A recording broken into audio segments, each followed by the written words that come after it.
Тэхніка і палітыка. Праца з замежнымі тэхнічнымі спецыялістамі спрыяла фармаванню крытычнага погляду на нашу эканамічную сістэму.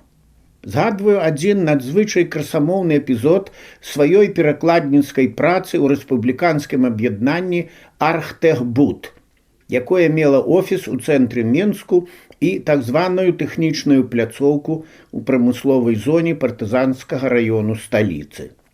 Аб'яднанне купіла ў канцы лета ў ФРГ спецыяльны кран з помпай для падачы бетону на вялікую вышыню для будаўнічых работ. Нямецкія спецыялісты з фірмы правялі пробнае бетанаванне сваім прывезеным бетонам у прысутнасці заказчыка і, пакінуўшы ўсе інструкцыі для эксплуатацыі, паехалі дадому. Нашы менскія будаўнікі папрацавалі самі, выкарыстаўшы нізкаякасны бетон, не прамылі рукавоў, не знялі рэштку бетону і вады з ёмістасцю і пакінулі спаруду стаяць усю восень і зіму на дварэ.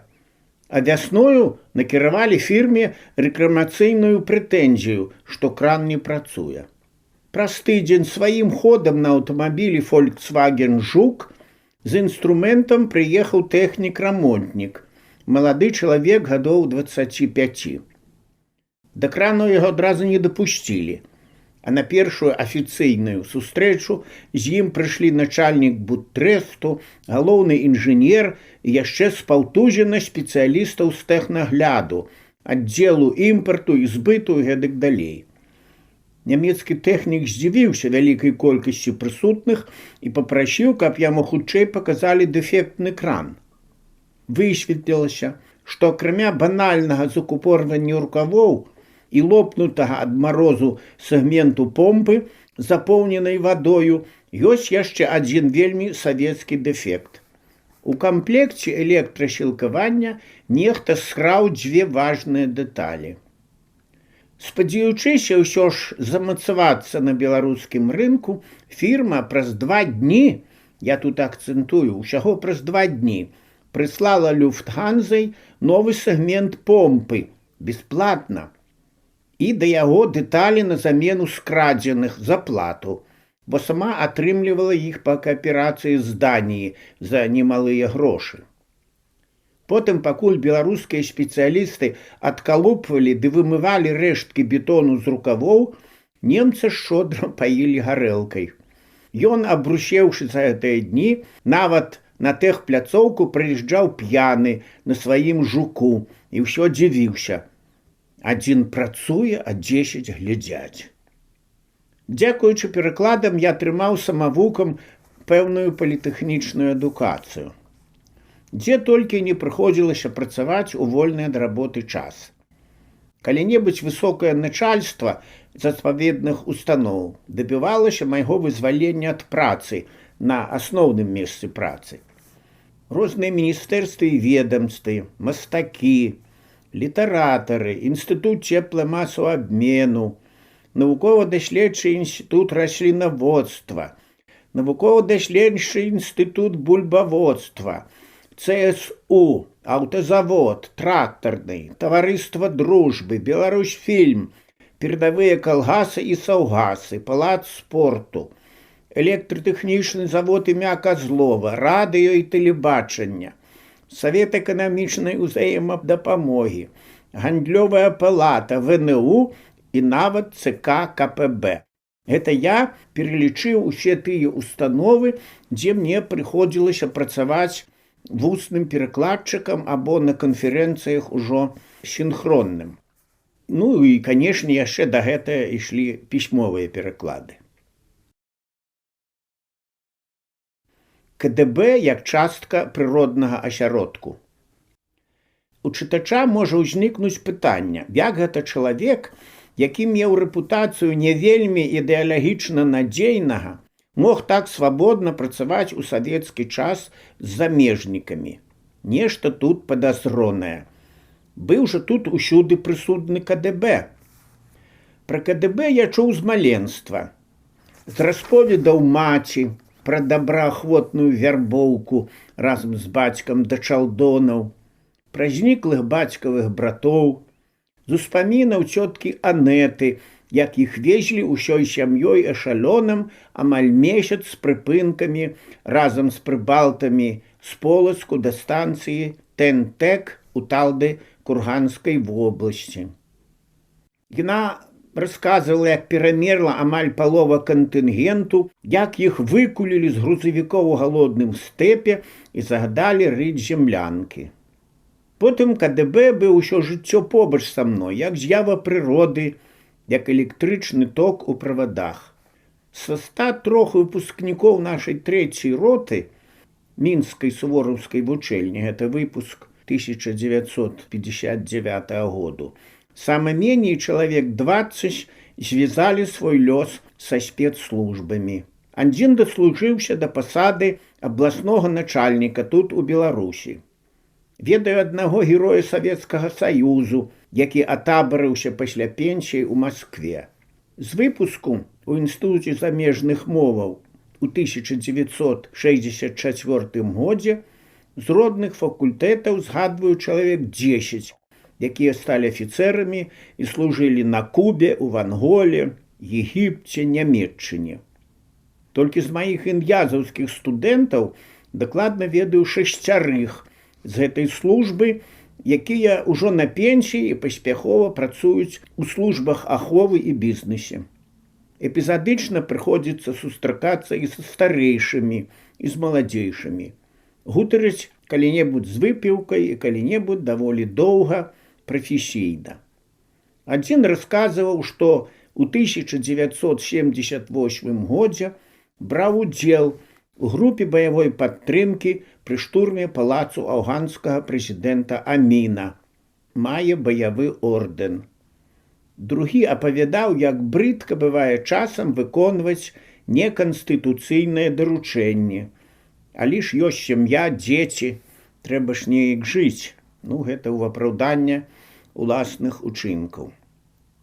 Я даволі добра ведаю нямецкі досвед. Дык вось, у адрозненне, напрыклад, ад ФРГ, дзе ў войску і спецслужбах чалавек можа адмовіцца выконваць загад, калі лічыць яго супрацьзаконным і абскардзіць яго ў судзе.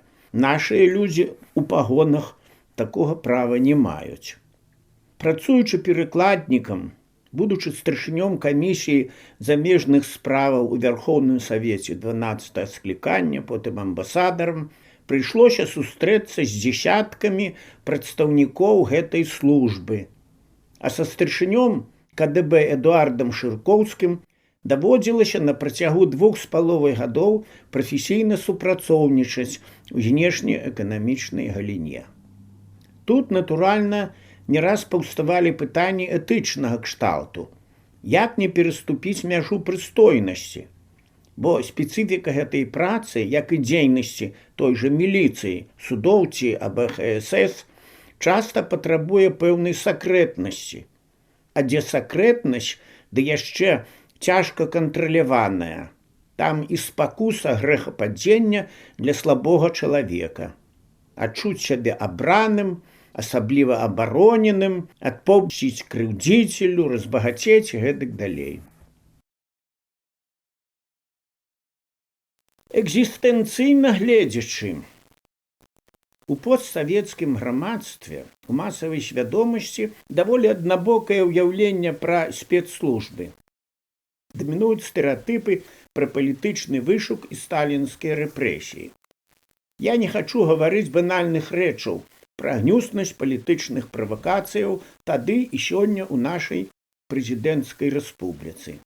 Яны аднолькавыя пры ўсіх дыктатарскіх рэжымах. Аднак, перш чым перайсці да ўласных уражанняў, звярну ўвагу чытача на адну важную акалічнасць. Пачынаючы яшчэ з часу расійскай імперыі і да сённяшніх дзён, на нашых землях дзяржаўная машына не стварае светлым галовам аптымальных умоваў для кар'еры. І ў спецслужбы, не лічачы хіба палітычнага вышуку, ішлі і ідуць разумныя, амбітныя асобы. Асабліва гэта тычыцца тых, хто апынуўся ў сістэме, маючы базавую адукацыю.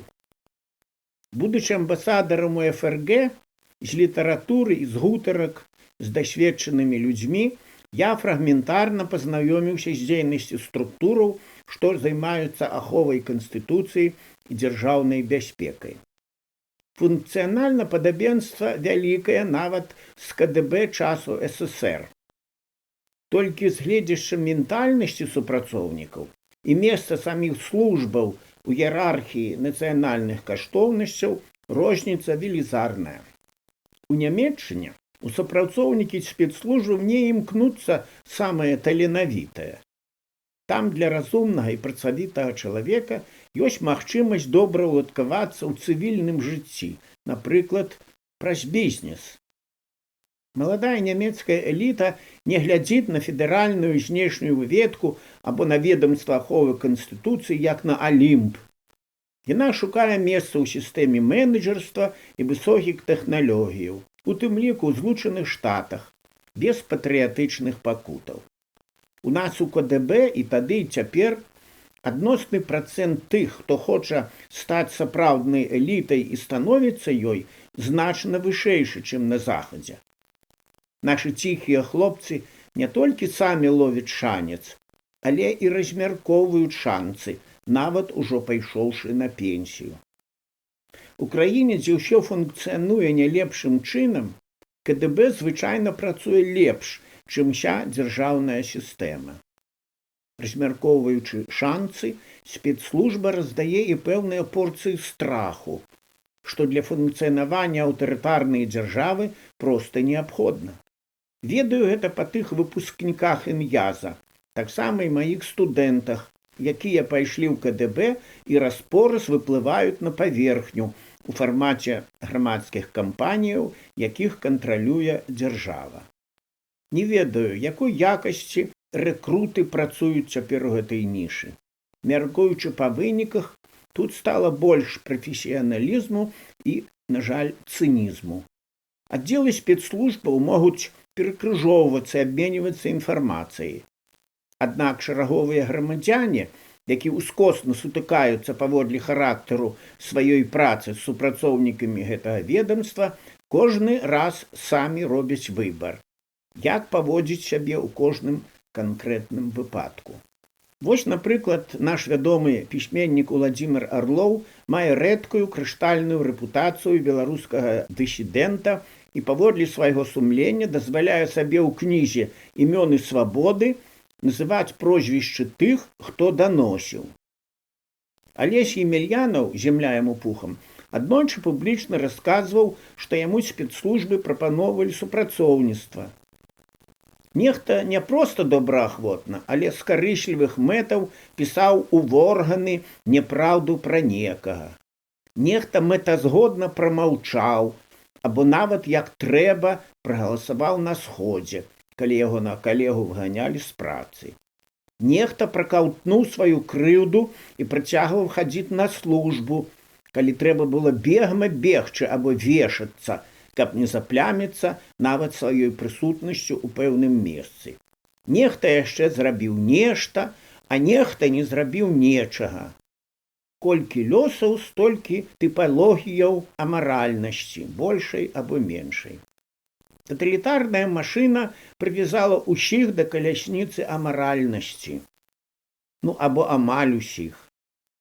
Немцы ўсёй нацыяй найніжэй за ўсіх у свеце палі маральна і найсістэмней за ўсіх скласіфікавалі сваю віну з пэўнай ступені рэлятывізму, бо прыплюсавалі ў свой актыў уласных ахвяраў сярэдзіны 40-х.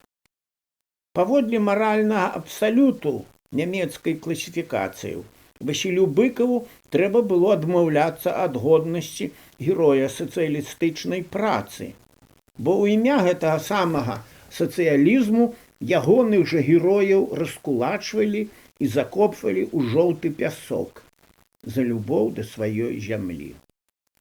Вярнуся да сваёй асобы. Хочацца паглядзець на КДБ як на феномен савецкага грамадства, экзістэнцыйна.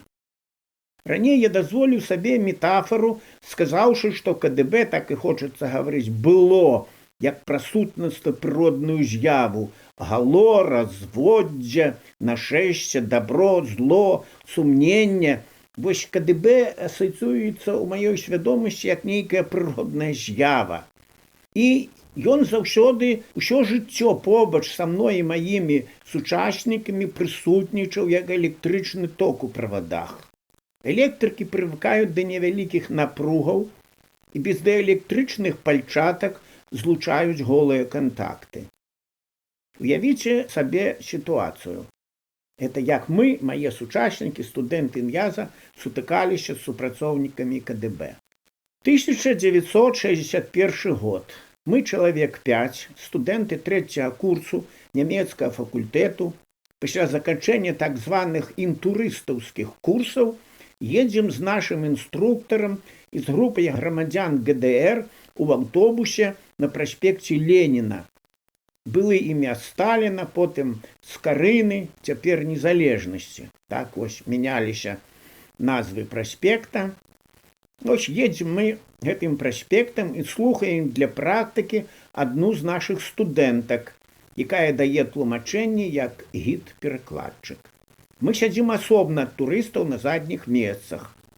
Ад чыгуначнага вакзалу праязджаем паўз паштамт гатэль Менск. Наперадзе паказваецца імпазантны будынак КДБ. Нечакана мужчынскі голас асяродку турыстаў пытаецца: «А што гэта за будынак наперадзе злева?» Пры гэтым яго нямецкае слова «будынак» «Gebäude» у артыкуляцыі дапытлівага турыста для фанетычна спрактыкаванага вуха гучыць зусім не па-нямецку, а хутчэй па-беларуску «Gebäude» з вельмі звонкімі «б» і «д» і гартанным «г». Па-нямецку павінна было быць нешта накшталт «Gebäude». «Г» прыглушаная як «к», «б» стала як бы «п» і гэтак далей.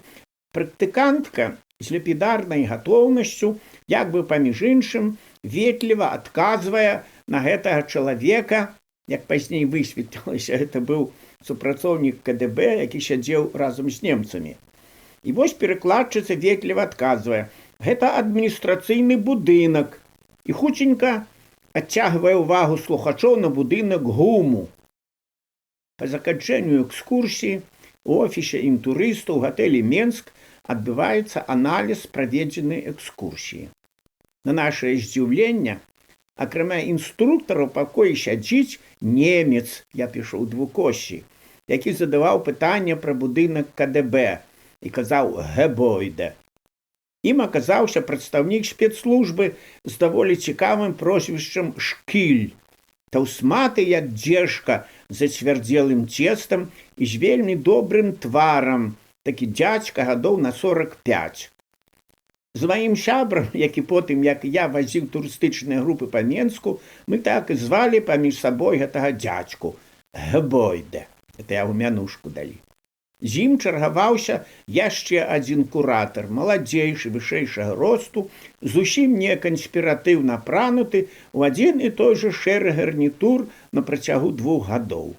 Ён заўсёды прыходзіў на абед на фабрыку кухню, пазней стала называцца «Папараць-кветка», дзе еў бясплатныя службовыя абеды разам з нямецкімі турыстамі.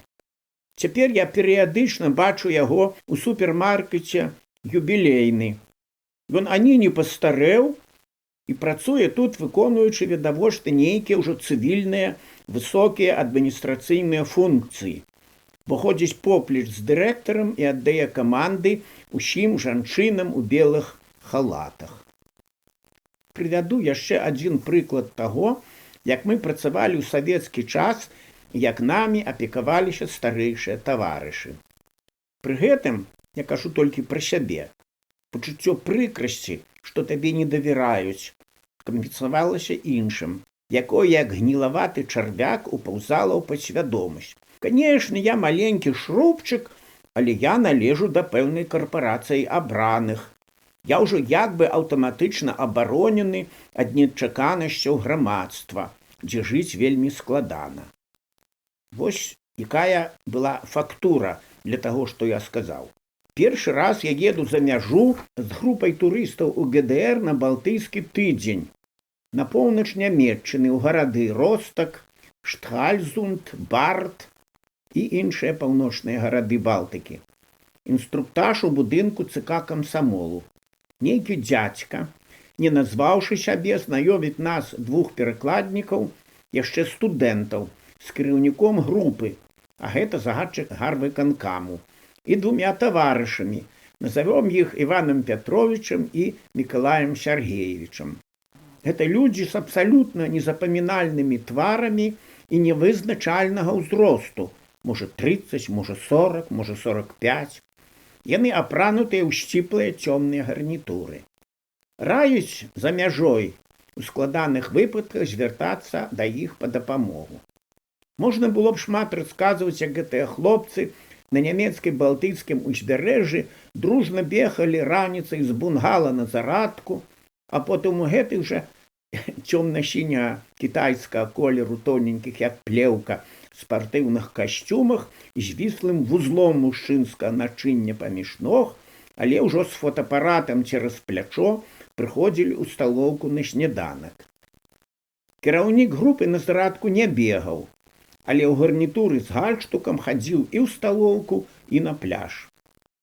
Праўда, аднойчы распрануўся дагала, калі пасля добрай выпіўкі таемна разам з Іваном Петровичем перабраўся на тэрыторыю ФКК, Фрая Кёрперкультур, расшифроўваецца, нудысцкага лягеру, каб хоць здалёку зірнуць на амаральных сацыялістычных нудыстаў.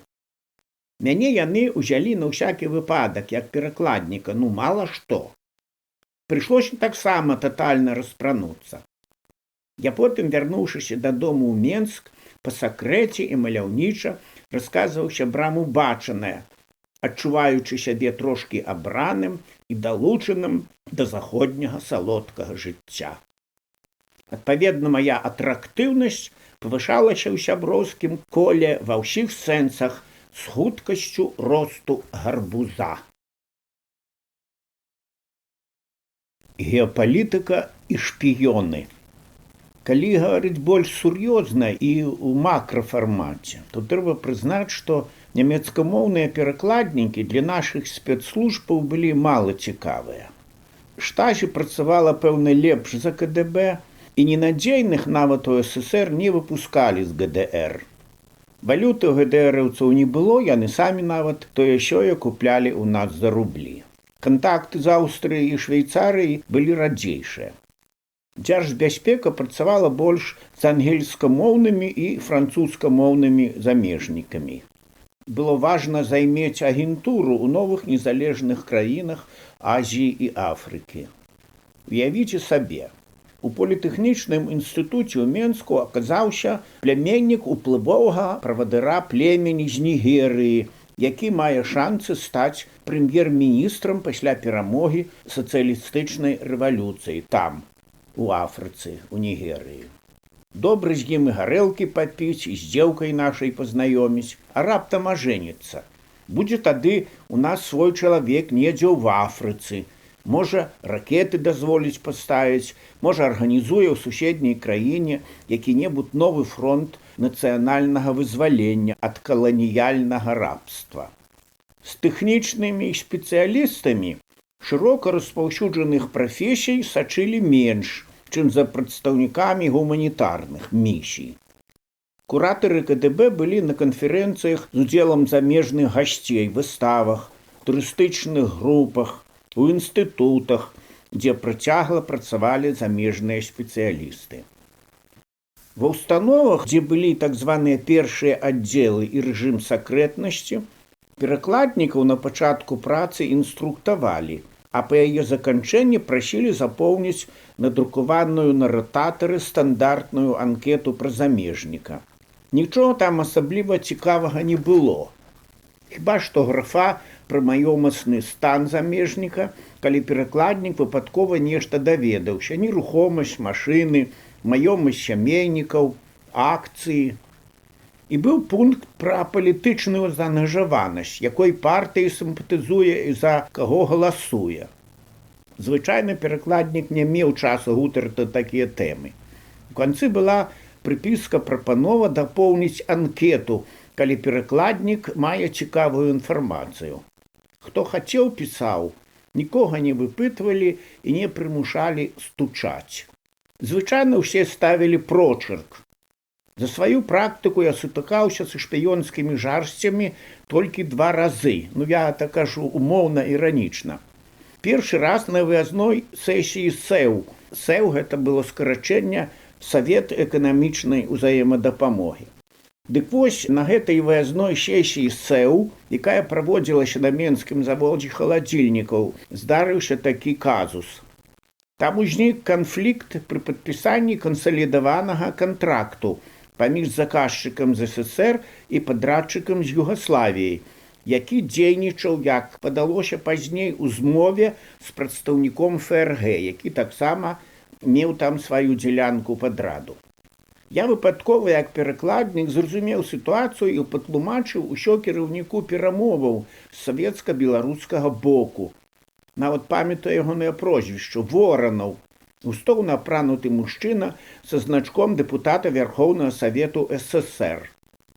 Пытанне хутка разрулявалі, замяніўшы югослаўскага перамоўшчыка. Арганізатары той выязной сесіі паслалі нават пісьмовую падзяку на мой адрес у Інстытут замежных моваў і мяне ўганаравалі грашовай прэміяй у дадатак да звычайнага заробку перакладніка пасля заканчэння гэтага пасяджэння сесіі. Другі раз сітуацыя была сапраўды падобная да шпіёнскай. Па заяўцы гандлёвай палаты я працаваў з прадстаўніком амерыканскай фірмы «Бостыч», грамадзянінам ФРГ, на візітоўцы якога значылась «Sales Manager Socialist Countries», менеджер па продажах у сацыялістычных краінах. Даволі дзіўная візітоўка. Звычайна ў такіх выпадках канкрэтызуюць рэгіён, а не грамадскі лад. Прыехаў ён на белым магутным мерседесе з прычэпам, поўным усялякага электроннага начыння для сродкаў сувязі. Это была перасоўная выстава. Потым ён меўся ехаць далей у некалькі расейскіх гарадоў.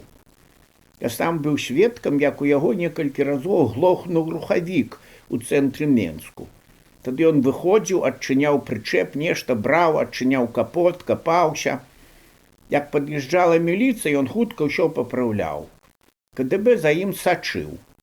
Са мной пазней была гутарка. Як я зразумеў, ягоны аўтамабіль псаваўся нібыта каля тых месцаў, дзе праходзілі важныя лініі сувязі. У Менску яго ніхто не затрымліваў, яго павялі далей у Расею. Павялі, я пішу ў двукосці. Гаварылі, што фірма «Бостыч» апекавалася шырокай палітрай тавараў, ад швейных іголак да камплектавання крылатых ракетаў. Да сёння дакладна не ведаю, што тут як было на самай справе. Новыя твары і знаёмствы. Добрых спецыялістаў тэхнічнага перакладу ў нас тады было мала. Можа, чалавек 10 на ўсю Беларусь.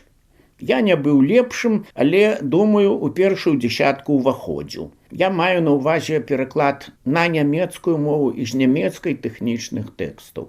Карыфеем у нас быў Аркадзь Майсеевіч Гольдштейн. Ягоная кватэра на вуліцы Захарова была ператвораная ў тэхнічную нямецкамоўную бібліятэку. Там можна было знайсці ўсё. Ад інструкцыі па эксплуатацыі пілы для распілоўкі свіных туш да апісання геліевай кіслароднай устаноўкі на падводнай лодцы.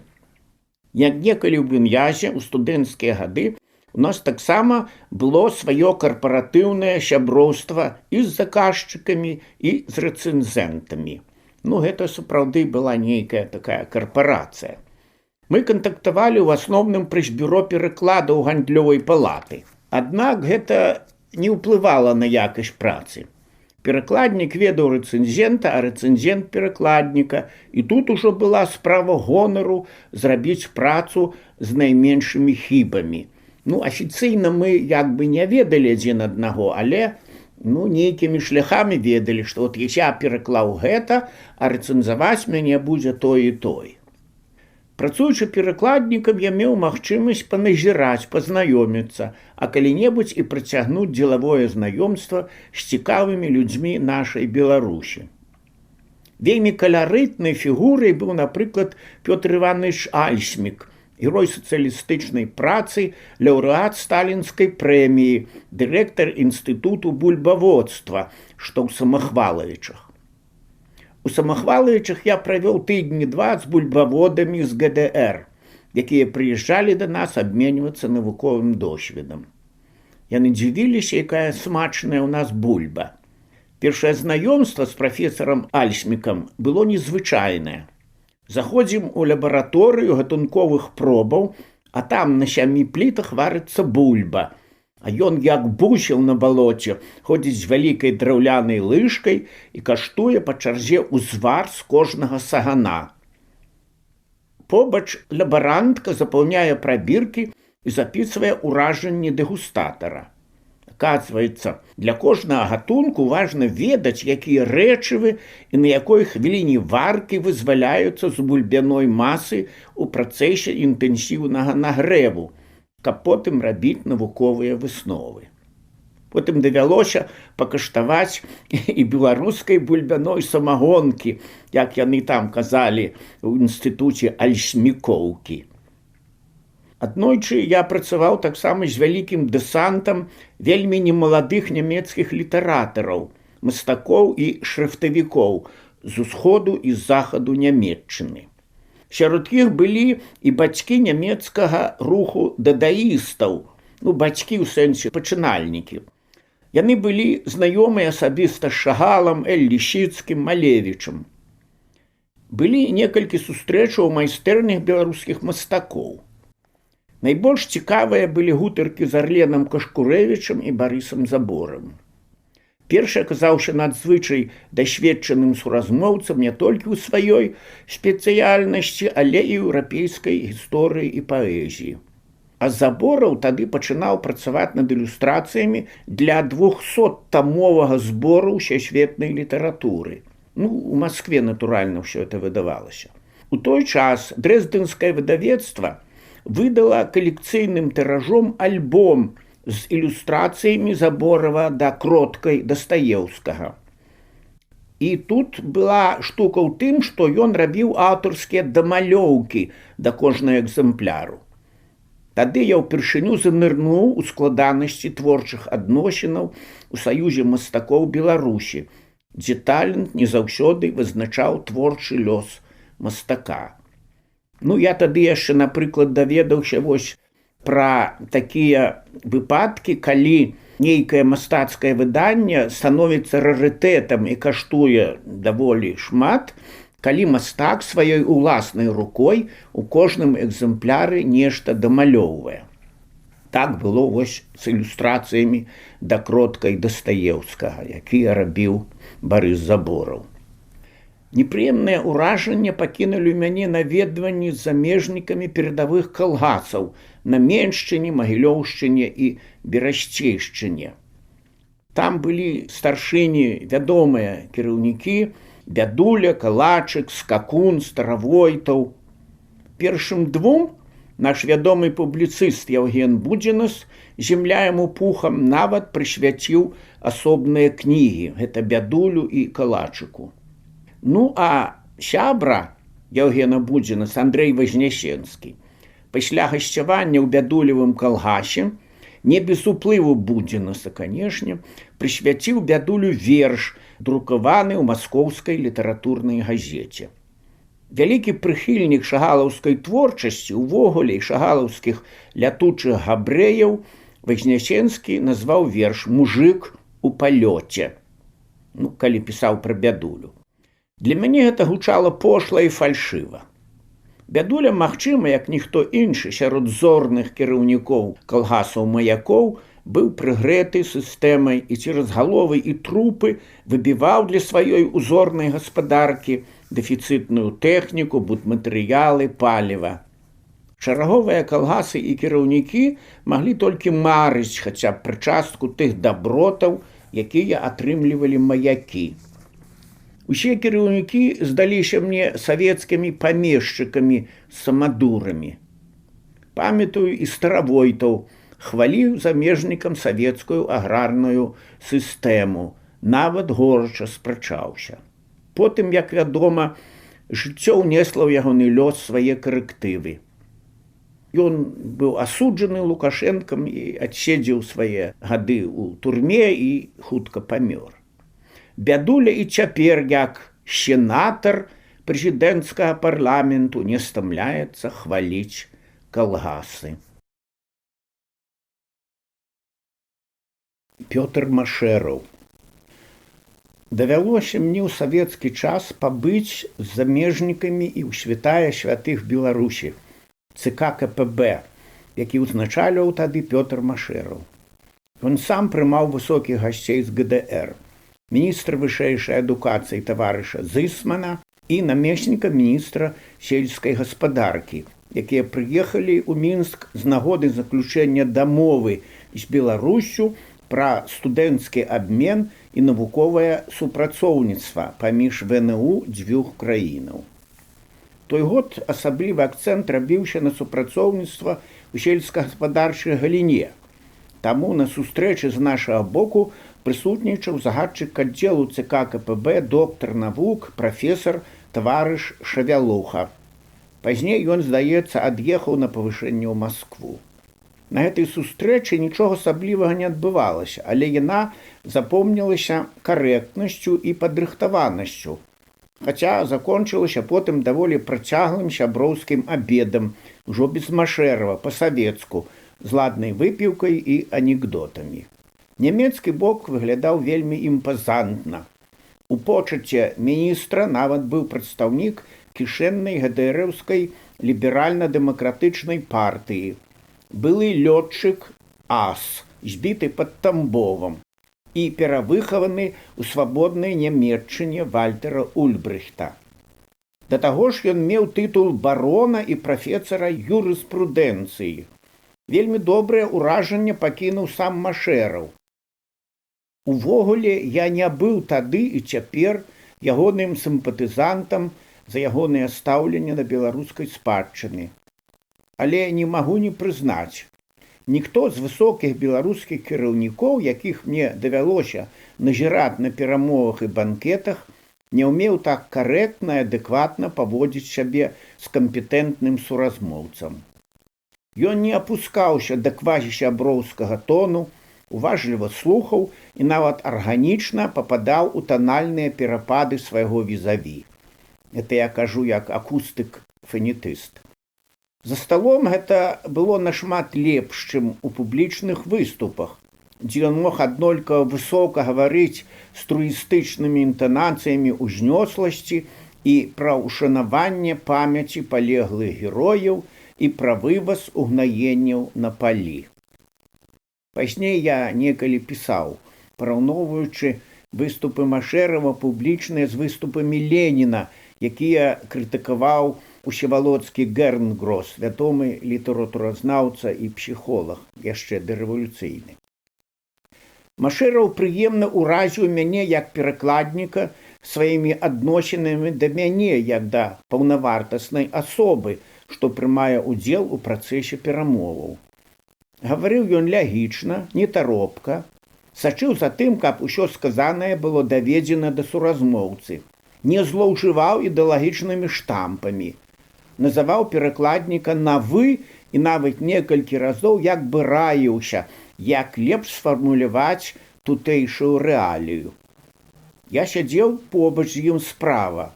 У ягоным блакноце, што ляжаў на стале, я заўважыў напісанае вялікімі літарамі маё імя і па бацьку. Некалькі разоў ён так і звяртаўся да мяне, як да калегі. У дужках заўважу, што нашыя міністры, дырэктары і рознае іншае начальства звычайна тыкалі перакладніку і ніколі не пыталіся пра імя. У Машэрава адчувалася педагагічная практыка былога кіраўніка школы, па-мойму, ён быў намеснікам дырэктара. Пра гэта гаварыў некалі Геннадзь Бураўкін. Пакідаючы гасцей на пачатку пратакольнага банкету, ён падзякаваў мне як перакладніку чаго тады ніхто з начальства звычайна не рабіў. І што мяне зусім здзівіла, перад выхадам з банкетнай залі папрасіў усіх устрымацца на кароткі час ад прамоваў. Няхай Пётр Вікенційевич, наш перакладнік, які так добра нам дапамагаў, падсілкуецца. Пасля я расказваў сваім знаёмым ін'язаўцам пра гэты прыемны эпізод з маёй практыкі. Усе дзівіліся, а некаторыя нават гаварылі, што я гэта прыдумаў. Цяпер скажу, не ведаю, рабіў Машэраў такія інтэлігентныя жэсты арганічна ці з нейкіх папулісцкіх меркаванняў. Але што было, тое было. Адзін былы міністр, якому даводзілася кантактаваць з Пятром Міронавічам, расказаў мне адваротнае пра ягоны снабізм у класычным ангельскім разуменні гэтага слова. Гэта сказаў іншы чалавек, не я. Кубінскія таварышы. Кантакты з замежнікамі дазвалялі калі-небудзь заглянуць у неўласцівыя для нашай ментальнасці душэўныя спраты і своеасаблівасці тэмпераменту і эстэтыкі прыгожага. На пачатку 60-х гадоў, калі Куба і Фідэль былі вельмі папулярныя, у СССР прыязджаў прэзідэнт Кубы Асвальдо Дартыко Старада, член ЦК Кампартыі Кубы, блізкі чалавек самога каманданта. Каманданта я маю на ўвазе Фідель Кастра. Чалавек ён быў адукаваны і для тагачаснай кубінскай эліты нават занадта вытанчаны. Світа ягоная была разнамасная. У фармаце візіту дэлегацыя наведала Менск, дзе вучылася шмат кубінскіх студэнтаў. Кубінскі прэзідэнт застаўся недзе на бяседах з высокім начальствам, а частка дэлегацыі з міністэрскімі прадстаўнікамі з Масквы і Менску прыехала ў Ін'яз на сяброўскую сустрэчу. Перад канцэртам, які ладзіўся сіламі нашых студэнтаў разам з музыкамі і спевакамі з кансерваторыі, адбыўся кароткі мітынг. Разам з тымі, хто ўмеў размаўляць па-гішпанску, я папаў у шматлюдны імправізаваны прэзідыум і сядзеў праз аднаго чалавека да галавы дэлегацыі, які быў ці то віцэ-прэзідэнт, ці то першы памочнік прэзідэнта Кубы. Ён быў кандыдат у члены ЦК кубінскай кампартыі. На сцэне стаялі вазоны з кветкамі і распушчальная кава для гасцей. Тады гэта была рэдкасць. Кіраўнік дэлегацыі быў апрануты ў палявую форму барбудас, барадачоў, сядзеў з краю стала, не ў цэнтры, па-амерыканску паклаўшы правую нагу шчыкалаткай на левае калена.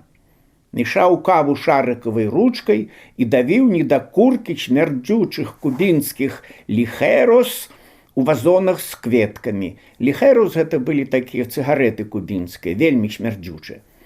Каву ён паспытаў і выліў таксама ў вазон, сказаўшы, што гэта урына де un camello enamorado, урына закаханага вярблюда ў перакладзе. І пачаў заляцацца тут жа да нашай студэнткі, выліўшы гэты рэшткі кавы ў вазон. Студэнтка была нічога сабе, што сядзела побач з ім. Яна размаўляла з ім па-французску. Яны так разумелі адно аднаго. Я нешта падказваў, што ўмеў. Гэтую дзяўчыну, пэўна, падсадзілі проста, каб узняць настрою такога невялікага кубінскага начальніка. Пасля мітынгу мы сядзелі побач на канцэрце. Не памятаю, з чаго тое пачалося, але падчас кубінскага танцу, што дэманстравалі студэнты другога курса гішпанскага факультэту, кандыдат у члены ЦК кубінскай кампартыі, прыглядаючыся да віхлявых клубоў маладых студэнтак, пачаў расказваць, як кубінскія маладыя жанчыны, робячы на фабрыках цыгары, качаюць лісты тытуню па сваіх сцёгнах, каб яны насыціліся потам і рабілі мужчынам юрлівымі. Не ведаю, так гэта ці не, але ён так расказваў. Потым перайшоў на асаблівасці кубінскага кахання і патлумачыў сваёй суседцы і мне, што значыць 69, вымавіўшы па-французску «69» і «мамар», націск на другім складзе. як прэлюдыя сапраўдных любошчаў. 69, шасцёрка, дзевятка, яны ляжаць, як у нас бы сказалі, наўмітушкі. Галава к нагам, ногі к галаве. Ну, гэта была з яго боку такі нейкі пэтынг кубінскі прэлюдыя сапраўдных любошчаў. І ўсё гэта было зроблена імкліва, непасрэдна і радасна. Я б сказаў, як штурм казармаў Манкада. Ён ужо скарачіў усе дыстанцыі, ўжо як бы устанавіў першыя вербальныя такія інтымныя адносіны са студэнткай, якая яму відавочна падабалася. А ў мяне ў канцы вось гэтага, як бы сказаць, дыялогу у час канцэрту запытаўся, як у дэбіла: «А вы што, так не робіце? Вот дурныя! Это ж так прыемна!» Акурат, як у вядомым анекдоце таварыш Ленін таварышу Дзяржынскаму: «Настоятельно рекомендую, занимательная штучка». З Васілём Быкавым у Нямецчыне. Дзякуючы сваёй нямецкай мове я перажыў цікавыя эпізоды, сустрэчы і больш доўгія знаёмствы з дзеячамі беларускай культуры. Дагэтуль добра помніцца гутаркі і сустрэчы нямецкіх журналістаў і літаратараў з Васілём Быкавым. Асабліва ўрэзаўся ў памяць візіт у Менск нямецкай царкоўна-грамадзянскай ініцыятывы «Рабіць мір без зброі». Эмблемай гэтай грамадзянскай ініцыятывы была гармата, завязанай на вузел руляй. Тады я ўпершыню пазнаёміўся з Крыстафам Гойбнерам, паэтам і грамадскім дзеячам заходняга Берліну, сябрам Васіля Быкава. Здаецца, пра яго вельмі цёпла пісаў Анатоль Кудравец ва ўспамінах пра свайго сябра Васіля.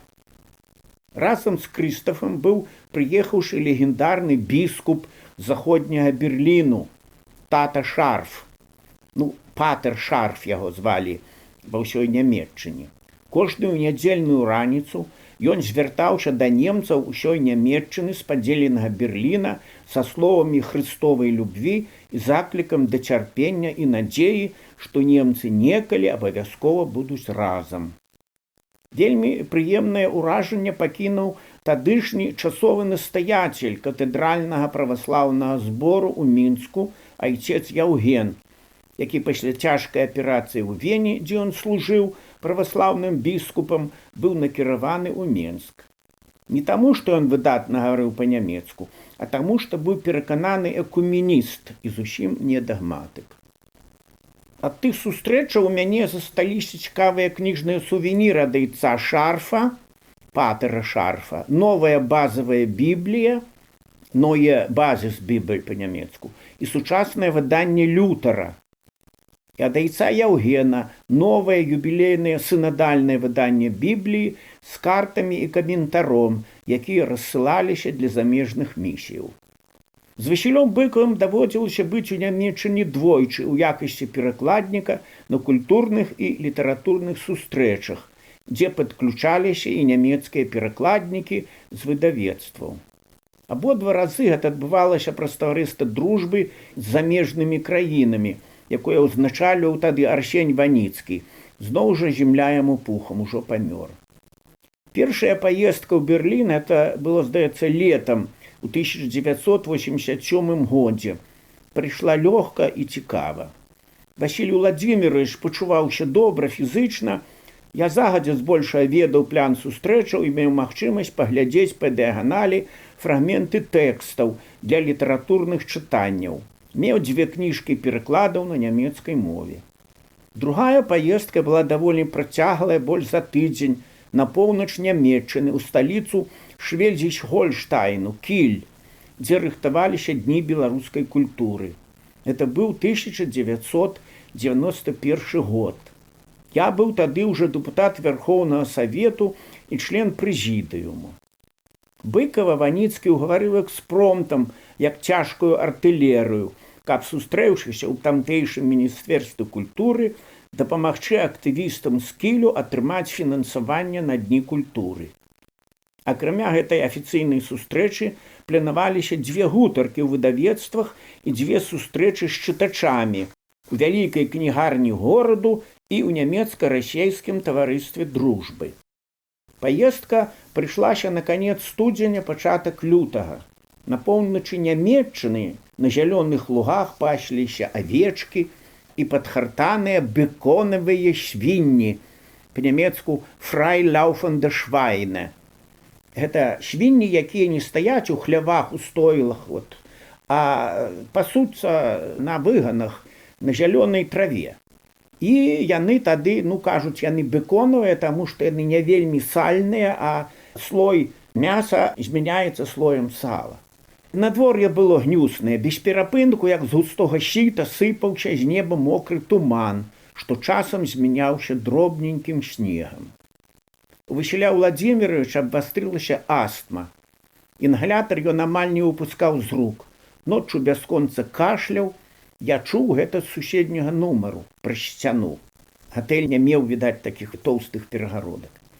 Сярод гэтай нямецкай слоты запомнілася толькі наша кароткая, у двукосці, мастацкая гутарка пра няшчасных еўрапейцаў, якія жывуць у прыродным кантынууме, не заўважаючы зменаў у порах году, і што ў іх ніколі б не нарадзіўся Богданович з ягонымі амаль рэзка-кантынентальнымі радкамі. Зноў рэзка-кантынентальныя я бяру двукосці. Здароў марозны звонкі вечар, здароў скрыпучы мяккі снег. Калі б было такое у нас, як тады ў Германіі, гэтыя прадкі не з'явіліся. Ініцыятарам разумных, зноў жа ў двукосці, гаворак звычайна быў я. Васіль Владзімірович публічна рэагаваў вяла, і вось мае такія гутаркі не падтрымліваў ні ў прыватных гутарках, ні ў публічных сустрэчах. Сам рэдка калі кранаў нейкую тэму, не звязаную з бягучым момантам. Я ўсё ж не быў ягоным сябрам і блізкім чалавекам. Таго ж, мне здаецца, ён перманентна трымаў сябе пад кантролем, маючы справу з людзьмі іншага асяродку, жыццёвага досведу і адукацыі. Я стараўся не закранаць тэму, дзе ён, магчыма, быў менш дасведчаны, чым я. Такое магло быць і было. Я ведаў нешта тое, чаго не ведаў ён, і наадварот. Пад канец паездкі мы былі абодва стомленыя. Ён ад хваробы і не вельмі добра арганізаваных сустрэчаў, а я ад перакладаў. На пачатку нашага турнэ Васіль Владзімірович з нейкіх сваіх меркаванняў адмовіўся ад паслугаў нямецкіх перакладнікаў. Магчыма, ён думаў, што так будзе камфортней для мяне. Увогуле ён быў чалавек па-свойму далікатны. Шмат разоў выбачаўся, перш чым папрасіць у нечым непраграмным дапамагчы. Так мы з ім даволі доўга шукалі патрэбнае яму для Волгі супрацьзгоннае прыстасаванне, якое тады ў нас у Беларусі ды ў СССР было дэфіцытам. Нават здаровым ён не быў у публічных выступах пасіянарным аратарам. Не імкнуўся, як прапаведнік жывой царквы, з першай фразы «Бог тут сярод нас» завалодаць аўдыторыяй. Гаварыў нетаропка, ціхім голасам, не заўсёды улічваючы, праўда, склад аўдыторыі. Станавіўся цікавейшым, адказваючы на пытанні. Я па-добраму здзіўляўся ягонай эрудыцыі. Ён жа нічога спецыяльна літаратурнага не канчаў, асабліва калі ён гаварыў пра экзістэнцыялізм у еўрапейскай літаратуры пра вайну. Гаворачы даволі разумныя рэчы, ён ніколі не імкнуўся быць красамоўным, парадаксальным, не стараўся спадабацца слухачам. Нават здавалася, ён хоча, каб хутчэй усё закончылася, нейкае такое псіхалагічнае ўражанне я атрымаў. Колькі я яго чуў, здаецца, ён ніколі не думаў пра тое, як ён выглядае збоку. Можа, быў занадта сціплы. Такое ж уражанне склалася ў мяне ад ягонага выступу ў Фінляндыі, ва ўніверсітэце ў Тампере ў 2001 годзе, дзе я яго выпадкова сустрэў на канферэнцыі, прысвечанай еўрапейскай інтэграцыі. Ён тады выступаў на пленарным пасяджэнні разам з Сергеем Кавалёвым і фінскім прафесарам. Я сядзеў у залі разам з Уладзімірам Некляевым, які таксама жыў у Фінляндыі. І мы больш пасіянарныя, Некляеў і я, перажывалі эмацыйна, што Васіль Владзімірович гаварыў вельмі глыбокія рэчы, нашмат цікавейшыя, чым Сергей Кавалёў і прафесар, але без энергічнага пасылу. Апублікаваны тэкст здаўся больш прухкім. У Фінляндыі Быкаў выглядаў нязвыкла ў параўнанні з тым партрэтным вобразам, якія ведалі ў Беларусі.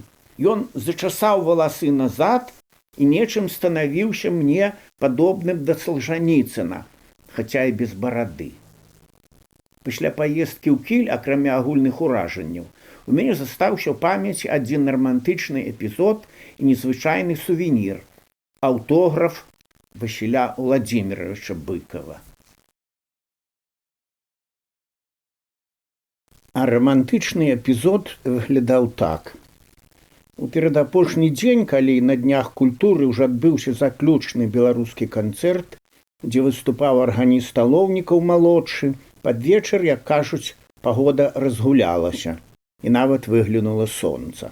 Спаць я лёг, як не дзіўна, раней, але ў добрым настроі і прачнуўся рана, нават калі глядзець па сярэднееўрапейскім часе. Раніцай надвор'е зноў было пахмурнае, але без дажджу, толькі з туманам. Была нядзеля. У еўрапейскіх дагледжаных гарадах, нават у вялікіх і незнаёмых, калі яшчэ большасць людзей спіць, для чалавека, які хоць трохі па-мастацку ўспрымае свет і не пазбаўлены апошняй макулінкі трансцэндэнтнага, вельмі добра ўстаць рана і ісці насустрач храмаваму звону, прастуючы па ціхых вуліцах. Я не так шмат вандраваў па свеце, але звычку такую маю. І вось на гэты раз я быў у Кілі. Ад майго гатэлю ў Кілі, назвы якога я ўжо па шчырасці не помню, той раніцай я рушыў таксама на покліч звону. Ён быў нейкі незвычайны. З туману выплывалі і выразней вымалёўваліся абрысы пачарнелых будынкаў, аб'едзеных морскімі туманамі. Паўночныя гарады, усе ў Германіі яны такія шараватыя трохі, бо іх з'ядае марская соль, туманы. І вось неўзабаве я ўжо быў каля храму, нетыповай для архітэктуры старога паўночнага гораду мадэрновай каталіцкай кірхі. Звон быў на хвіліну сціх, а тады зноў, падобна паводле закладзенай электроннай праграмы. Ён пачаў нягучна і ненавязліва, аднекуль здалёку, будзіць сонных месячаў на спатканне з навышнім. Ну, гэта я сам сабе так уяўляю. Я наблізіўся да будынку, абышоў яго вакол. У сярэдзіне будынку нехта ўжо быў. Прыз вітраж, які нечым нагадваў шагалаўскія роспісы вокнаў вядомага храма ў Майнцы, прабівалася жаўтаватае святло. Уваход яшчэ быў зачынены. Кіруючыся патрапіць зноў на вуліцу, па якой я выйшаў на гукі звону, каб вярнуцца ў гатэль, я заўважыў прыз яго яшчэ даволі шчыльны туман, мужчынскі сілуэт, што рухаўся ў накірунку храмы, насустрач мне. Ну, вось ужо і першы вернік, падумаў я. Трэба абавязкова прывітацца, мільганула ў мяне ў галаве. У немцаў на бязлюднай вуліцы ўранку, нават у вялікіх гарадах, людзі сталага ўзросту з добрай, паважнай усмешкай вітаюць адзін аднаго. У такіх выпадках у маёй памяці на мікрасекунды ўсплывае і наш колішні вясковы добры звычай вітаць на дарозе незнаёмага чалавека. «Дзень добры, дзядзька! Дзень добры, цётка!» Так і хочацца пісаць з вялікай літары зваротак. Цётка, дзядзька. Але мне прыйшлося казаць сілуэту, які рухаўся мне насустрач, калі я аддаляўся ад храма, не морген, а дзень добры, бо гэта быў, як ставлю тут шматкроп'я, Васіль Быкаў. Ён ішоў насустрач звону гэтаксама, як і я. Мая ментальнасць націснула на нейкі тормоз, і ў мяне хапіла розуму, акрамя здзіўленага і радаснага. Дзень добры, больш нічога не гаварыць. Я паспрабаваў зрабіць нейкі рух правай рукой, які мог бы азначаць нешта кшталту «вітаю», але рука дайшла да вуха і зачапілася за вушны блін, як бы зганяючы адтуль неіснуючую кузюрку. Не здалося, што і Быкаў, як і я, вінавата ўсміхнуўся, і мы пайшлі моўчкі далей, кожны ў сваім кірунку. Я да гатэлю, а ён насустрач туды да звону у кірше.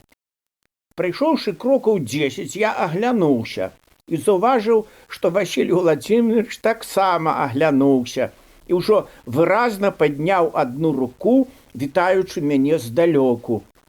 Я бадзёра і радасна адказаў. З усёй нашай паездкі гэты эпізод для мяне застаўся нейкім светлым імгненнем. Это быў яшчэ для мяне падарунак на дзень нараджэння, бо было гэта 2 лютага на каталіцкай грамніцы паводле новага стылю. Тут лішнія всякія словы. Ці той дзень Быкаў было не так блага, ці сапраўды паміж намі працягнулася нейкая нітачка сяброўства, але ён быў надзвычай кантактны і нават сам распачынаў гаворку па ўсялякіх дробязей. Для мяне гэта было камфортна, звычайна ён быў закрыты і маўклівы. Паводле сваёй эмацыйнай канстытуцыі я ніколі не магу быць побач з чалавекам, калі не адчуваю адэкватна акрэсленага характару ўзаемных адносінаў, неістотна станоўчых ці адмоўных. Пры інтэлектуальных стасунках такое проста неабходна. Гэта я упэўнены ў гэтым, я думаю так. Згублены быкаўскі аўтограф. З быкаўскім сувенірам-аўтографам была такая гісторыя. Пасля згаданага абеду апошнім пунктам праграмы была сустрэча з аспіранткай-славісткай, якая пісала дыпломную працу на тэму структурнага аналізу сюжэтаў ваеннай прозы і спецыяльна прыехала з Гамбургу ў Кіль, каб сустрэцца з Быкавым. Яна прысутнічала і на літаратурнай сустрэчы ў таварыстве Нямецчына-Расія. Але там мы выбіліся з графіка, ды і Васіль Владзімірович пачуваўся ў той дзень кепска. Аспірантка карысталася вядомым амерыканскім прынцыпам бінарнага аналізу, які па-ангельску называецца «Action, Event and Psychology» – «Учынак, дзея і псіхалогія», і аналізавала суадносіны велічы фізічнай, дзейнай і духовай у вайне і мастацкіх творах. Напрыклад, што мацней уздзейнічае на гледача? Вялізная каменная галава абаронцы Берасцейскай крэпасці ці маленькая каплічка на вуліцы ў Варшаве з 7 свечкамі і надпісам. Тут ляжыць 7 удзельнікаў варшаўскага паўстання. Прыклад мой, для лепшага разумення, што будзе далей адбывацца. Вось гэтая аспірантка даволі занудліва фармулявала сваю навуковую задачу і ніяк не магла зачапіць Васіля Владзіміровича, каб яго разгаварыць.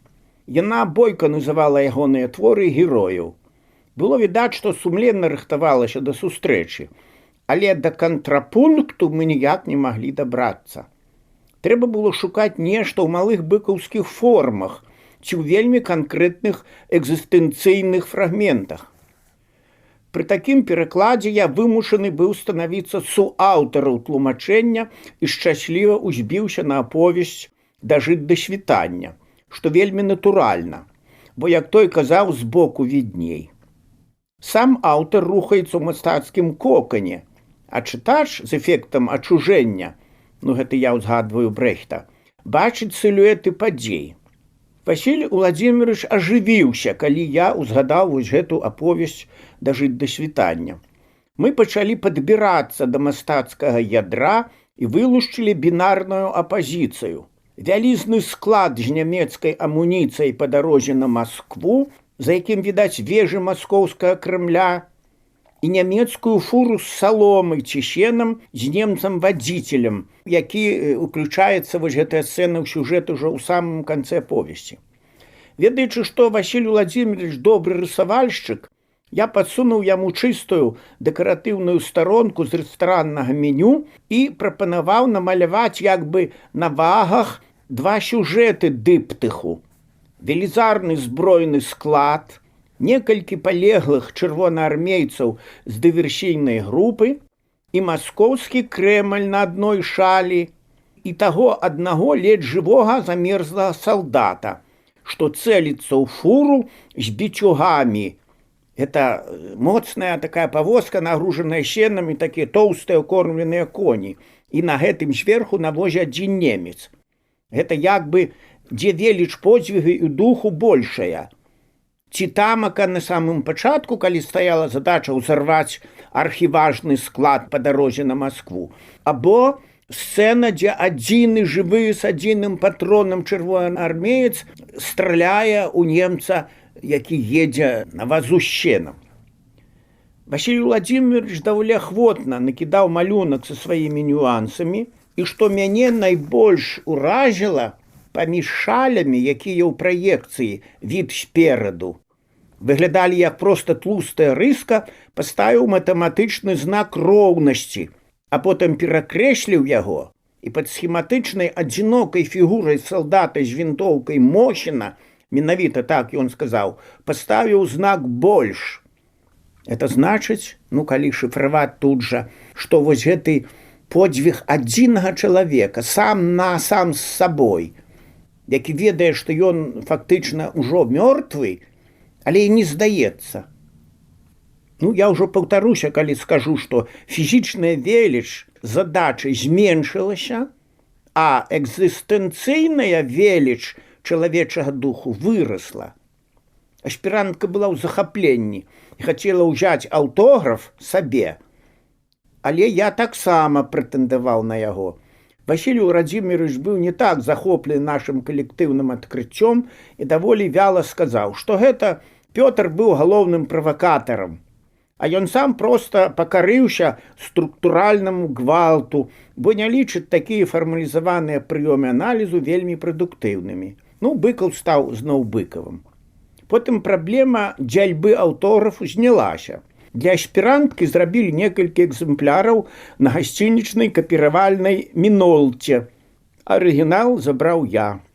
Мне падалося, што ўся гэтая надта вучоная гаворка не надта спадабалася Быкаву.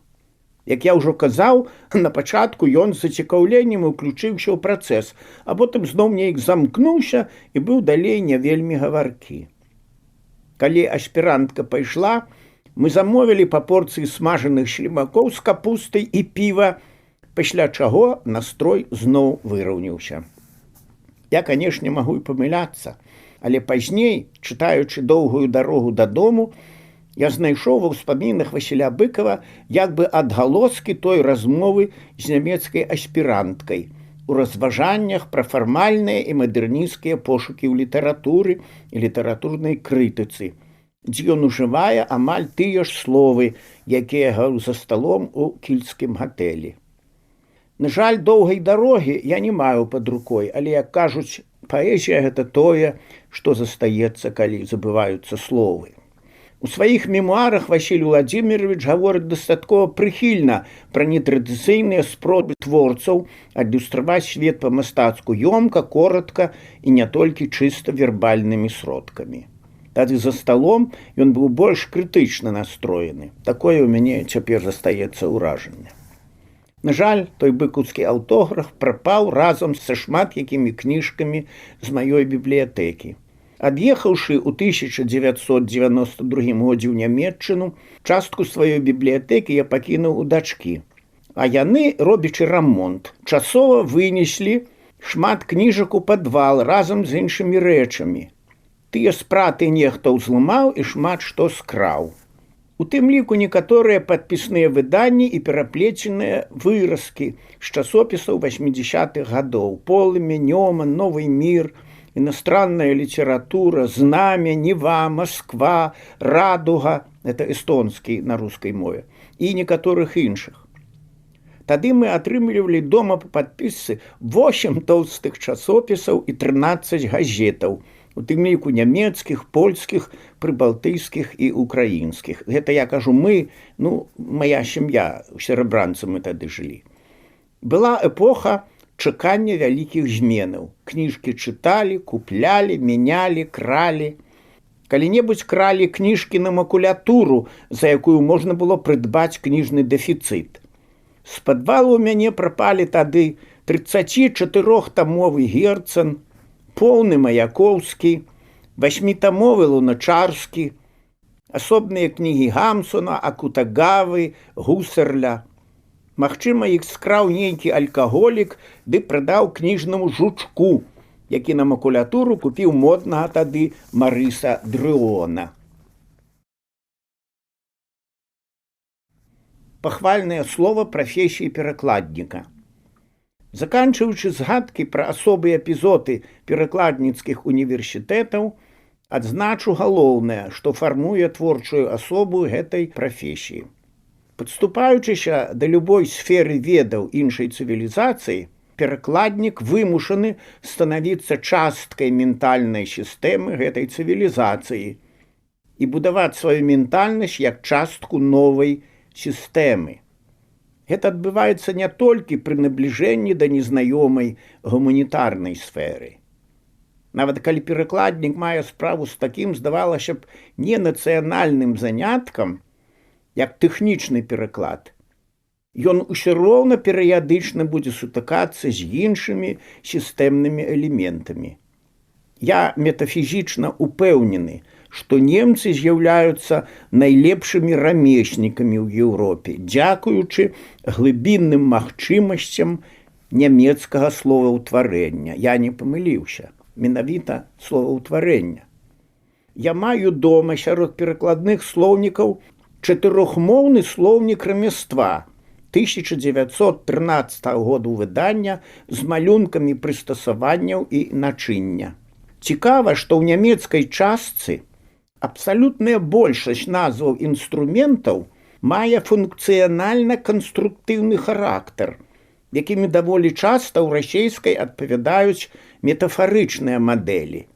Напрыклад, расейская пагрэшнасць измерения немец перакладзе суха і функцыянальна, памылка вымярэння.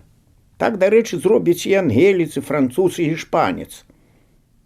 Measuring error, error de mesura, error de mesure, это я называю на розных мовах, як гэта гучыць. Усюды, як і ў немцаў, памылка вымярэння.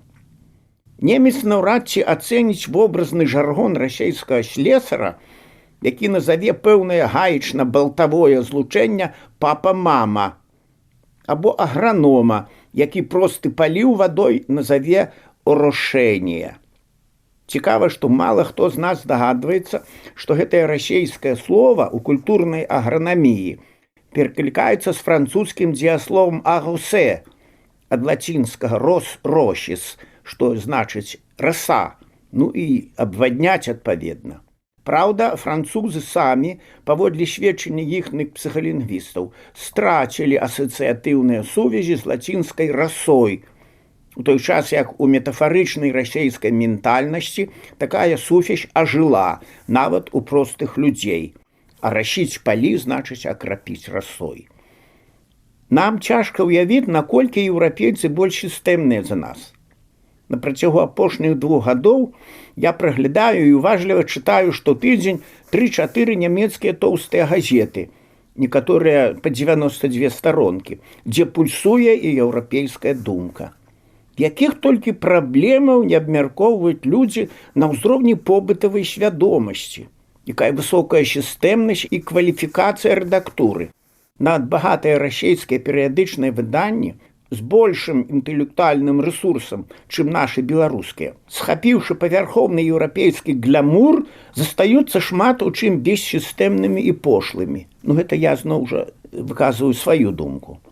Дзіўна па-савецку прагучала, напрыклад, дыскусія 2007 году і заява расейскіх вучоных, сярод якіх быў нобелеўскі лаўрэат Жарэс Алфераў, дзе яны крытыкавалі актыўнасць царквы і адмаўлялі тэалогіі права называцца навукай. У секулярызаванай Еўропе кожны гімназіст, атрымліваючы традыцыйна сістэмную адукацыю, у стане усвядоміць, што сучасная тэалогія – гэта навука, якая склалася на грунце старажытна-грэцкай філасофіі, якая, прызнаючы прысутнасць творцы, рацыяналізуе біблійныя легенды сродкамі філасафічнага лёсу. Пры гэтым яна імкнецца набліжыцца да ісціны боскага адкрыцця, што прыходзіць ужо не праз традыцыйную логіку, а як вынік добрага чыну. Калі б я цяпер чытаў першакурснікам ін'язу, лінгвістычнага універсітэту, уступную лекцыю пра лінгвістыку, пераклад і нашу нацыянальную самаідэнтыфікацыю, я б сказаў пахвальнае слова сістэмнасці, на якой трымаецца еўрапейская цывілізацыя. На чым яна грунтуецца? Паганства, юдаізм, антычнасць і хрысціянства. Разважаючы пра еўрапейскую ментальнасць, якой уласцівая сузіральнасць, скепсіс, самакрытыка, імкненне да абагульненняў, я працытаваў Бальзака, які аднойчы сказаў, дазволю сабе прачытаць па-французску, як гэта ў мяне атрымаецца, «Il ne suffit pas d'être un homme», мала быць чалавекам, «Il faut être un système», трэба быць сістэмай. Можа б, гэта быў мой першы сказ на той уступнай лекцыі. Бацькаўшчына. Другая частка. Сярод хваляў адраджэння. Спасціжэння свайго. Ва ўступе я заўважыў, што, умоўна кажучы, магу раздзяліць сваё жыццё на дзве часткі. Першае – біялагічнае і духовае існаванне ў сацыяльна-прыродным асяродку, без выразнага ўсведамлення сваёй ідэнтыфікацыі. Гэтую частку я назваў Буцькаўшчына. Гэта назва маёй вёскі, якая для мяне з'яўляецца сімвалам малой радзімы. А як з гэтай малой радзімы вырасла вялікая, гэта, так сказаць, той падмурак, які пазней стаў пашырацца. Што да большага, то тут была ў лепшым выпадку проста асабістая годнасць, але не было пачуцця больш шырокай салідарнасці. Словы «сусед», «земляк» значыла не больш, чым іранічны выраз Гаўрыла з Полацку. У гэты час я фармаваўся як самадастатковая псіхалагічная сістэма, але без унутранай патрэбы яднання з сабепадобнымі. І не прыглядаўся да блізкага, не шукаў, як сказана, прарока ў сваёй айчыне. Хаця, канешне, пэўны бытавы патрыятызм быў. Назіраючы прышлых людзей у дзяцінстве, у асноўным гэта былі расейцы. Я заўважыў, што не ўсё тое расейскае, што татальна хвалілася па радыё ў газетах, было лепшае, чым наша тутэйшае. Мясцовых людзей з калтунам у валасах я бачыў. А вось тое, што прышлы фінагент, які гаварыў «ещё», «щас», якога маці частавала схаванай з зімы паляндвіцай, каб ён не склаў акт і не пісаў авечку. Не ведаў, што гэта такое, паклала маці на талерку. Ён ніколі не бачыў паляндвіцы ў вочы. Відаць, быў з нейкай беднай расейскай правінцыі.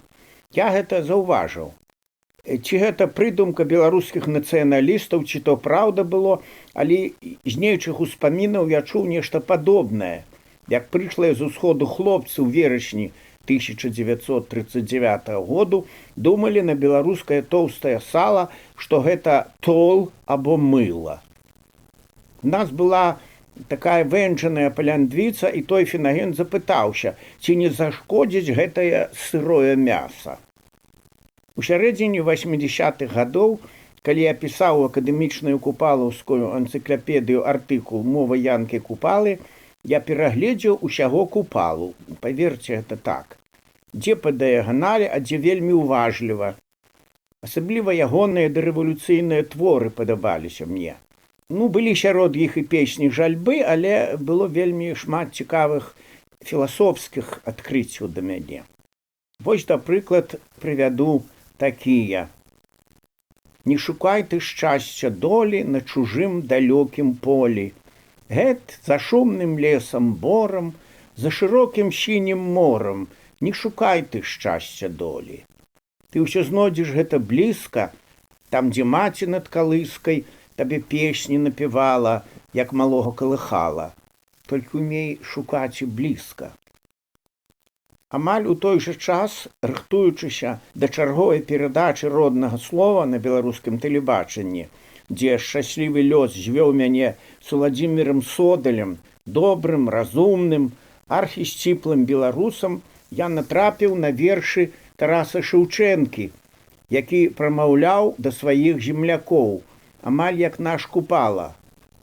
«Нема на світі України, немає другого Дніпра, а ви претеся на чужину шукати добрага добра».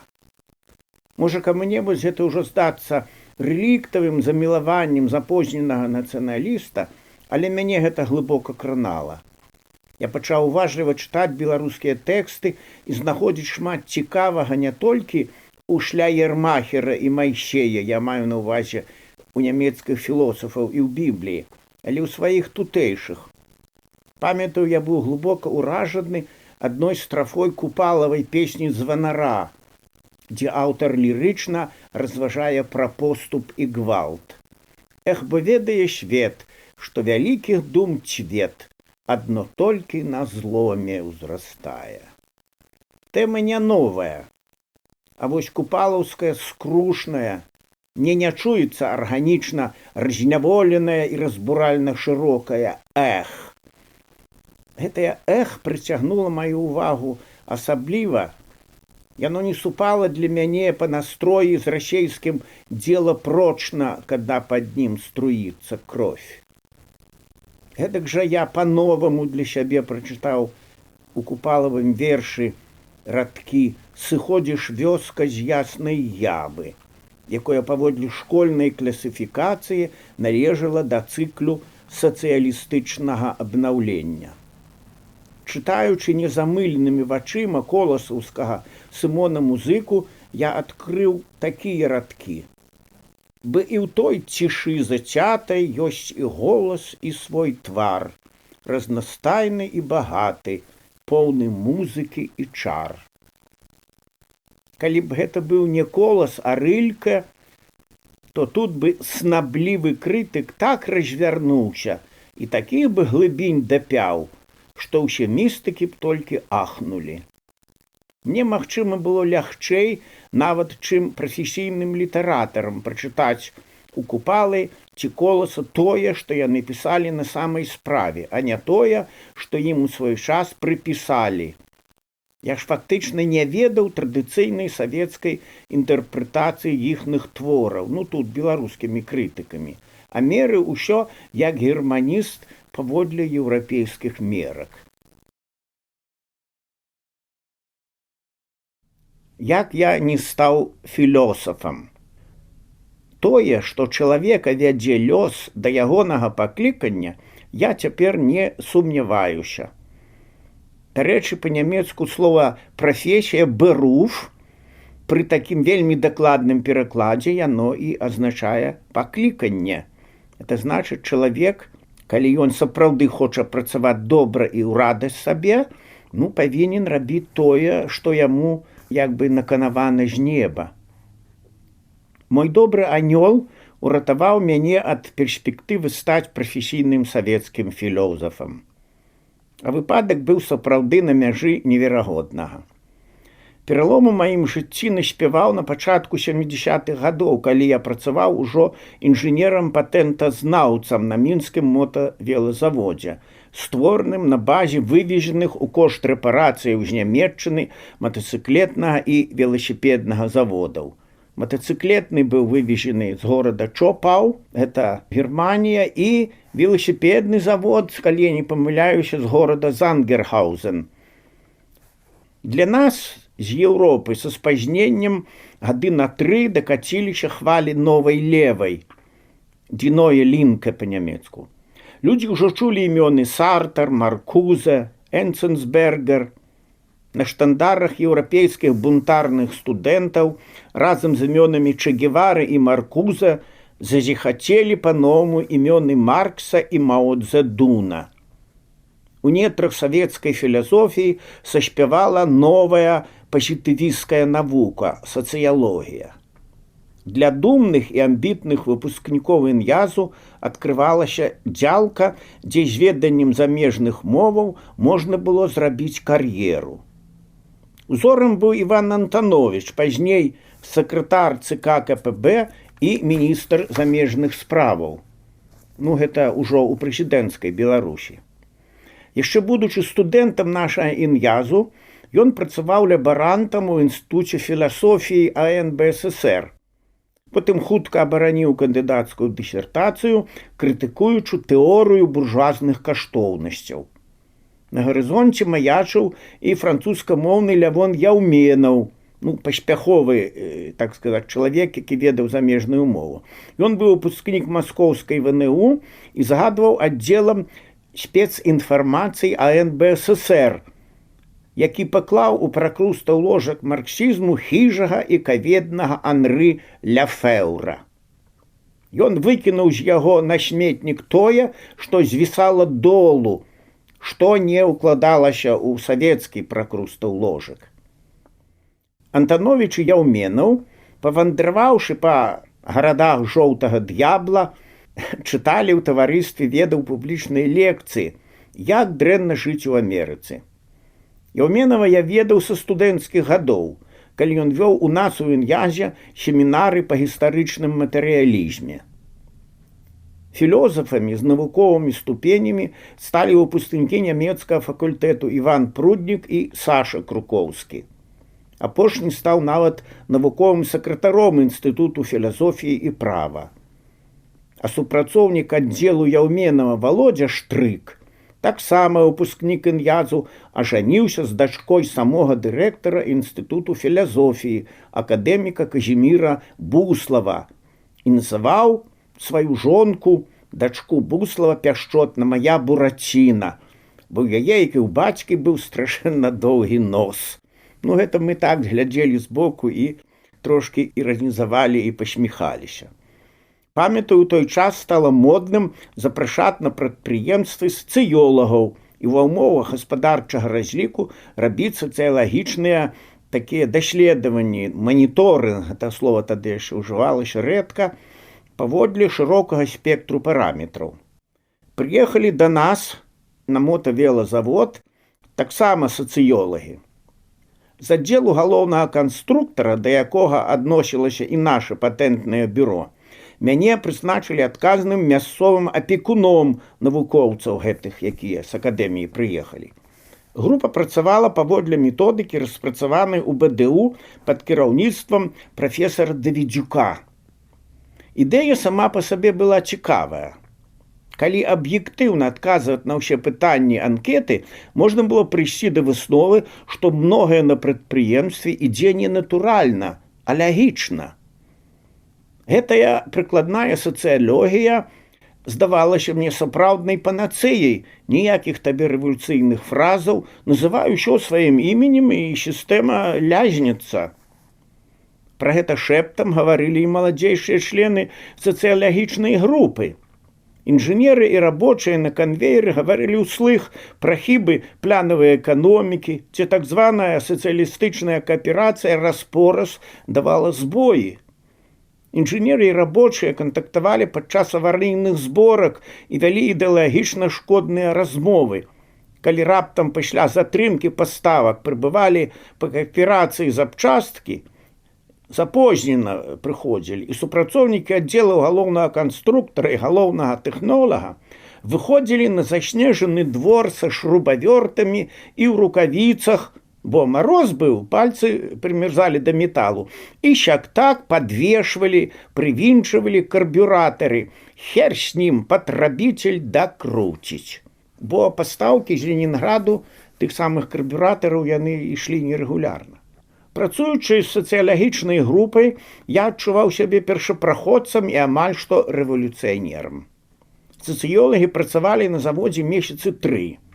Праўда, калі маніторынг падыходзіў да канца і трэба было рабіць высновы, высветлілася, што ўвесь рэспубліканскі праект, які ахопліваў шмат прадпрыемстваў, знаходзіцца пад патранатам прамысловага аддзелу і аддзелу навукі ЦК КПБ. дзе лічаць пакуль непажаданым надта радыкальныя высновы пра высветленыя хібы. Пра гэта я пачуў на заключнай нарадзе з удзелам нашага галоўнага інжынера, намесніка дырэктара па вытворчасці і самога прафесара Давідзюка, які кіраваў гэтай групай гэтых сацыёлагаў. Мне таксама далі слова ад імя, як бы так сказаць, інжынерных аддзелаў. І я потым, як гаварылі, даволі разумна і стрымана выказаўся. Пасля нарады да мяне падышоў прафесар Давідзюк і прапанаваў пайсці да яго аспірантуру пры акадэміі навук, стацыянарна, або завочна. Гаварыў пра цікавыя перспектывы. Я прыняў эўрастычнае рашэнне і перайшоў свой чарговы ярдан Рубікон. Пачаў рыхтавацца да экзаменаў у завочную аспірантуру па прыкладной сацыялогіі.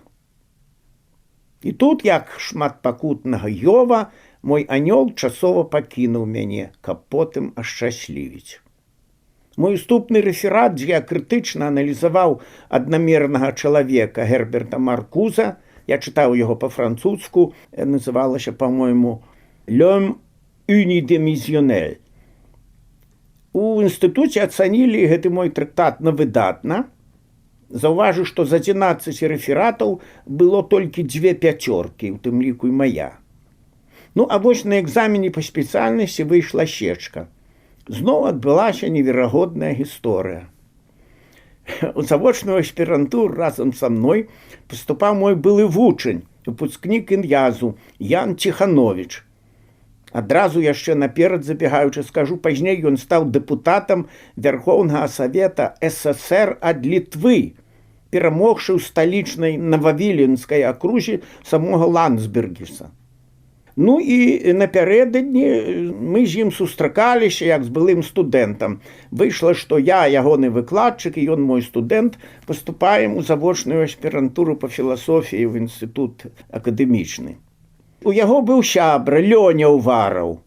Ён быў загадчыкам кафедры ў інстытуце пералівання крыві. Я не ведаю, як яны пазнаёміліся, Ян Ціхановіча, гэты Леонід Увараў. Наша імправізаваная кансультацыя, якая адбывалася ў інтэрнаце па вуліцы Акадэмічнай, закончылася лёгкім півам. Нічого мы больш не пілі, шчыра кажу.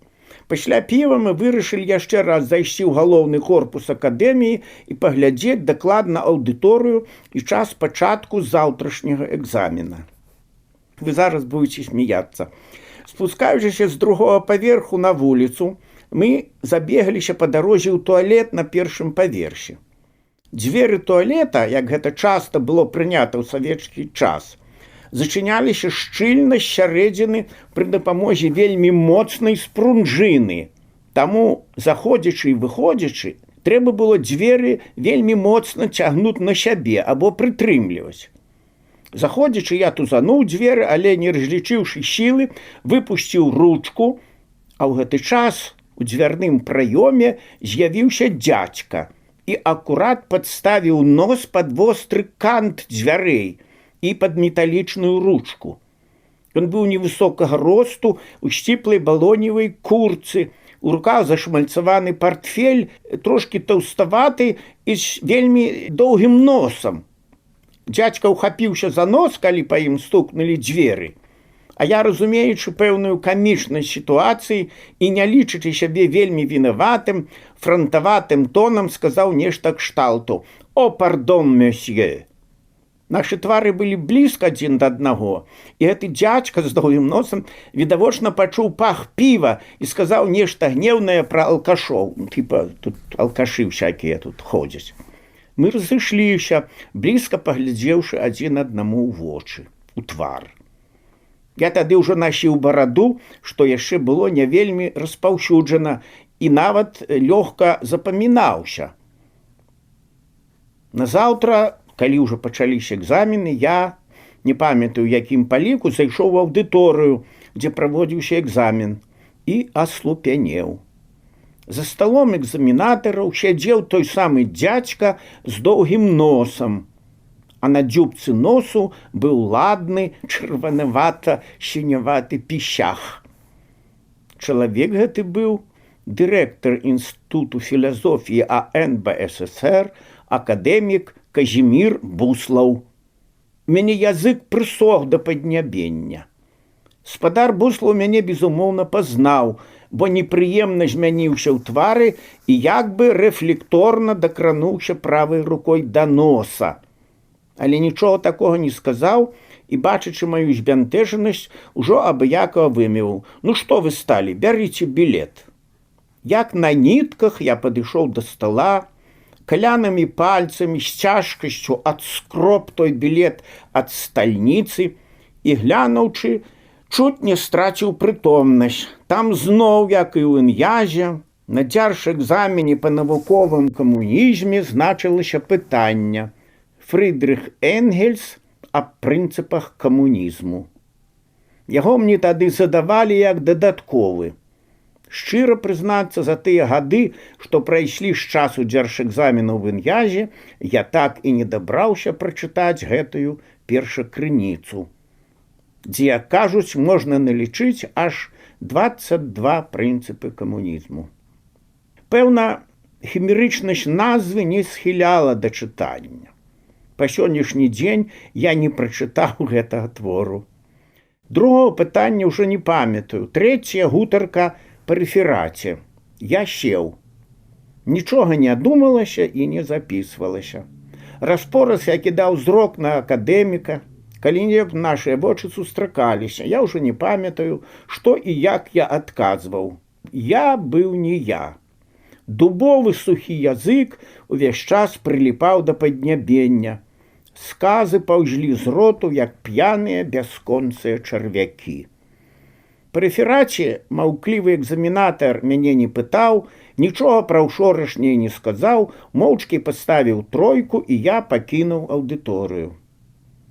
Мае новыя знаёмцы, што чакалі каля дзвярэй, былі здзіўленыя, што я атрымаў 3, бо перад заходам у аўдыторыю мяне шмат хто што пытаўся, а я ведаў на ўсё адказы. Да таго ж мая 5 па рэфераце падымала мой аўтарытэт да нябёсаў. Замежную мову я ўжо здаваць не пайшоў, хаця, канешне, атрымаў бы 5. Мяне і з 3 па спецыяльнасці ўзялі б у завочную аспірантуру, бо было запрашэнне самога прафесара Давідзюка, які тады працаваў ва ўніверсітэце, згадаў кафедрай. Галоўнае тады было мець навуковага кіраўніка, але мне было сорамна перад прафесарам Давідзюком, які сам яшчэ на заводзе даў згоду быць маім навуковым бацькам. На гэтым мая філазофская кар'ера скончылася. Лінгвістыка – навука для сэрца і розуму. Пасля ганебнага правалу на экзамене ў акадэміі я ўжо не хацеў заставацца на заводзе. Маючы месяц адпачынку, які я атрымаў для паступлення ў аспірантуру, я вырашыў знайсці новае месца працы. Праз знаёмага ў інстытуце кібернетыкі, колішняга аспіранта ў прафесара Олега Сергеевича Шырокага, я дачуўся пра вакансію ў інстытуце мовазнаўства АНБ ССР на часовую працу паводле гаспадарчай дамовы з паштовай скрынкай у Ленінградзе. Паштовымі скрынкамі называлі закрытыя навуковыя установы, што працавалі на абарону ў ССР. Там, у Ленінградзе, на вуліцы Чапаева, пад шыльдай ленінградскай фабрыкі «Цацак» хаваўся так званы інстытут далёкай сувязі, які займаўся халера ведае чым, у тым ліку аўтаматычнай ідэнтыфікацыяй гукавых моўных сігналаў, аналізам і сінтэзам штучнай мовы, блізкароднаснай псіхалінгвістыкай. Нешта для мяне на той час загадкавае і страшэнна цікавае, новае і таямнічае. Мая фантазія яшчэ больш распалілася, калі я даведаўся, што інстытут будзе займацца аналізам акустычных асаблівасцяў так званага геліевага маўлення. Это значыць акустычна змененая мова пры знаходжанні чалавека ў замкнёнай прасторы, дзе ў дыхальнай кіслароднай сумесі будзе прысутнічаць спецыяльна ўпрыснуты гелій, каб пазбегнуць эфекту так званай эмбаліі, закупорвання крывяносных сасудаў ад пападання ў кроў кіслароду як іншароднага цела. Тады ва ўсіх на памяці была гібель савецкіх касманаўтаў Волкава і Пацаева, якія паводле адной з версіяў памерлі ад эмбаліі пры разгерметызацыі карабля. На мой кзот, гэта той дрэнны воўчы артыкул 47В, Кодекс законаў о труде СССР, так гэта расшифроўваецца, гэты артыкул быў незаўважаны вучоным сакратаром інстытута, які выконваў фактычна абавязкі начальніка аддзела кадраў, ён быў незаўважаны. Гэтага чалавека добрага, які не звярнуў увагу на гэты мой запіс, звалі Анатоль Сцепанович Аксамітаў. Ён быў спецыяліст па народнай фразеалогіі, пазней выдаў слоўнік фразеалогіі, і ён быў майстар спорту па шахматах. Вось так лёс прывёў мяне ў інстытут мовазнаўства. Я стаў мовазнаўцам, псіхалінгвістам у лабараторыі эксперыментальнай фанетыкі інстытуту мовазнаўства імя Якуба Коласа Акадэміі навук БССР. Узначальваў лабараторыю добры чалавек Александр Йосіфович Падлужны, пазней акадэмік і дырэктар інстытуту. 11 гадоў працы ў лабараторыі былі, бадай, самыя шчаслівыя гады майго жыцця. Адносна вольны рэжым працы, не лічачы некалькіх андропаўскіх месяцаў, магчымасць у рабочы час працаваць у акадэмічнай бібліятэцы, дзе быў даволі добры фонд сучаснай перыёдыкі, старых кніжак было меней, чым у ленінскай бібліятэцы. А галоўнае, выдатны калектыў лабараторыі. Вось з гэтага складаліся галоўнае шчасце маё існавання, якое грунтавалася на свабоднай фантазіі ў межах зададзенай пошукавай сістэмы. На жаль, амаль усе тыя мае калегі ўжо в іншым свеце, і прафесар Александр Падлужны, грунтоўны прафесійны фанолог савецкай школы, які напісаў у суаўтарстве з Валерам Чэкманам фундаментальную працу «Гукі беларускай мовы» з рэнтгенаграмамі, палетаграмамі і губнымі артыкуляцыямі.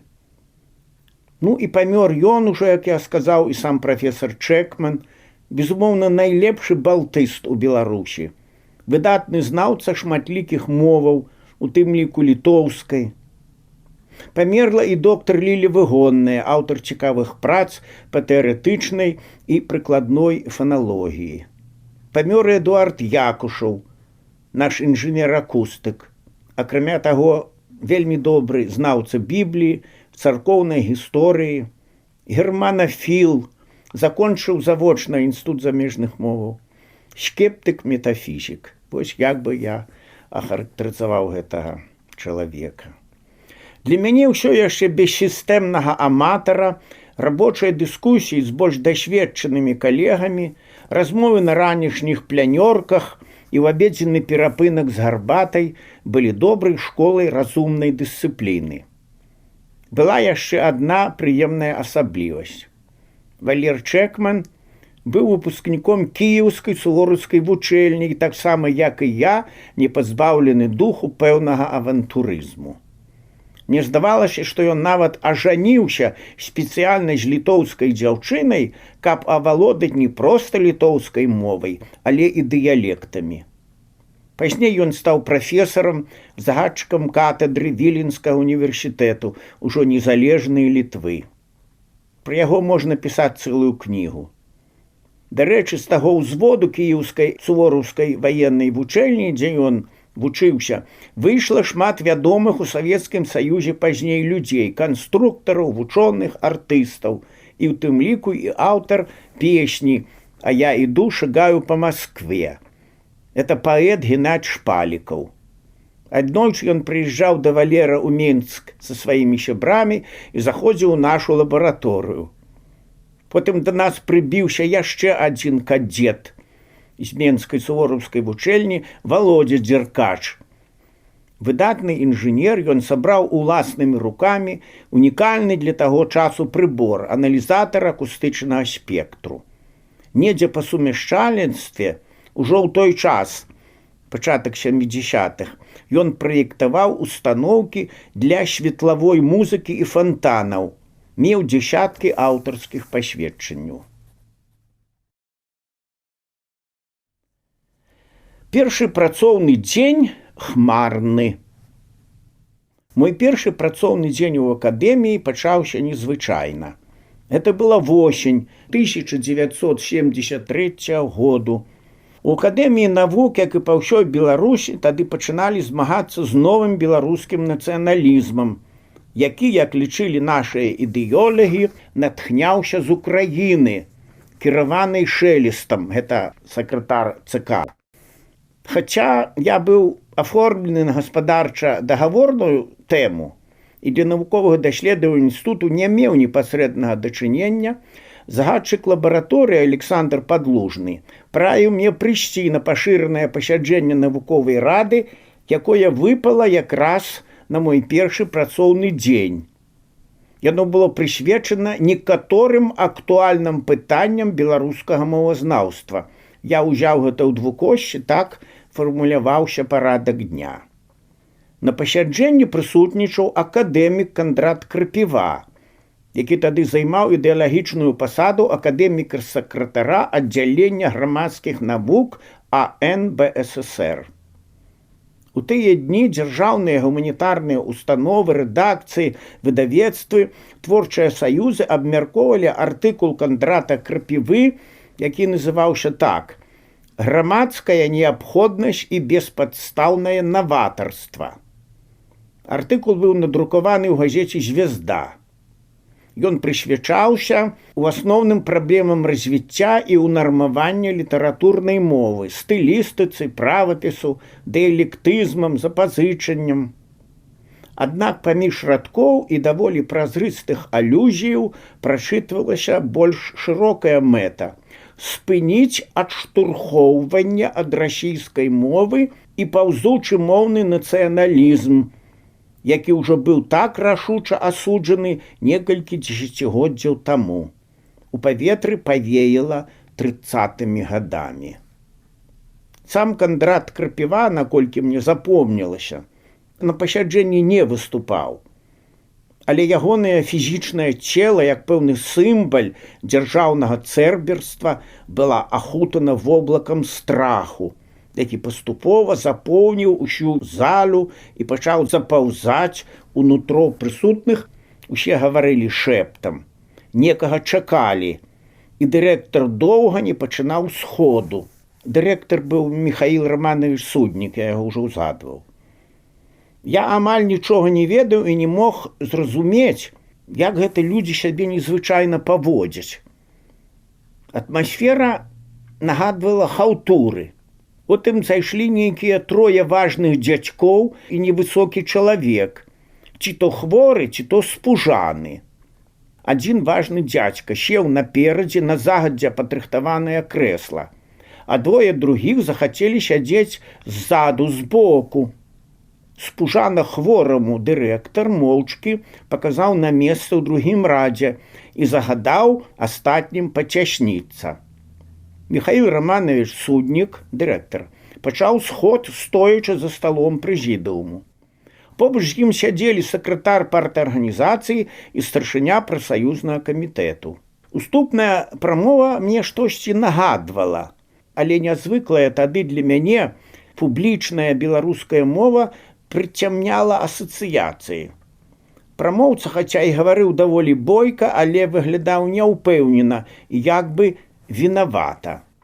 Ён раз-пораз кідаў зрок то на Крапіву, то на тых двух дзядзькоў, што захацелі і сядзелі збоку ззаду. Крапіва сядзеў без акуляраў, нерухома і бесперапынна выціраў складзенай у квадрацік насоўкай слёзныя залозы у куточках вачэй. Было незразумела, слухае ён ці не. Двое важных дзядзькоў, здавалася, зусім не слухалі прамоўцу. Адно шапталіся паміж сабою, нават не вельмі стараліся гаварыць ціха, чым, безумоўна, яшчэ больш дэманстравалі сваю важнасць. Хаця дырэктар быў член-карэспандэнт АН БССР, але гаварыў ён больш як партыец і грамадскі дзеяч, націскаючы на поспех айчыннага мовазнаўства пад кіраўніцтвам камуністычнай партыі. Калі пачаў выступаць парторг і самакрытычна гаварыць пра недахопы ды ідэалагічныя хібы ў працу калектыва, а потым і назваў імя аднаго адшчапенца, які звязаўся з ідэйна няспелымі элементамі ў Беларусі і нават за ейнымі межамі. Мяне працяло як мыланкай: «Вось яно дэжавю». Такі сцэнар я бачыў 10 гадоў таму у актавай зале ў Інстытуце замежных моваў. Там адшчапенца, які чытаў Боруха Спінозу і хацеў зліцца з жаданай таемнай партыяй справядлівасці, звалі Дмітрый Багушевіч. А тутэйшага беларускага нацыяналіста звалі Алесь Каўрус. Тое, што я цяпер зачытаю, Каўрус пазней скажа, што гэта я нешта прыдумаў, што такога не было, што гэта нейкія аберацыі маёй памяці, але я ўсё ж такі стаю на сваім, яно так было, як я зараз буду апісваць. Вось гэты Алесь Каўрус і быў для мяне той чалавек, якога я спачатку назваў спужана хворы. Ён сам паходзіў з Мядзелу. І, паводле сведчання некаторых выступоўцаў, злоўжываў у навуковых працах дыялектызмамі, якія былі падобныя да палянізмаў. І звязаўся з ненадзейнымі элементамі, якія на сваіх таемных збюрках спявалі Богдановича ў пагоню, разважалі пра залаты век беларускага сярэднявечча, ВКЛ і перапісваліся са сваімі украінскімі хаўручнікамі. Марылі пра рэстаўрацыю украінска-беларускага дэмакратычнага княства ад мора да мора. Пры няўдзячнасць таварышу Каўрусу сваёй уладзе і камуністычнай партыі гаварыла з натуральнымі слязьмі на вачах старшы навуковы супрацоўнік інстытуту Арашонкава Ганна Уладзіміраўна, якая паходзіла з-пад Нясвіжу і добра памятала, як цяжка жылося за панскай Польшчай да 1939 году. Яна параіла таварышу Каўрусу распытаць мядзелскіх сваякоў пра той час. Яны ж таксама былі ў заходняй Беларусі. Тут я падслухаў, як кабеціна, што сядзела побач, сказала, што Каўрусаву радню пасля 1939 году рэпрэсавалі. Далей усё ішло як па нотах. Выступіла яшчэ некалькі абураных. Вінаватага выставілі перад заляй, ён маўчаў, не агрызаўся. Значыць, каяўся. Цікава, што ніхто з прышлых дзядзькоў не выступаў. Яны толькі назіралі. Усю справу інстытуцкія зрабілі сваімі сіламі. Можна сказаць, сваімі рукамі. Нацыяналіста Каўруса звольнілі з інстытуту. Я быў непрыемна ўражаны тым пасяджэннем. І мненна падумалася, куды гэта я зноў папаў. Першы рабочы дзень і тут вот такое. Калі выходзілі з залі, я наблізіўся да Падлужнага, свайго новага начальніка, і запытаўся, якія такія страшныя палянізмы ўжываў Каўрус у сваіх навуковых працах. Александр Йосевіч паглядзеў на мяне як на вар'ята і, прыклаўшы указальны палец да вуснаў, і рвануў ад мяне як ад заразнага. Пазней ужо сам-насам параіў мне менш задаваць падобных пытанняў пры незнаёмых людзях.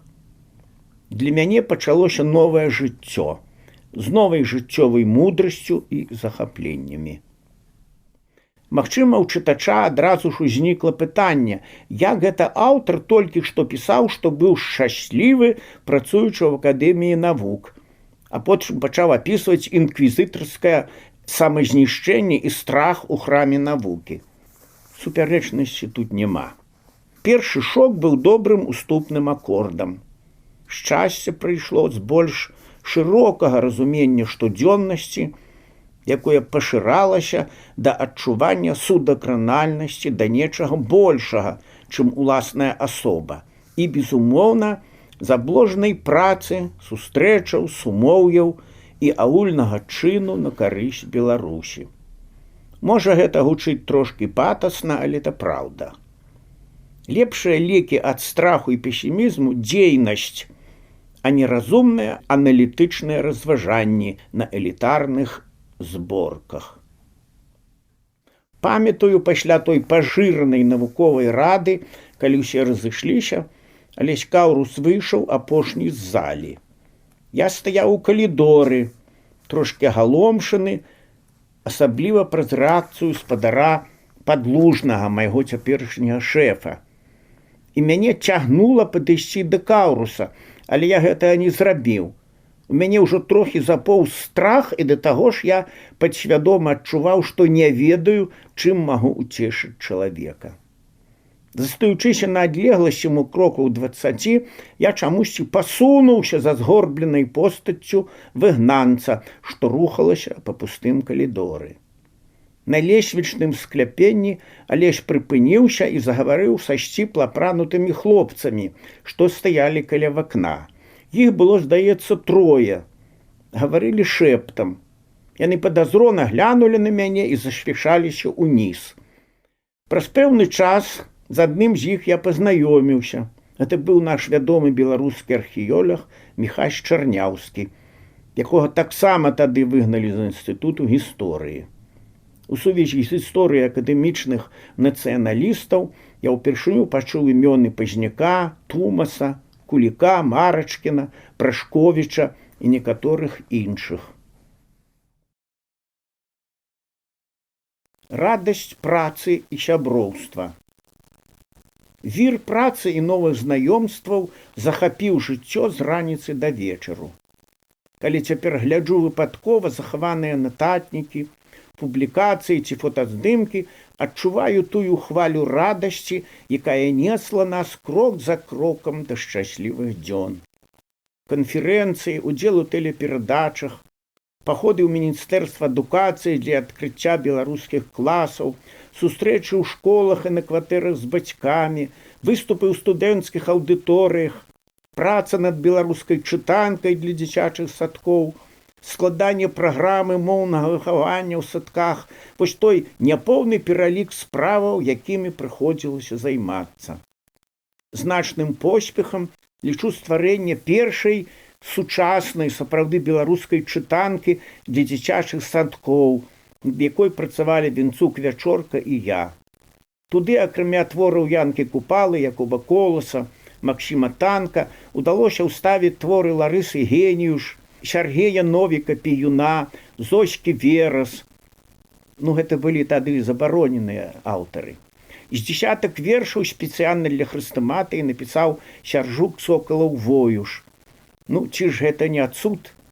Блакіт нябёс і белы бусел, і кветкі ў полі, як абрус. Мой край завецца Беларуссю, і сам я хлопчык беларус.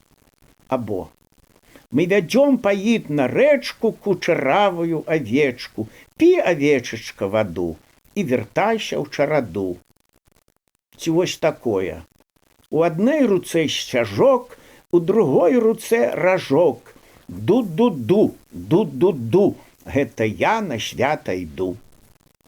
Прыходзілася ісці на хітрыкі і кампрамісы, без якіх чытанку не падпісалі б да друку, бо на ёй павінен быў быць, як тады казалі, грыф Міністэрства адукацыі.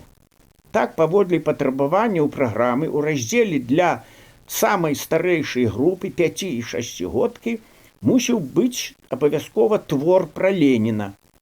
Мы знайшлі і дыдактычна адаптавалі амаль як евангельскую прыпавесць успамін апавядання «Графін», у якім расказвалася, як малы Володя разбіў графін і потым мужна прызнаўся пра тую шкоду. Падобная ж гісторыя адбылася і з вялікім кастрычнікам. У змесце павінна было фігураваць гэтае слова «кастрычнік» з вялікай літары, як даніна павагі і ўвагі да вялікай кастрычніцкай сацыялістычнай рэвалюцыі. Не хацелася ж даваць беларускім дзецям тупыя рэвалюцыйныя агіткі. Мы ўзялі верш Олега Мінкіна, у якім апявалася позняя восень, шматколерны лістапад, павуціння, прыход новай пары года. Верш як верш. Ён быў ужо дзесьці апублікаваны, але меў патрэбную назву «Кастрычнік». У гэты ж раздзел змясцілі і верш Сокалаў Воюша пра сцяжок і свята. З такім вершам можна ісці і на свята 25 сакавіка, свята БНР. Асаблівасць той працы было мірнае, разумнае супрацоўніцтва з Міністэрствам асветы, а дакладней з управленнем дашкольнага выхавання, якое ўзначальвала Тамара Карысцялёва. Міністарка Сухнат, ейны намеснік Круглей, былі вельмі варожа настроеныя да беларускіх школаў і дзіцячых садкоў. Кампліментамі, хітрыкамі, галоўнае, егіпецкай працай удалося дабіцца дазволу захаваць аўтарскі калектыў, дзе засталіся мы з Вячоркам і адна даволі індыферэнтная дама з управлення дашкольнага выхавання. Ейнае прозвішча Маскаленка было як грамаатвод. Яна не ведала, хто такія Ларыса Геніюш, Зоська Верас, тым больш не ведала, што Сокалаў Воюш жывы і спявае на плошчад свае прыстанкі. Так чытанка прайшла праз цэнзуру і была афіцыйна рэкамендаваная садкам як хрэстаматыя. Дагэтуль не ведаю, здагадвалася начальніца Тамара Карысцялёва пра нашу з Вячоркам скіпскую хітрасць ці не. Ва ўсякім разе яна не перашкаджала. У 2006 годзе мы з Вячоркам сустрэлі яе выпадкова на нейкай апазіцыйнай імпрэзе, такую ж спакойную і прыгожую, як 15 гадоў таму. Яна сказала, што пакінула працу ў міністэрстве, бо там цяпер немагчымая атмасфера, і працуе ў праектах сваёй дачкі, якая жыве ў Англіі і займаецца дыдактыкай фармавання дэмакратычнага светапогляду малодшых школьнікаў. Гэта яна так удакладняла. Пазней я бачыў яе як вядоўцу у Ютубе. Яна выступала як рэферэнт школы маладых оксфордскіх студэнтаў, якія цікавяцца ўсходняй Еўропай. З цеплынёй у сэрцы ўспамінаю іншыя імёны сяброў, аднагодкаў, старэйшых і маладзейшых, што аддавалі сябе ўдзячнай працы будовы беларускага школьніцтва. Ніл Гілевіч, Анатоль Вярцінскі, Галіна Прыма, это дырэктарка сада дзіцячага, Уладзімір Содаль, рэдактар тэлебачання, Ларыса Сімаковіч, вядомая кампазітарка, Алесь Рашчынскі, Ірына Красоўская, Арына Вячорка, Ігор Міклашевіч, Тацяна Шчасная, Віолета Яфіменка, Сергей Вітушка, Ірына і Аляксей Марачкін, Яўген Кулік. Можна пералічваць дзесяткі імёнаў мастакоў і пісьменнікаў, без удзелу якіх поспехі таго часу былі б немагчымыя. Адраджэнне і суверэнітэт не зваліліся з неба. Мы яшчэ як след не асэнсавалі таго вялікага ўздыму нацыянальнага руху, у які зрабіў свой вялікі ўнёсак Геннадзь Бураўкін на пасадзе старшыні Дзяржтэлерадыё. Яму хапала ведаў і мудрасці дабівацца максімальна магчымага пры закладцы падмурку нацыянальнага тэлебачання ва ўмовах русіфікаванага камуністычнага кіравання. У той час у мяне напісалася на адным дыханні вельмі шмат цікавых эсэ. Гаворыць моя буцькаўшчына, час одуму, ад малой радзімы да вялікай, спаўтузена кароткіх публікацый у часопісе «Беларусь», пра нашыя і чужыя імёны, артыкулы для полымя пра беларускі пераклад і сучаснае школьніцтва. Для журналістаў радыё і тэлебачання я чытаў лекцыі па культуры мовы, кансультаваў дыктарскую групу пад кіраўніцтвам Зінаіды Бандарэнкі, вёў перадачу «Роднае слова». На прапанову Зянона Пазняка узначаліў моўную камісію пры Беларускім фондзе культуры, а пазней увайшоў у рабочую групу для напісання закону аб мовах у Беларускай ССР, які быў прыняты яшчэ пры саветах.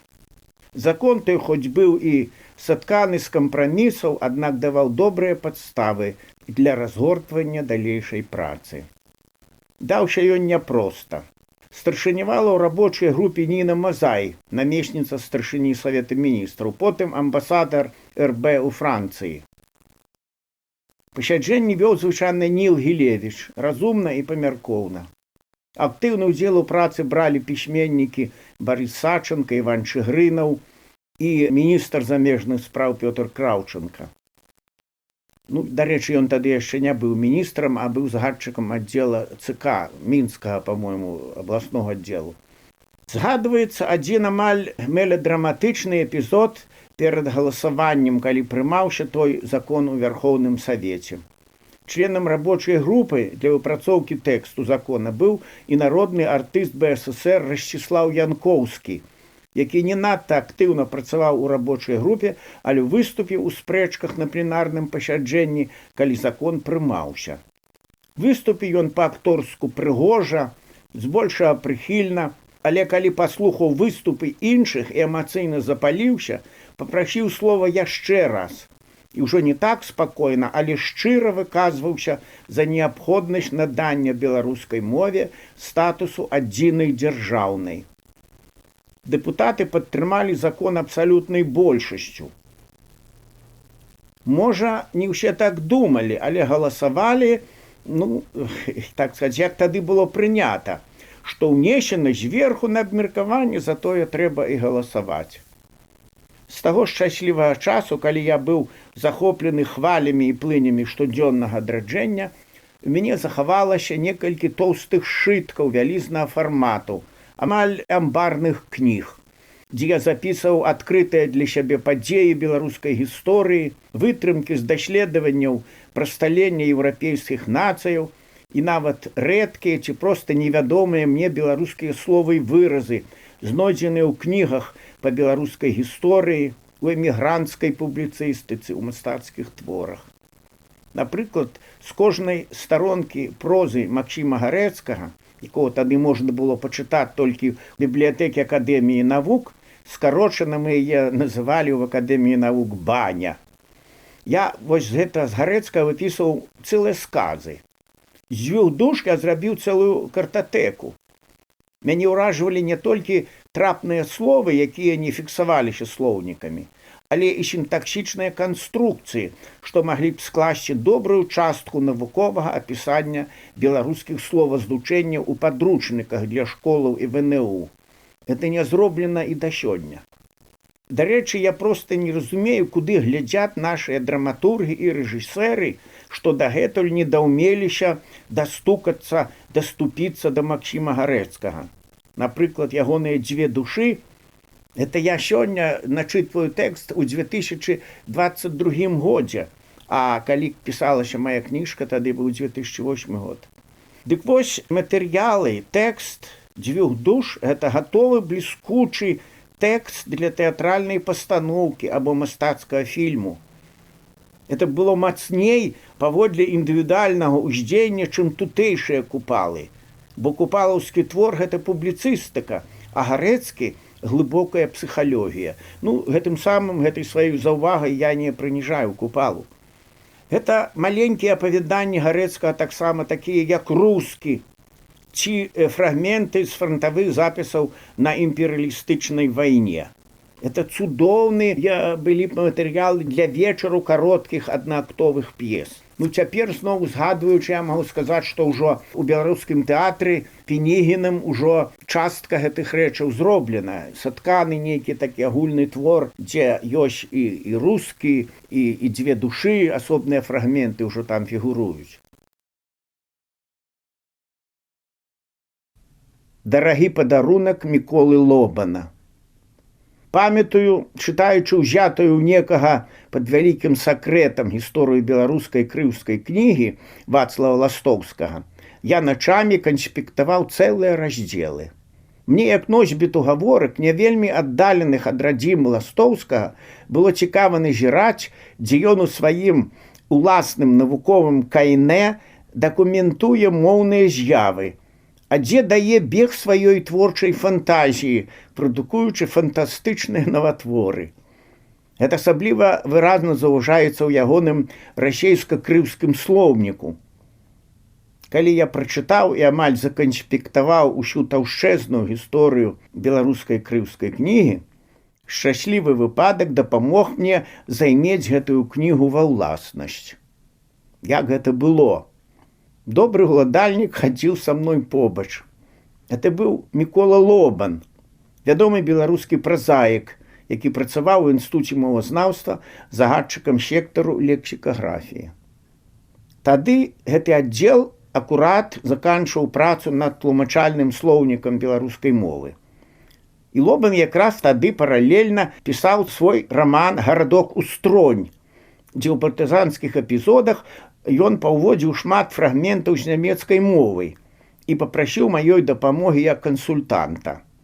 Я надрукаваў яму за паўдня на машынцы, можа, старонкі 3 нямецкіх сказаў у абсалютна адэкватнай рэдакцыі. Бо раней заўважаў, што нашы савецкія выдавецтвы і сцэнарысты фільмаў пра вайну укладаюць у вусны немцаў выключна дурныя выказванні, толькі пра шнапс ці пра салдацкі секс. І, як правіла, з граматычнымі памылкамі. Лобан, як аўтар раману «Гарадок Устронь», быў вельмі задаволены, падараваў мне некалькі сваіх кніжак з подпісамі і прапанаваў аж 30 рублёў за тыя 5 старонак. На той час гэта былі немалыя грошы, чвэрць маёй месячнай зарплаты малодшага навуковага супрацоўніка. Калі я катэгарычна адмовіўся браць грошы, Міклай Павлович запрасіў мяне ў госці і сказаў, што хоча зрабіць мне сюрпрыз. Ну, я пагадзіўся. Жылі Лобаны дзесьці ў раёне Розы-Люксембург, на ўзгорку ў хрушчоўцы другога пакалення. Дома была толькі жонка Броня, якая, падставіўшы сёе тое на стол, пакінула нас сам-насам.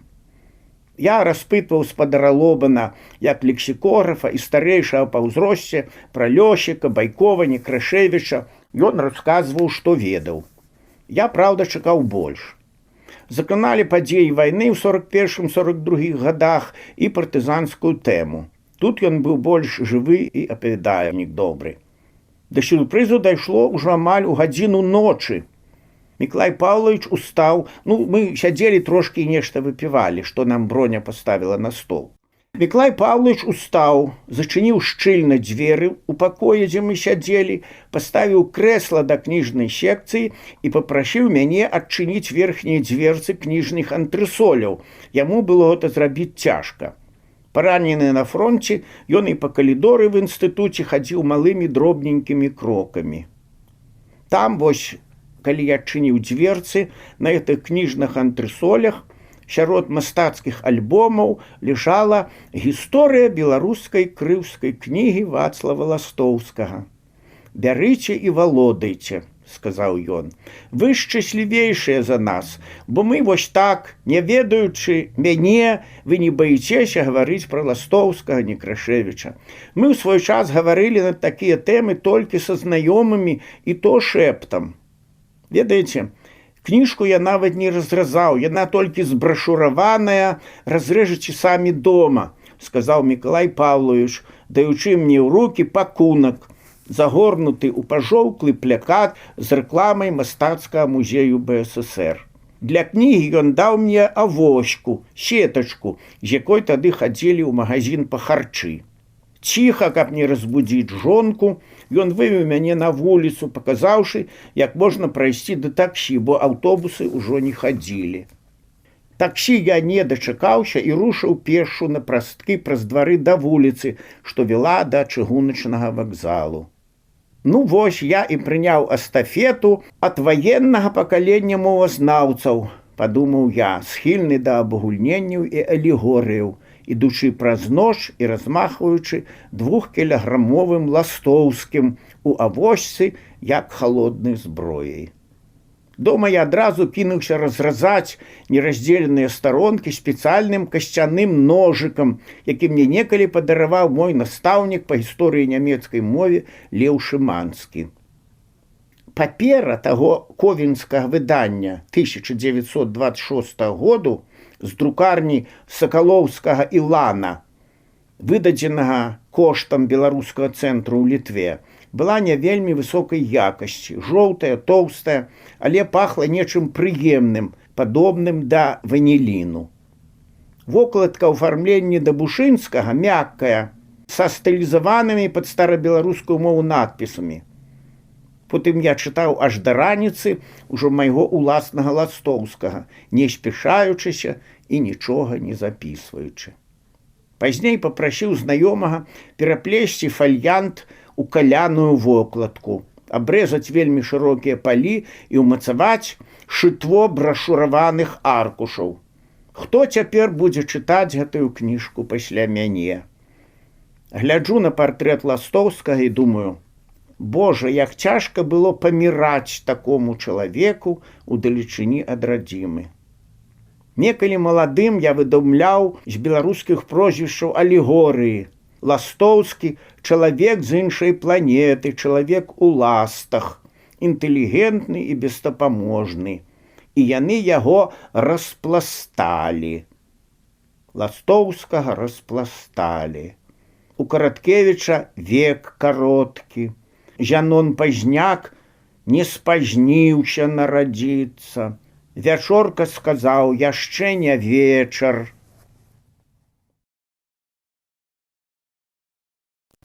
Усе разам за Беларусь.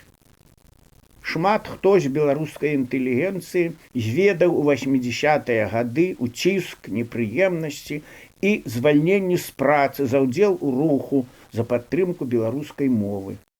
Здаецца, у 1985 годзе у ЦК КПСС у Маскву быў накіраваны ліст ад беларускай інтэлігенцыі, ліст 25, які першым падпісаў Васіль Быкаў. Там гаварылася пра неабходнасць надання беларускай мове статусу дзяржаўнай і адпаведнага пашырэння яе функцый. У 1986 годзе, калі я быў ужо дацэнтам педінстытуту, да мяне падышоў Мікола Купава і прапанаваў паставіць подпіс пад яшчэ адным лістом у ЦК КПСС, у якім ужо выкладалася цэлая праграма рэфармавання моўнай палітыкі ў Беларусі. Не ведаю, чаму Купава да мяне першага падышоў. У асяродку беларускай інтэлігенцыі было шмат больш аўтарытэтных людзей, чым я. Потым мне нехта сказаў, што так мяне быццам бы правяралі, ці не стукач я. Такая хвароба ў нашых адраджэнцаў была і ёсць да сённяшняга дня. Хварэў на яе і Зянон Пазняк, і Васіль Быкаў, і шмат хто яшчэ. Я паставіў свой подпіс пад нумарам 1. Пасля мяне яшчэ падпісаліся 99 асобаў. Гэта ўжо быў ліст 100. Ну, казалі, што яго потым да яшчэ далучылася, можа, прозвішчаў 100 ці 150. Пра ліст 25 і пра той гэты вялізны ліст перадалі замежныя радыёстанцыі, якія пералічвалі прозвішчы і пасады падпісантаў. Пасля нас выклікалі групамі па 3-4 чалавекі ў ЦК КПБ на сустрэчу з прадстаўнікамі з Масквы, якія прыехалі разбірацца з правінцыйнымі закалотамі. І, натуральна, паведамілі на месца працы пра той калектыўны ліст. Цяпер падобныя апеляцыі могуць здавацца смешнымі. Тады гэта быў учынак. Памятаю, пра гэта ведаў увесь наш педінстытут. Але факт галоснасці, масавасці і аўтарытэт падпісаных баранілі ад рэпрэсіяў. Рэктар касавурыўся, згадчык кафедры і калегі моўчкі падтрымлівалі. Магчыма, тады партыйнае кіраўніцтва яшчэ не ўспрымала ўсё гэта вельмі сур'ёзна. У аргкамітэце БНФ. Пазней у 1989 годзе, калі я апынуўся ў складзе аргкамітэту Беларускага народнага фронту і партыйная дыктатура ўжо трашчэла па швах, рэакцыя была зусім іншая. Было зроблена ўсё магчымае, каб дыскрэдытаваць актывістаў нацыянальнага руху. На другі ж дзень пасля ўтварэння аргкамітэту БНФ мяне ўжо чысцілі на інстытуцкім сходзе. На ўстаноўчым сходзе беларускага гістарычна-асветнага таварыства памяці ахвяр сталінізму «Мартыралог Беларусі» у чырвоным касцёле святых Сымона і Алены 19 кастрычніка 88 году як бы спантанна паўстаў аргкамітэт БНФ. На самой справе нічога спантаннага не было. Зянон Пазняк і Васіль Быкаў са сваімі найбольш блізкімі паплечнікамі ўсё планавалі загадзя. Я не належаў да той групы, асабліва набліжаных да Васіля Быкава і Пазняка, і не ведаў усіх дэталяў сцэнару. Я толькі даў згоду на тое, каб увайсці ў аргкамітэт. Партыйнае кіраўніцтва і ўся наменклатура відавочна мела пэўную інфармацыю і адчувала, што рыхтуецца нешта надзвычайнае. Таму прыслала на той вечаровы сход некалькі дзесяткаў сваіх прадстаўнікоў грамадскасці. Гэтае спалучэнне я бяру ў двукоссе, прадстаўнікі грамадскасці, каб перашкодзіць распаўсюду гэтай заразы. Такое тады здаралася часта, калі нефармалы, так у канцы 80-х называлі нас, праводзілі свае сходы і нешта арганізоўвалі. Цікаў было назіраць за заляй, якая адлюстроўвала падзел грамадства. На адным баку сядзелі 40-50гадовыя укормленыя ружова-шчокія дзядзькі ў цёмных гарнітурах з гальштукамі. На другім разнамасная публіка, пасівелыя мужчыны, моладзь, шмат доўгавалосых у акулярах, у шведрах, куртках з гальштукамі і без. Ажыўленне ў зале выклікала з'яўленне ў вайсковай палявой форме двух шарагоўцаў. Во, ўжо войска да нас далучаецца. Гэта былі Вінцук Вячорка і Алесь Суша, якіх, як па камандзе зверху, тэрмінова прызвалі на зборы ў войска, як актыўных нацыяналістаў. У той вечар яны збеглі ў самаволку. Падзеі таго дня шмат ужо хто апісваў у сваіх успамінах, таму не буду спыняцца на дэталях. Вынік вядомы.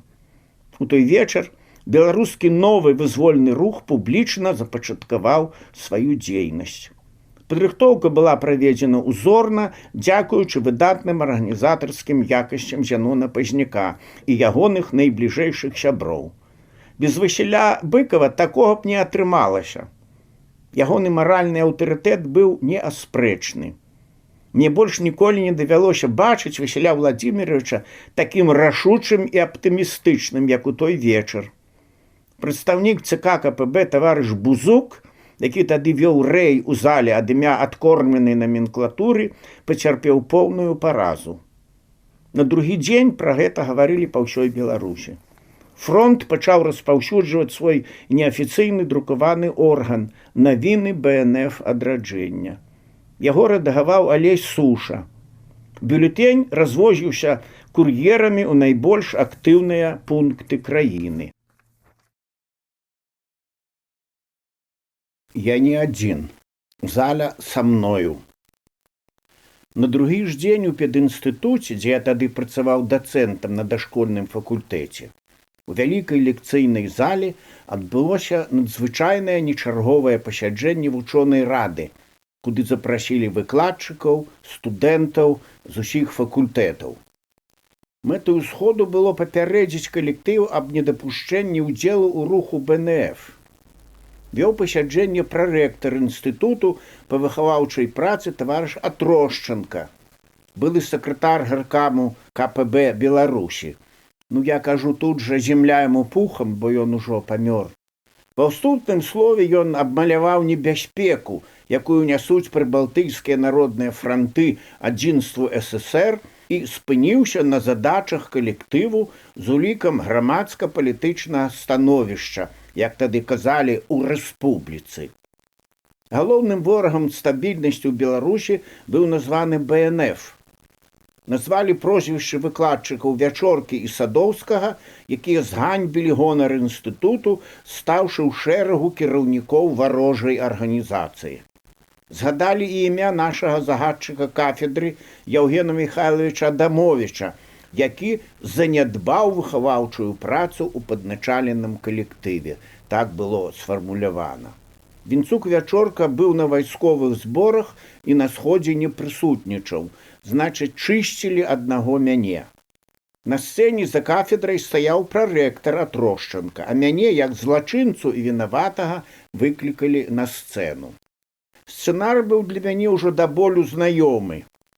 Я ўзгадаў расправу з Багушевічам у Він'язе, маё выгнанне з Альма-Матэр у 1969 годзе і воўчы артыкул у працоўнай кніжцы, суд над Каўрусам у Інстытуце мовазнаўства Акадэміі навук. І вось я на сцэне утварыўся псіхалагічны трохкутнік: прарэктар, Заля і я. Як гэта са мною часта бывае ў хвіліны небяспекі ці проста стрэсу, мне ў голову лезуць тады заўсёды нейкія мелодыі, вершы ці крылатыя выразы.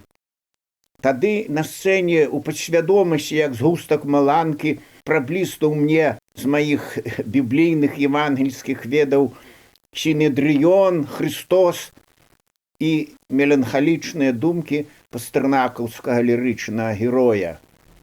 Но продуман распорядок действий, и неотвратим конец пути. Я один, все тонет в фарисействе. Жизнь прожить, не поле перейти. Я не лгу, это правда было. Але вось гэты блюзовы настрой, калі добраму чалавеку дрэнна, як я звычайна характарызую блюз музычны як жанр для сябе, неяк сам па сабе гэты вот блюз, ён перабудаваўся ў пераможны маршавы лад. Як гэта адбылося? Мой зрок, як ужо даволі спрактыкаванага лектара, спыніўся на прыгожым усмешлівым твары маладой выкладчыцы, якую я неаднойчы бачыў на нефармальных сходках у горадзе таго часу. Я эмацыйна вярнуўся ў чырвоны касцёл, у думках, дзе ўчора Васіль Быкаў і Зянон Пазняк бліскуча перамаглі ў ідэалагічнай дуэлі эмісара ЦК КПБ таварыша Бузука. Я кажу, що это нейкую мгненне у галаве ўсё это ачнулася. Адчуваючы унутраную няўпэўненасць таварыша Атрошчанкі, я, будучы адзін на сцэне, дазволіў сабе паакторстваваць і папрасіў даць мне месца на трыбуне, а прарэктару прапанаваў заняць месца ў зале. Мая гэта нахабнасць нейк узрушыла ўсіх, і зала прыхільна загула. Прарэктар мусіў сысці з трыбуны, але не сеў у залю, а прыстроіўся побач на адно з крэслаў, што стаялі на сцэне ўздоўж сцяны. Адчуваючы подых дабрыні, якая запоўніла залю і даходзіла да сцэны, я падсвядома зразумеў, што павінен прадэманстраваць, што я не баюся свайго апанента, а хачу зліцца з прысутнымі, што мы тут не трохкутнік, а бінарная апазіцыя. Заля і я супраць камуністычнага Сінедрыёну. Дзіўна, але я абсалютна не памятаю, што я гаварыў. Усё ішло як на аўтапілоце. Не памятаю, якім фармальным выракам закончыўся сход. Памятаю толькі добры гул у зале, апладысменты ў задніх радах, дзе сядзелі студэнты, поціск сяброўскіх рук у калідоры і хмель маральнай перамогі. Праз некалькі дзён мяне прагналі праз датэрміновы закрыты конкурс на вучонай радзе інстытуту. Аднак вынік адлюстроўваў настрой вуліцы і аўтарытэт руху БНФ адраджэння. 47 членаў рады прагаласавалі супраць майго выключэння з выкладчыцкага корпусу і толькі 14 за. Аргументам на маю карысць быў і мой высокі рэйтынг як выкладчыка. На нашым дашкольным факультэце паводле пытання студэнтаў я дзяліў першае-другое месца з прафесарам псіхалогіі Якавам Каламінскім. Наменклатурныя паклёпы. І па-за межамі тых установаў, дзе працавалі члены аргкамітэту БНФ адраджэння, была арганізаваная цэнтралізаваная кампанія паклёпу і дэфармацыі супраць нас. Ва ўсе раённыя цэнтры, установы і прадпрыемствы разаслалі цыркулярныя лісты арыенціроўкі ЦК КПБ для мясцовых кіраўнікоў з тлумачэннямі бягучага моманту. На сходах зачытвалі прозвішчы адшчапенцаў, якія зліліся з прыбалтыйскімі фашыстамі і плануюць усталяваць у Беларусі нацыяналістычны лад і выгнаць усіх рускамоўных. Ціснулі на сваякоў, якія жылі нават далёка ад Менску. Майго брата Толіка, з якім я ў дзяцінстве мыў багоў і бегаў да суседкі Марты пазычаць малаток, ён быў член КПСС, і да яго, да брата, інжынера-эканаміста Слуцкага цукровага заводу, быў, так сказаць, арганізаваны выклік у райкам, і там яму параілі па-сваяцку паўздзейнічаць на неразумнага сталічнага брата, на мяне. Я даведаўся пра гэта толькі праз год, калі ўжо стаў дэпутатам Вярхоўнага Савету. Тады брат прыслаў мне ліст, яшчэ да майго дэпутацтва. Я магу меркаваць, што гэта быў не ліст падтрымкі, а хутчэй заклапочанасці. Мая жонка схавала гэты ліст ад мяне і спаліла, не дала мне яго прачытаць. Можа, гэта было і разумна, бо ў мяне хапала тады непрыемнасцяў на працы і без братавага ліста. З братам пра тое я ніколі не гаварыў.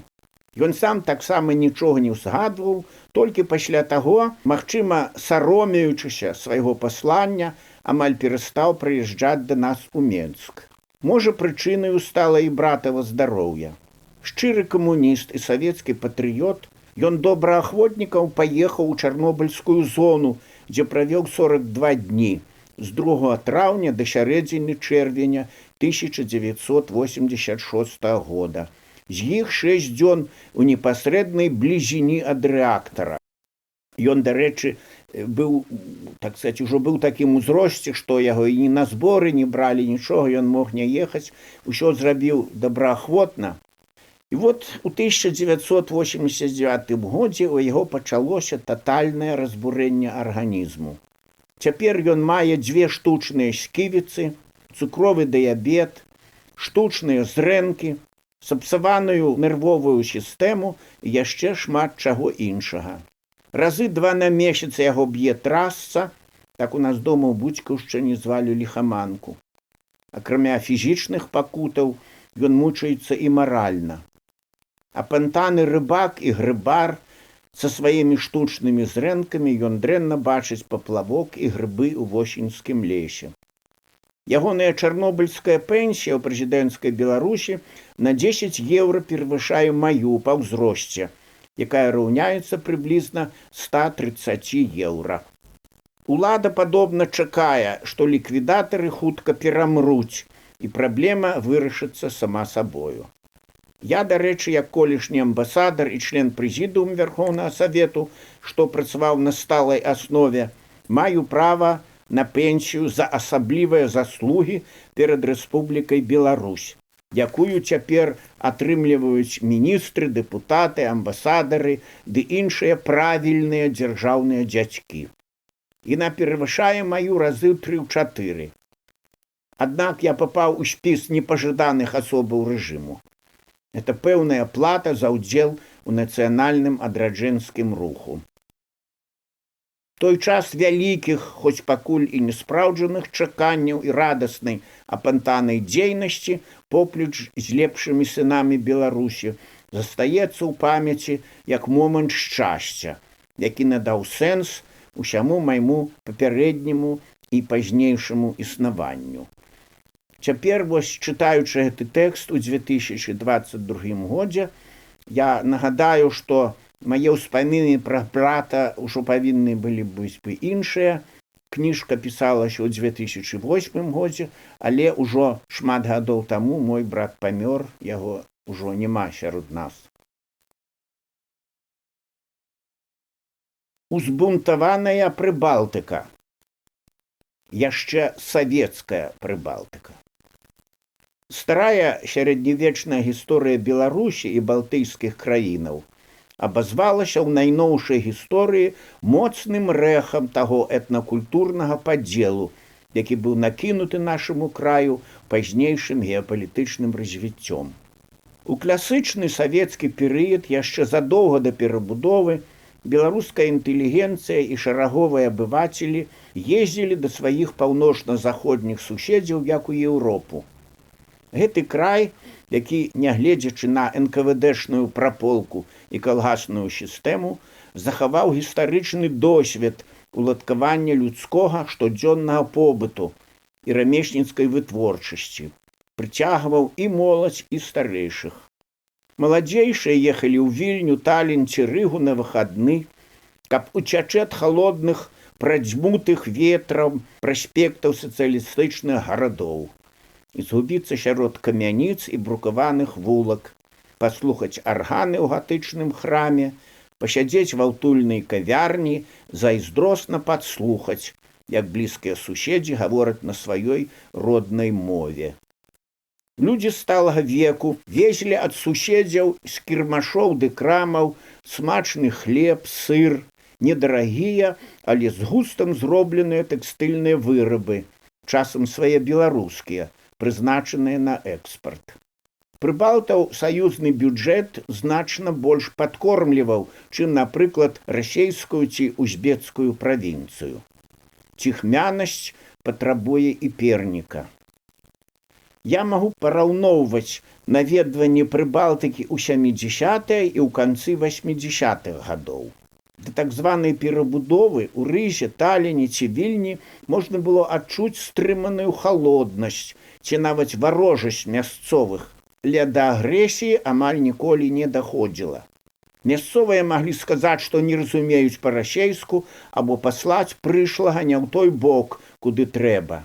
З свайго досведу магу згадаць толькі адзін выпадак у Таліне, які я наведаў жонкай у канцы 70-х гадоў. Стоячы ў чарзе ў гарадской сталоўцы, я зрабіў заўвагу двум п'яным падшыванцам, якія размаўлялі па-эстонску, лаяліся матам па-расейску і лезлі без чаргі да касы. Мяне абазвалі акупантам, куратам, па-эстонску это такое бруднае, агіднае слово, якое ім абазначаюць чорта, напрыклад. І яны паабяцалі мяне зарэзаць. Чарга не вымавіла ні слова, ні па-эстонску, ні па-расейску. Потым да гэтых двух далучыліся яшчэ двое бэйбусаў і пашцілі нас па горадзе да самага дому гаспадароў, дзе мы арандавалі жытло. Жонка перапужалася і хацела звярнуцца ў міліцыю. Я сказаў, што не трэба, як-небудзь буду разбірацца сам. У кватэры я ўзяў, не пытаючыся ў гаспадара, доўгі шрубавёрт, ён якраз працаваў электрыкам. Я тады гэты шрубавёрт затачыў з двух бакоў напільнікам і зрабіў заточку сантыметраў на 15. Увечары тыя самыя двое сустрэлі мяне каля карчовай храмы і папыталіся, ці не мог бы я даць ім 50 копеек на цыгареты. Я сказаў, што вось акурат купіў шрубавёрт і аддаў усе грошы, што былі, і паказаў з рукава заточку. Хлопцы злякнуліся, і потым я бачыў іх толькі здалёку, яны адбеглі. Я заўважыў, што шмат хто з інтэлігентных беларусаў, прыязджаючы, напрыклад, у Вільню, пераходзіў на беларускую мову, каб неяк адмежавацца ад савецка-расейскага кантынгенту. Мне здавалася это трошкі наіўным, бо шараговыя віленчукі-літоўцы, большасць з якіх былі ў мінулым звычайнымі сялянамі, паводле штодзённай свядомасці ідэнтыфікавалі нас, гудаў, як тыпова савецкіх, расейскіх. Вызвольны спеў. У сярэдзіне і канцы 80-х гадоў расейскамоўнае насельніцтва Прыбалтыкі палярызавалася на інтэрфронтаўцаў, прыхільнікаў захавання ССР, і тых, хто актыўна стаяў на бок аўтахтонаў-патрыётаў, пачаў вывучаць мясцовую мову і дабівацца грамадзянства. Такое расколатае грамадства я меў магчымасць назіраць у 1988 годзе ў Вільні, Рызе ды іншых месцах, дзе была буйная вытворчасць з вялікай колькасцю расейскамоўнага насельніцтва. Літоўскія пікеты з плакатамі «Акупантай лаук», «Акупанты прэч», дзе збіраліся подпісы за вывад савецкіх войскаў, маглі стаяць побач з расейскамоўнымі інтэрфронтаўцамі, якія прадавалі расейскую і мясцовую прэсу, дзе выкрываліся дзеячы саюдысу як памагатыя фашызму і антысеміты. У латышскіх населеных пунктах, паводле таго, што я назіраў сам, дыскусіі праходзілі больш тэмпераментна і калі-небудзь даходзіла да вельмі эмацыйных разборак, нават умешвалася міліцыя. Прыбалтыйскія рэвалюцыі былі спеўныя і выдатна ядналі народ. Такое я бачыў у Эстоніі, Літве, Латвіі. Незабыўнае ўражанне пакінуў міжнародны фальклорны фестываль у Рызе летам 1988 году, куды з'ехаліся прадстаўнікі фальклорных калектываў з усяго свету, ад Японіі да Грэнландыі. Гэта было адначасна і свята усесветнай салідарнасці са змагарнай Прыбалтыкай. Латышы ладзілі вольны фестываль, ужо не савецкі. Найбольшымі дэлегацыямі былі прэзентаваныя Літва, Латвія і Эстонія, якія ішлі пад нацыянальнымі сцягамі, а не пад прыдуманымі савецкімі. Свята пачалося шэсцем ад палацу спорту да Домскага сабору. Здавалася, увесь свет сышоўся на вуліцах латышскай сталіцы. Народныя строі і нацыянальныя сцягі стваралі ўражанне старазапаветнага Бабілёну, але ўладкаванага і спакойнага. Натуральна, што афіцыйнай савецкай Беларусі на этой імпрэзе не было. Прыехала невялічкая групка са спеўна-драматычнай майстроўні, стужын хлопцаў і дзяўчат, менш, чым звычайна збіралася ў Менску. Я ведаў добра майстроўцаў, бо туды хадзіла мая дачка Алена, калі вучылася на філфаку БДУ. Дагэтуль памятаю іхныя галасы і твары гэтых майстроўцаў, маіх сяброў. Это Вінцук і Арына Вячоркі, Ларыса Шімаковіч, спеўная душа майстроўні, Сяргей Дубавец, Сяржук Сокалаў-Воюш, Віялета Яфіменка, Таня Сапач, Юля Лыскова, Ігор Міклашевіч, Ігор Герменчук, Геннад Лойка, Мікола Сасноўскі, Вера Лазоўская, Таня і Лада Шчасныя, Зміцер Саўка, Алесь Суша, Сергей Вітушка, пазней быў лідарам Талакі, і шмат-шмат іншых. Вось вяртаюся зноў у Рыгу. Майстроўцы, чалавек 10, прыстроіліся ў канцы калёны не паводле альфабету. Яны неслі наш бел-чырвона-белы сцяг, сціплага памеру і якасці. Выглядала ўсё это вельмі гаротна, але была ў гэтым свая сімволіка і аптымізм. Маладыя сталі на еўрапейскі шлях волі. Пасля шэсця Юля Лыскова падышла да нас жонкай і расплакалася. Мы былі суседзі ў Серабранцы і сябравалі сем'ямі. Я, як бацька, прытуліў яе да сябе і таксама разроўся шчыра і бессаромна. Такая нейкая салодкая патрыятычная туга катарсіс. Божа, калі гэта мы будзем, як усе людзі, у сваёй дзяржаве, са сваёй моваю, са сваім сцягам. Потым ад Домскага сабору, пасля магутных хоравых спеваў, удзельнікі рушылі дружнай братэрскай сям'ёю да помніка свабоды, дзе таксама былі спевы і палымяныя прамовы.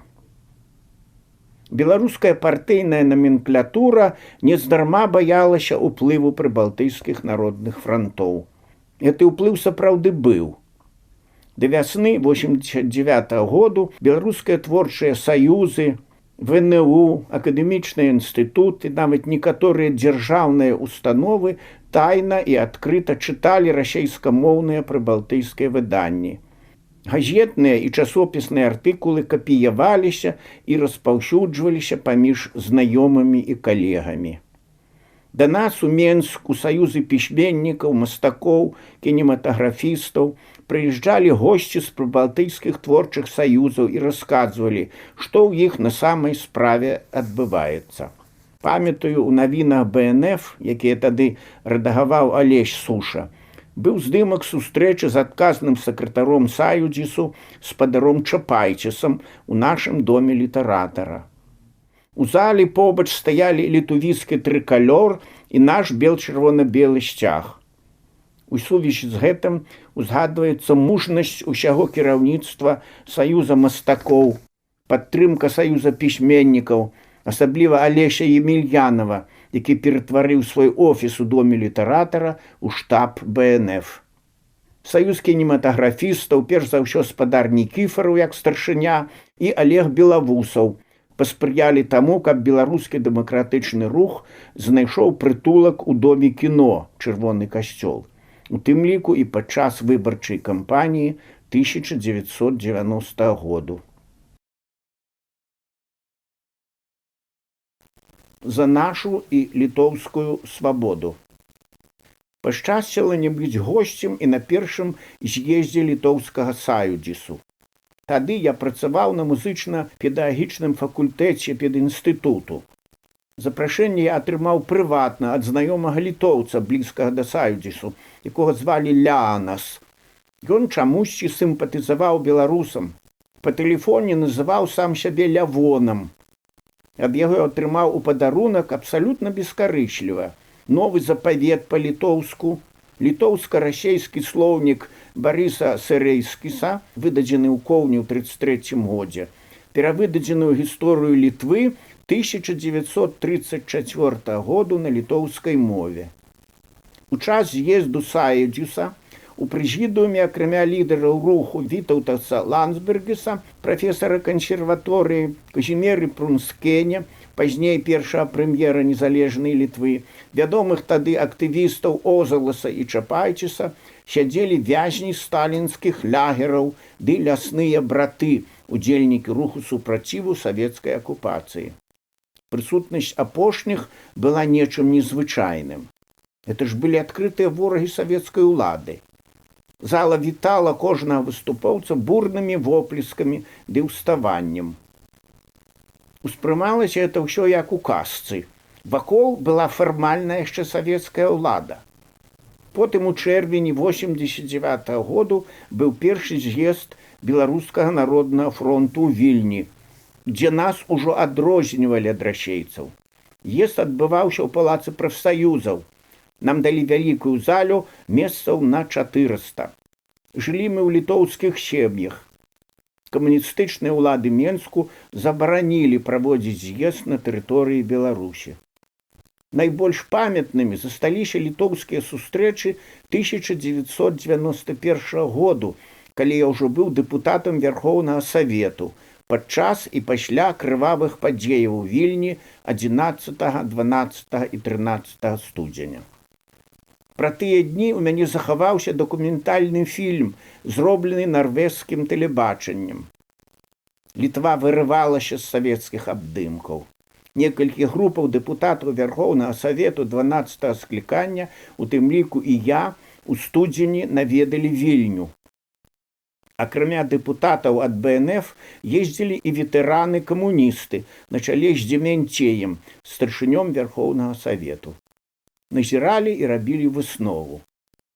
Нават самыя заімшэлыя камуністы мусілі прызнаць, што узняўся ўвесь народ, а не кучка нацыяналістаў-русафобаў, як сцвярджалі лідар літоўскіх камуністаў Ермалавічус, міністр абароны Язаў з Гарбачовым ды піцерскі спрытнюга Няўзораў, што зрабіў расейскі шавіністычны фільм «Нашы». Ну, цяпер прайшло шмат гадоў і Няўзораў змяніўся. Мы часта глядзім у Фейсбуку, на розных каналах ягоныя выступы, ну, але што было, тое было. Пры штурме тэлецэнтраў, дому друку, сутычках на дарогах з 11 па 13 студзеня загінула 14 і было паранена 580 грамадзян Літвы. Еўропа не бачыла такіх дакументальных кадраў з часу ўварвання савецкіх войскаў у Прагу ў 1968 годзе. Уяўляеце сабе відэакарцінку. Жаўнеры на брані, пагрозліва круцяцца танкавыя вежы з даўжэзнымі рулямі гарматаў. Маладыя акрываўленыя твары, мёртвыя на ношах у моргах, яшчэ жывыя ў рэанімацыі. Жаўнеры ў касках ламаюць дзверы тэлецэнтру, лупяць прыкладамі натоўп. Жанчына сталага веку крычыць танкістам: «Што ж вы робіце? Я ж вашым бацькам у 41 годзе вёдрамі малако насіла!» Як яны ад немцаў уцекалі. Уся Вільня на вуліцах. Скандуюць: «Летува!» Уся Вільня на вуліцах. Хаваюць палеглых. Жалобная музыка, мора сцягоў. Некалькі дзесяткаў святароў у белым. Першая труна маладой дзяўчыны. На партрэце прыгажуня з усмешкай. Мёртвая вітае вольную радзіму. Потым давялося мне пабываць у Вільні ў правінцыі ў час плебісцыту 9 лютага 1991 году. У гэты дзень пры таемным галасаванні больш як 3/4 электарату сказала так літоўскай дэмакратычнай дзяржаўнасці. А праз 2 дні, 11 лютага 1991 году, Верховны Савет Літоўскай Рэспублікі, ён тады яшчэ так называўся, на савецкі лад, прыняў канстытуцыйны закон аб літоўскай дзяржаве. Я быў афіцыйным назіральнікам ад Верховнага Савету Беларусі ў раёне Алітус, кіламетраў за 100 на паўднёвы захад ад Вільні. Спачатку ў Вільні нас запрасілі на нараду, дзе прысутнічалі з вядомых мне тады лідараў Ландсбергіс, Озела, Сангайла і Чапайцес. Кожнаму далі папку з паперамі і касету з відэафільмам нарвежскіх журналістаў пра студзеньскія падзеі. Паінфармавалі пра складанасці, што могуць узнікнуць, асабліва ў правінцыі. Да ад'езду на месца назірання мне прапанавалі выступіць па віленскім тэлебачанні са зваротам да беларусаў, на што я ахвотна пагадзіўся. Тады на ўсю тэрыторыю Літвы яшчэ вяло перадачы маскоўскае тэлебачанне, а незалежнае літоўскае пакрывала Вільню і поўдзень краіне. У Алітусе, куды мяне накіравалі, прымаліся перадачы толькі са спецыяльнымі антэнамі. Тэлестудыя ў Вільні, дзе я выступаў, месцілася ў невялікім пакоі ў будынку Верховнага Савету, які ўсё яшчэ заставаўся агароджаны моцнымі бетоннымі блокамі. Вокны ў калідорах і большых памяшканнях былі абкладзеныя мешкамі з пяском. Ахова з добраахвотнікаў мела паляўнічыя стрэльбы, чалавекі 3 мелі аўтаматы. Былі нават хлопцы з малакалібернымі вінтоўкамі. Усё это выглядала трохі тэатральна і фантасмагарычна, бо не так далёка ад будынку Верховнага Савету на тэлевежы веяў чырвоны сцяг, а за драцяной агароджай стаялі савецкія танкі. Але было відаць, што маскоўская ўлада паралізаваная і войска дзейнічае вяла і нерашуча. Гэта надавала імпэту прыхільнікам незалежнасці. Для выступу мне далі 15 хвілін жывога эфіру. Я спрабаваў папярэдне нешта напісаць, але нічога не пісалася. У голову лезлі спрэс-гістарычныя паралелі і алегорыі. Некалі мы былі разам у ВКЛ, час зноў не тую нашыя лёсы. Гаварыў экспромтам. Канешне ж, згадаў пра ВКЛ, назваў колькі гістарычных постацяў, што яднаюць нас, расказаў пра Беларусь, без патасу патлумачыў, што робіцца ў нас, падзяліўся ўражаннямі пра Вільню, няскорны парламент, пра тое, адкуль я звяртаюся да сваіх землякоў. Згадаў пра Беларускі народны фронт, пра салідарнасць, пра тое, што можна жыць і без Масквы ў галаве, што мы самі не зломкі. Магчыма, мой выступ і дадаў літоўскай незалежнасці колькі галасоў ад беларусаў. На жаль, шмат хто з нашых землякоў тады хіліўся да шавіністычнага інтэрфронту. Это я пра Літву кажу. Бо былі свае інтэрфранты яшчэ в Эстоніі і ў Латвіі. Ноч у Вільні мы правялі з кіроўцам нашай «Волгі» ў неацепленым гатэлі, які раней належаў Саюзу пісьменнікаў, а цяпер быў прыватызаваны. Расія тады праводзіла палітыку энергетычнага эмбарга ў адносінах да Літвы, і ў Вільні ацяпляліся толькі самыя важныя аб'екты – лекарні, дзіцячыя садкі, школы, некаторыя вытворчыя арганізацыі. За незалежнасць прыходзіцца плаціць. Ад лютаўскага марозу у ледзяным гатэлі прыйшлося выпіць адзіную пляшку сувенірнай белавескай, якой мы на ўсякі выпадак мелі з сабою. Цікава, што па волі выпадку нас пасялілі ў той самы двухпакаёвы нумар, дзе я 2 гады таму жыў разам з Анатолем Вярчынскім, калі мы былі гасцямі Саюза пісьменнікаў яшчэ ціхай савецкай Літвы. Плебісцыт прайшоў мірна. Людзі ішлі на галасаванне як на свята. Недалёка ад Алітусу была вёска, заселеная расейскімі стараверамі. На маё здзіўленне, яны вельмі актыўна падтрымалі плебісцыт і нават арганізавалі маленне каля выбарчага ўчастку. У Алітусе і наваколлі было ціха. Першую ноч з 8 на 9 я правёў у доме старшыні раённай адміністрацыі, бо тут ніводзін гатэль у наваколлі не ацяпляўся. Паводзіў гаспадар сябе асцярожна, чымсьці нагадваў памяркоўнага беларуса, хаця меў вельмі літоўскае прозвішча Марчулёніс. Усё казаў: паглядзім, як яно будзе. Нават на мае дэмакратычныя пасажы ніяк не рэагаваў. Нас прасілі 10 лютага раніцай быць у Вільні, каб выступіць перад журналістамі і атрымаць памятныя пасведчанні і медальёны ад літоўскага кіраўніцтва. Аднак адзін інцыдэнт перашкодзіў. Ноччу з 9 на 10 лютага нашай «Волзе», што стаяла каля гатэлю, пракалолі 2 шыны. Нам было ўжо ўсё роўна, хто это зрабіў.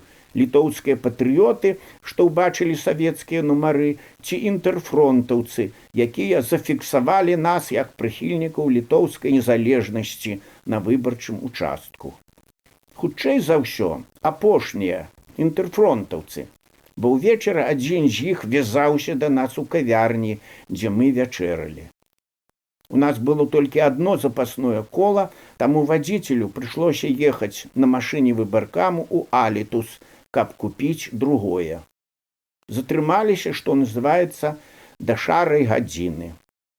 Патэлефанаваўшы ў Вільню, павыбачаліся, ды паехалі проста, як той богушевічаўскі герой у кірунку Кяна ды Смаргоні. Так я і застаўся без памятных клейнодаў прыхільніка літоўскай незалежнасці. Прыблізна праз год, у час афіцыйнага візіту дэлегацыі Вярхоўнага Савету ў Літву, калі Ландсбергіц ужо быў прэзідэнтам, я расказаў яму тую гісторыю як кур'ёз. І мы будуем новую радзіму. Амбівалентнасці гісторыі. Выбары ў Вярхоўны Савет 12 склікання адбыліся ў канцы 90-го году, калі яшчэ існаваў артыкул 5 Канстытуцыі ССР, які замацоўваў кіроўную ролю КПСС. Агульны грамадскі ўздым увасабляўся ў Беларусі ў такіх постацях, як Васіль Быкаў, Алесь Адамовіч, Зянон Пазняк, Яўген Кулік, Анатоль Вярцінскі са сваім лімам, Міхаіл Дубянецкі, а таксама шматлікія маладыя актывісты інтэлектуальных паддашкаў, аўдыторыяў і нават афіцыйных сумоўяў.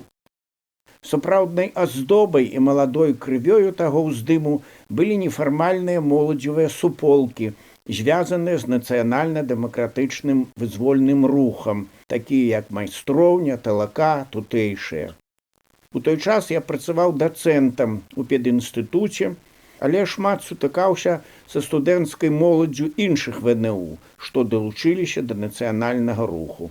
Шчыра прызнаюся, што на маю нацыянальную свядомасць, ужо тады сямейніка і фармальна выхавацеля моладзі, велізарны ўплыў зрабілі такія таленавітыя і шчырыя маладыя людзі, як Сяргей Сокалаў, тады яшчэ без прыстаўкі Воюш, Вінцук Вячорка, Ларыса Сімаковіч, Анатоль Сыс, якога ўжо няма сярод нас. Тут я называю імёны тых, каго мне лягчэй успрымаць псіхалагічна і ў кім я адчуваў зразумелую мне глыбіню. Анатоль Сыс ашаломіў мяне сваімі прарочымі вершамі на вечарыне ў актавай зале тэхналагічнага інстытуту, дзе я яго слухаў упершыню як паэта. Калі цяпер спрачаюцца, звалілася нам, беларусам, незалежнасць сама з неба, цягнулі мы яе адтуль якімі крукамі, ці выпесцілі самі ў сябе дома, то спрэчка тая здаецца мне трошкі амбівалентнай. Я маю на ўвазе, напрыклад, лягічны закід Сяргея Навумчыка ў бок трохі постмадэрнісцкіх развагаў Валянціна Кудовіча пра нікчымнасць палітыкаў і абсалютнасць гістарычнага моманту. Гэта добра помніць той, хто ўважліва чытаў першыя раздзелы кніжкі Сергея Навумчыка «7 гадоў адраджэння». Новыя людзі ў Прыбалтыцы, Расіі, Украіне і Беларусі зрабілі тады тое, што маглі і павінныя былі зрабіць. У той час Захад меў выбудаваны над сабой крыштальны палац дабрабыту, вобраз запачаткаваны яшчэ Дастаеўскім. А СССР меў над сабой каўпак-дах велізарнай таталітарнай спаруды з дабрабытам верхняй вольты, абстаўленай па перыметры ракетамі.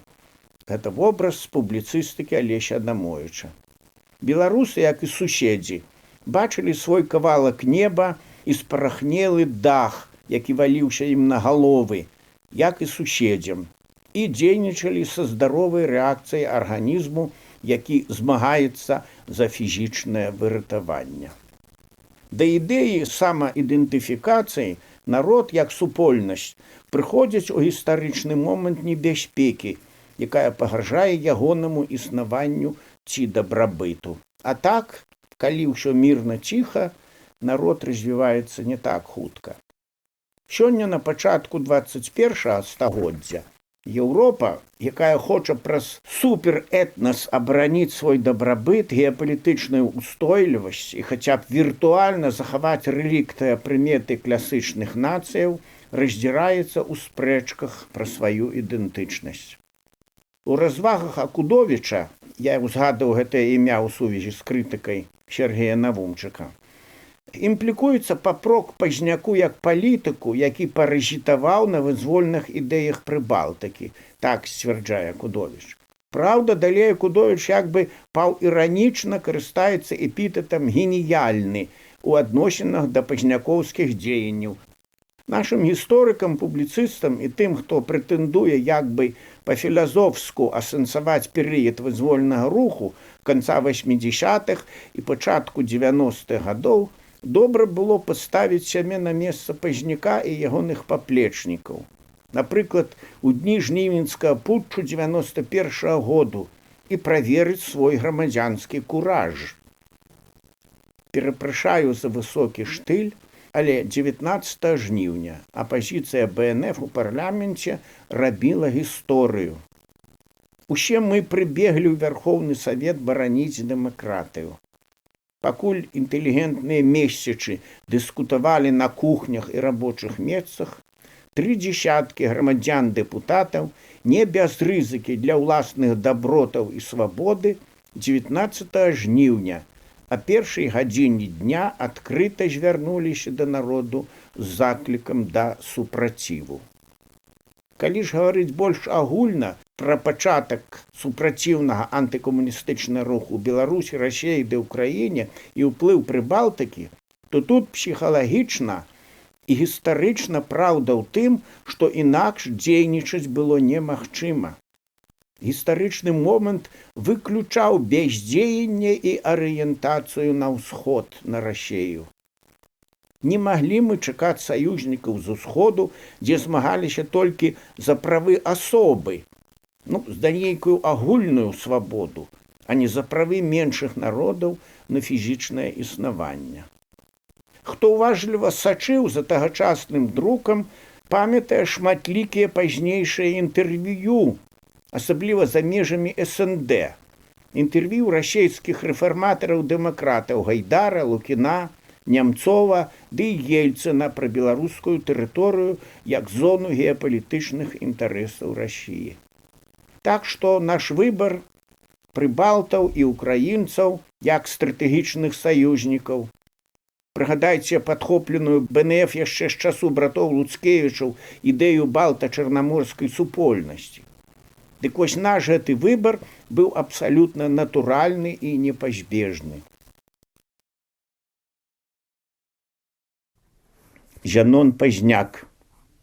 Чалавекам, які найбольш абудзіў маю свядомасць як грамадзяніна і паўплываў на мой лёс, быў, безумоўна, Зянон. Я ўбачыў у ім тое, чаго мне не ставала – абдуманую рашучасць і самаахвярнасць. Той Пазняк, якога я памятаю з канца 80-х, пачатку 90-х, паўплываў шмат на каго і многіх пасадзіў на першыя прыступкі публічнага жыцця. Я асабіста не стаў бы дэпутатам Верховнага Савету, калі б не Зянон Пазняк. Думаю, што са мною пагодзіцца шмат хто з нашых дэпутатаў Верховнага Савета 12-го склікання. Мне здаецца, што Пазняк зрабіў пэўны станоўчы ўплыў і на лёс Станіслава Шушкевіча. Не хачу патанаць у дэталях. Адрозна ад іншых адраджэнцаў, Зянон меў жывую духоўную сувязь з вызвольным беларускім хрысціянска-дэмакратычным рухам праз свайго дзеда Янку Пазняка. Зянон працягваў справу бацькавага бацькі, прыгожага духам і постаццю чалавека, які ў росквіце гадоў бясследна знік у засценках НКВД. Калі я гляджу на юнацкія партрэты Максіма Богдановича, я заўсёды згадую віленскі здымак 1915 году Янкі Пазняка. Зніклы белы страцім лебедзь. Журналісты часта малююць Зянона аднаколерным, зацятым пратапопам Авакумам. Магчыма, нехта бачыў толькі такое. Такога Зянона я таксама памятаю на парламенцкай трыбуне, на плошчы. Я бачыў яго рознага, іранічнага, лірычнага, сентыментальнага. Аднойчы, это было халаднаватай парою, пасля нейкага мітынгу ў Фрунзенскім раёне, зайшлі мы немалым кагалам пагрэцца ў кватэру да Сяргея Антончыка. Падчас імправізаванай сціплай вячэры, дзе за сталом таўкліся шчаслівыя, бо бацькі дазволілі далучыцца да гасцей сяброў Сяргеевы дзеткі, я ўпершыню убачыў хатняга Зянона і ягоныя глыбокія па-бацькоўску цёплыя вочы. Даводзілася бачыць Зянона і адзінокім, калі яго не разумелі. Ён тады нагадваў мне непачутага самотніка ў пустыні ці тужлівага арфіста з Вільгельма Майстера. Гэта лёс любога сапраўднага лідара. Кажуць, ён ірваўся да ўлады. Так, ён прагнуў улады, але не для сябе, каб потым тварыць і аддаваць. Ён як бы шукаў нейкую вялікую тайну, каб скарыстаць яе для вялікага агульнага дабра. Цікавы штрых з біяграфіі Зянона. Ужо ў эміграцыі ён выдаў сваім коштам і адрэдагаваў беларускі пераклад легенды пра Парцыфаля. Для Зянона чароўны кубак Грааль не мэта рыцарскай авантуры, не магічны крышталь, а эўхарыстычная чаша, у якую Йосіп сабраў кроў укрыжаванага Хрыста. Мне здаецца, я разумею, чаму Зянон звярнуўся да Парцыфаля. Это рыцарскія пошукі таямніцы свабоды і найвышэйшай мудрасці для агульнай карысці. Раб рэагуе толькі на імгненнае жыццё тут і цяпер. Зянон – рыцар духоўнай рэфлексіі і свабоды. Яго часам папракаюць за правадырызм. Але мне здаецца, што ён, як ніхто болей, разумеў, як у старажытна-грэцкай трагедыі, што сапраўдная трагедыя не ў гібелі галоўнага героя, а ў гібелі хору. Можа, як сапраўдны лідар, ён таму звышпатрабавальна ставіўся да харыстаў і часта пачуваў сябе адзінокім.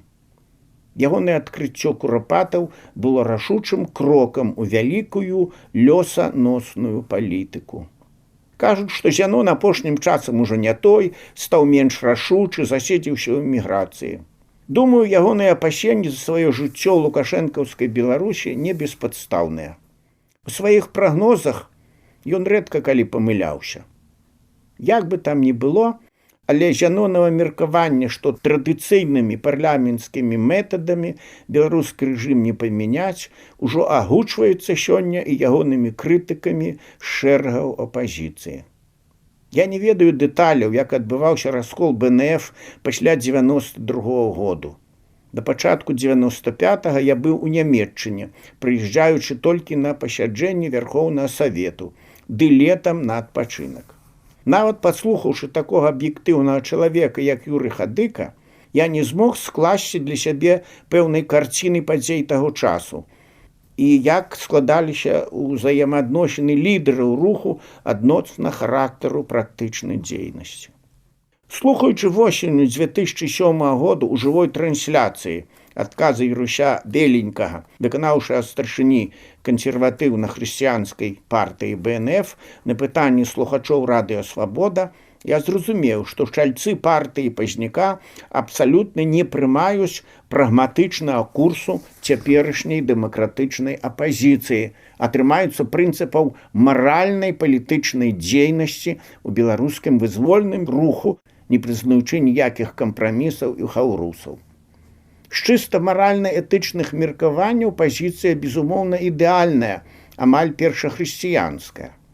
Аднак, наколькі мне дазваляе меркаваць мой кніжны досвед, такая максіма вызвольнага руху справядлівая толькі ў гістарычныя пераломныя моманты грамадскага ўздыму, якімі былі тыя ж 80-е і пачатак 90-х гадоў на савецкай і постсавецкай тэрыторыі. З сярэдзіны 90-х гадоў і да сёння беларускі грамадскі дэмакратычны рух пад уплывам вонкавага і ўнутранага сацыяльна-грамадскага развіцця знаходзіцца ў статыі маральнага ідэятызму. Это выраз Маркса. Таму трэба амаль фаталістычна, як змену пораў года, прымаць лятэнтны пастулат Томаса Гоббса пра несумяшчальнасць маралі і палітыкі і без трагізму рабіць максімальна магчымае праз кампрамісы і прагматычныя тактычныя хаўрусы. Той жа малады фронт, які так шкадуе Юрась Беленькі, ад каго б ён пераняў беларускай ідэі і дзе б ён збіраўся, каб не было нячыстага БНФ Вінцука Вячоркі. На Варвашэні 8, цяпер гэта праспект Машэрава. У сядзібе здраднага БНФ, гэта словы пазнякоўцаў, адбываецца шмат чаго, што прыцягвае і ўцягвае сотні новых людзей, перш за ўсё моладзь, у практычную дзейнасць на карысць беларускай ідэі. Канферэнцыі, канцэрты, выставы, прэзентацыі, лекцыі. Да звыш заканспіраванай і, па-перша, хрысціянску чыстай КХП БНФ, ад чаго яна моцна траціць у сваім інтэлектуальным рэсурсе, цяжка дастукацца новаму чалавеку. Такія людзі, як Зянон Пазняк, Яўген Кулік, Міхась Чарняўскі і маладыя майстроўцы эмацыйна адкрылі мне сэнс нацыянальнай сімволікі для вызвольнага руху. Пражыўшы амаль палову жыцця, я лічыў гэта неістотным, хаця факты гістарычнага існавання пагоні і бел-чырвона-белага сцягу мне былі вядомыя. Я быў нават схільны падзяляць меркаванне народнага паэта Беларусі Ніла Гілевіча, які ў 1989 годзе далучыў свой голас да тых, хто лічыў пагоню і бел-чырвоны-белы сцяг у фармаце гарбачоўскай перабудовы тактычна дзеля адзінства нацыі нясвоечасовымі і нават шкоднымі. Ён быў напісаў, не памятаю, ці то ў знамені юнасці, ці то ў чырвонай змене артыкул, які так і называўся «Навошта нам пагоня і бел-чырвоны-белы сцяг». Гэта было падчас дзяржаўнай антынацыянальнай медыйнай кампаніі «Пена на хвалях перабудовы». Такі быў вялізны матэрыял, змешчаны ў газеце «Звезда». Для мяне лунанне на ветры і сонцы сотняў нашых сцягоў на праспекце Скарыны або пазней незалежнасці ў Менску і сёння для мяне відовішча найвялікшай радасці і шчасця. Калі пасля першага гвалтоўнага рэферэндуму цецянкоўская ап'янелая гайня рвала на даху наш сцяг, мне балела душа. Хай пачуюць, як сэрца начамі аб радзімай старонцы баліць. Гэта я адчуў сам, калі не спаў цэлую ноч. Гэта ўсё сказаў Богданович і пра нас, сучаснікаў Зянона Пазняка. Выбары 1990 году. Сёння часам гавораць, што выбары 1990 году былі цалкам дэмакратычныя. Гэта не зусім так. Уявіць сабе, што, вылучыўшыся першы раз па месцы жыхарства і перамогшы 7 супернікаў у серабранцы, я не змог своечасова здаць пратакол выбарчага сходу. бо на загад райвыканкаму у дзень сходу і назаўтра выбарчы участак зачынілі, і некуды уцекла старшыня выбарчай камісіі. Вось такая была свабода і дэмакратыя. Пазней на маім ужо праараным агітатарамі БНФ участку удалося зарэгістраваць Анатоля Вярцінскага, дзе ён быў абраны ўжо ў першым туры. Паколькі я быў членам праўлення таварыства беларускай мовы, якое было рэспубліканскай арганізацыяй, то паводле тагачаснага заканадаўства аб выбарах я мог паўторна вылучацца ад гэтага таварыства ў Вярхоўны Савет па любой акрузе ў Беларусі. Тут, дарэчы, сказаць дзякуй Нілу Сымоновичу Гілевічу, тагачаснаму старшыні таварыства, які прыклаў шмат намаганняў для рэгістрацыі кандыдатаў у дэпутаты ад таварыства беларускай мовы. Што б там не гаварылі, на той час памяркоўнасць Ніла Сымоновича і ягонае ўменне размаўляць з наменклатурнай браціяй адыгралі ў выбарчай кампаніі вельмі станоўчую ролю. Канешне, тады камуністычнае кіраўніцтва ішло на саступкі, бо баялася. Быў час агульнага ўздыму і ненавісці да адкормленых камуністычных начальнікаў. Мяне вылучылі паўторна на прадпрыемстве «Гранат» у Фрунзенскім раёне Менску.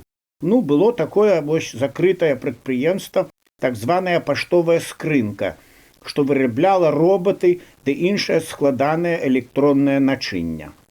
У канцы 80-х гадоў аўтарытэт прафсаюзаў на буйных прадпрыемствах быў даволі высокі.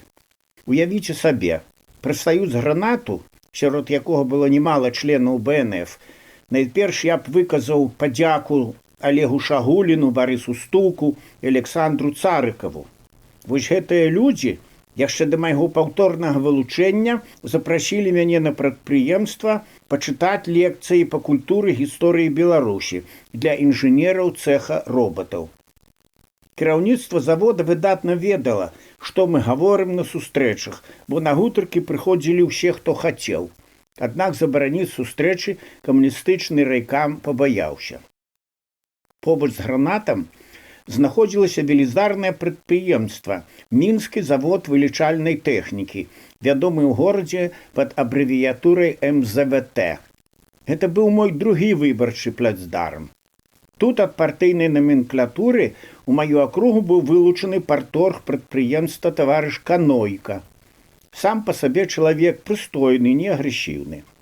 Цікава, што ў ягонай камандзе, паводле, так бы мовіць, адміністрацыйна-вытворчага прынцыпу, быў Уладзімір Цытрон, выдатны фрэзероўшчык-віртуоз і добра абазнаны ў беларускай гісторыі і культуры чалавек. З ім я пазнаёміўся яшчэ ў канцы 80-х гадоў, калі пачынаўся дэмакратычна-вызвольны рух. Ён быў членам гарадскога страйкаму і ўзначальваў камітэт на сваім МЗВТ і «Гранаце». Такія людзі, як Уладзімір Цытрон, рэдкія. Прыродны талент, высокая маральнасць і аўтарытэт высокакласнага спецыяліста дапамагалі яму ўзняць увесь калектыў супраць сістэмы тагачасных працоўных узаемаадносінаў. Але ён ніколі не дапускаў агульных рэвалюцыйных абразаў на адрас кіраўніцтва заводу. Памятаю арганізаваную сустрэчу на МЗВТ, калі я ўжо быў кандыдатам у дэпутаты, з супернікам парторга гэтага ж заводу па выбарчай акрузе. Уявіце сабе, за сталом прэзідыуму парторг Канойка, мой супернік па акрузе, Володя Цытрон і я, і поўная зала рабочых. Сустрэчу вёў Володя як прадстаўнік працоўнага калектыву. Ён жа фармальна быў за тое, каб абраць парторга таварыша Канойку дэпутатам. Больш разумнай дыскусіі я не магу прыгадаць за ўсё сваё жыццё. Дагэтуль памятаю, як Володя Цытрон прыпыняў люмпінскія абразлівыя заўвагі на адрас парторга Канойкі, майго суперніка, колішняга шараговага інжынера гэтага ж заводу. Маючы больш як 20-гадовы досвед працы на дзяржаўных прадпрыемствах і належачы паводле заробкаў да сацыялістычнай рабочай арыстакратыі, Володя скіроўваў спрэчнікаў на тое, каб абмяркоўваць праграмы кандыдатаў па сутнасці. Такі падыход дазваляў сапраўды наблізіцца да болевых пунктаў вытворчага працэсу і аб'ектыўна спрыяў перамозе рэфарматарскіх канцэпцый, якія увасабляў Народны фронт. Ну, а я, адпаведна, як дэпутат ад Народнага фронту. Гэта былі сапраўдныя дыскусіі, а не агучванне супернікамі ўзаемнага палітычнага кампрамату. Паказальна, што і Цытрон, і Канойка пасля тых дыскусіяў не засталіся ворагамі. Цяпер Канойка ўзначальвае вытворчае прадпрыемства таварыства сляпых у Фрунзенскім раёне Мінску, куды запрасіў на працу і свайго былога ідэалагічнага апанента Валодзю Цытрона, які ўваходзіў фармальна ў ягоную выбарчую каманду. Валодзя там зноў заўважная постаць.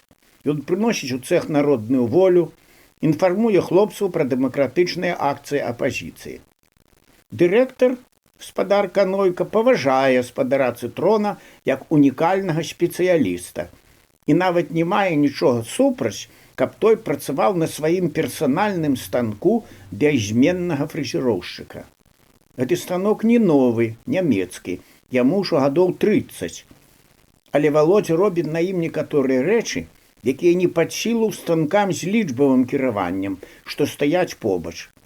Мне прыемна пісаць пра гэта, бо гэты станок для Валодзі прывезлі мае нямецкія сябры, з якімі я пазнаёміўся падчас амбасадарства ў Боне. Для Владзіміра Цытрона індывідуальны станок як для скрыпача наладжаная пад сябе скрыпка. Гэтую гісторыю пра Валодзю Цытрона я згадваю, калі думаю пра сённяшнія апазіцыйныя акцыі. Як мы працавалі тады і як працуюць маладзейшыя цяпер, ёсць розніца.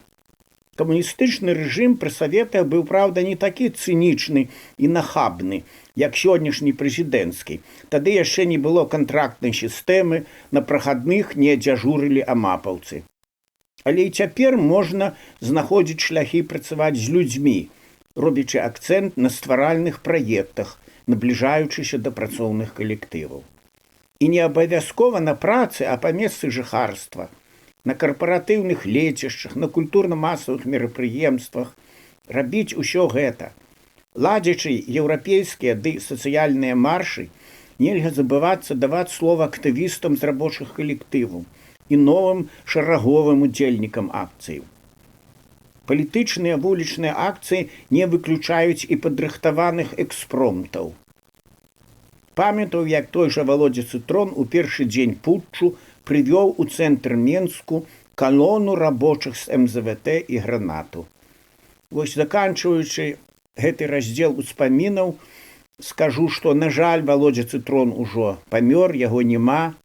І калі я гаварыў пра кантакты з рабочымі калектывамі, калі адбываюцца пратэсныя акцыі, варта ўзгадаць жнівень 2020 году, калі яшчэ былі гэтыя масавыя мітынгі, калі плошчы запаўняліся цалкам па ўсіх абласных гарадах. Тады гэта, на жаль, было упушчана. І, па-мойму, адсутнасць кантакту паміж рабочымі калектывамі і пратэстоўцамі лета 2020 года сталі прычынай таго, што надалей стачачны рух, яднанне рабочых ужо выпусціла той момант, які быў у жніўні 2020 года. Супернікі і памочнікі. Усе мае супернікі ў выбарчай акрусе былі даволі моцныя. Александр Мядзведзь, алімпійскі чэмпіён, шматразовы чэмпіён Еўропы, любімец усёй Беларусі. Або другі, вядомы русафіл і беларусафоб, загадчык аддзелу ЦК КПБ, пісьменнік Эдуард Скобелеў. Маёр міліцыі, аўганец, кавалер ордэну Чырвонай зоркі, прозвішча, на жаль, я ўжо не памятаю. Або высокі прафсаюзны наменклатуршчык, старшыня Менска абкаму прафсаюзаў таварыш Новікаў. Ну і ўжо шосты мой канкурэнт – гэта згаданы партор гранату, таварыш Канойка. Усяго 6 чалавек на адно месца. Усе каманды супернікаў, акрамя скобелеўцаў, паводзілі сябе прыстойна. Скобелеўцы малявалі на маіх плакатах зорку Давыда і пісалі па дыяганалі «Шіяніст». Згадвалі прозвішча маёй маці Фрыдрых. Распаўсюджвалі маё фота разам з Лявоном Луцкевічам, Владзімірам Конанам ды Олегам Бембелем на Богдановічскім свяце паэзіі ў Ракуцёўшчыне. І тут жа подпіс быў «Нацыяналістычная беларуска-шіянісцкая хеўра». Каго яны там лічылі шіяністам, я не ведаю. Пасля паразы ў першым туры усе мае супернікі ў пісьмовых зваротах да выбаршчыкаў заклікалі аддаць галасы за Александра Мядзведзя і змагацца супраць Садоўскага, прадстаўніка БНФ. Вельмі добрае ўражанне засталося ад майго галоўнага суперніка – Мядзведзя. На сустрэчы ён прыходзіў рэдка, ніколі не сказаў дрэннага слова пра мяне, і нават пасля маёй перамогі ў другім туры, дзе ён з усіх застаўся маім адзіным канкурэнтам, у інтэрв'ю беларускім газетам знайшоў прыстойныя словы на мой адрас. Такім чынам, у Вярхоўным Савеце я апынуўся ў складзе апазіцыі БНФ зусім натуральна, шляхам вось такіх канкурэнтных выбараў. Не магу не згадаць добрым словам яшчэ аднаго чалавека, які бескарысліва па-сяброўску дапамагаў мне паспяхова правесці выбарчую кампанію. Гэта артыст беларускага драматычнага тэатру імя Янкі Купалы Юры Авер'янаў. Блізка я пазнаёміўся з ім на тэлебачанні, калі там старшыняваў Геннадзь Бураўкін, у адной з першых перадачаў роднага слова, куды быў запрошаны Юры Авер'янаў. Потым далей знаёмства маё умацавалася ўжо ў самім беларускім тэатры, дзе я, як прадстаўнік Інстытуту мовазнаўства Акадэміі навук, праводзіў кансультацыі па культуры мовы для артыстаў трупы. Юры меў незвычайны талент пераймання і абсалютны фанематычны слых. Ён мог з дакладнасцю высакаякаснага магнітафона узнавіць доўгую сінтагму на зусім незнаёмай мове, грузінскай, в'етнамскай, не гаворачы ўжо пра распаўсюджаныя еўрапейскія. Галасы ён падрабляў адмыслова. Гэты свой талент Юры выкарыстоўваў на сустрэчах з выбарцамі, якія арганізоўвала мая група падтрымкі. Ён даў 3 канцэрты, так сказаць, каля універсаму заходні, дзе мы звычайна збіраліся на імправізаваныя пікеты. Тады на гэта дазволу не трэба было мець. Ішла выбарчая кампанія, дзе хочаш там і агітуй. Тэлебачанне транслявала шмат выступаў публічных палітыкаў, як дзяржаўных, так і нефармальных. І людзі ведалі галасы і манеру гаварыць шмат каго з ураду і камуністычнай номенклатуры. Асабліва трапна Юры імітаваў аратарскія пэрліны першых асобаў номенклатуры – Мікалая Дземянцея, Анатоля Малафеева і Яфрэма Сакалова, якія публічна гаварылі завіла, расплывіста і ні пра што. Пры такіх у народзе могуць сказаць гаворыць як спіць, як у сне. Слухаючы гумарэска Авер'янава, мінакі і наведнікі універсаму рагаталі, пазнаючы глыбакадумную партыйную лухту і разумеючы, якія разумнікі імі кіруюць. Разам з наведнікамі універсаму рагаталі і міліцыянты, якія прысутнічалі тут паводле сваіх службовых абавязкаў. Пры гэтым артыст Авер'янаў рабіў гэта ў жанры добрай іранічнай камедыі, без злосці і непрыстойнага гумару, што падсвядома імпанавала слухачам. Аднойчы ён інсцэнізаваў пачатак працоўнага дня беларускага рабочага пад гука-рад беларускага радыё з 6:30 до 7:30, выконваючы адначасова ролю дыктара радыё, рабочага і ягонай жонкі. Пра што гаворыць радыё і пра што муж і жонка гавораць на кухні, калі слухаюць урадавы чырвоны гучнамовец. Электарат пачынаў задумвацца над абсурднасцю свайго існавання ў камуністычным штодні. Тыя авер'янаўскія выступы, калі версама заходні, можна смела параўноўваць з лепшымі ўзорамі беларускіх народных інтэрмедыяў, што знайшлі сваё адлюстраванне ў п'есах Глубка і Аляхновіча. На жаль, жыццё Юры абарвалася пры загадкавых абставінах. Пра яго рэдка ўспамінаюць, выдатныя радыёзапісы прозы беларускіх казак, фрагментаў беларускай драмы некуды зніклі. На мой погляд, як чытальніку артысту Авер'янаву сярод ягоных сучаснікаў не было роўных.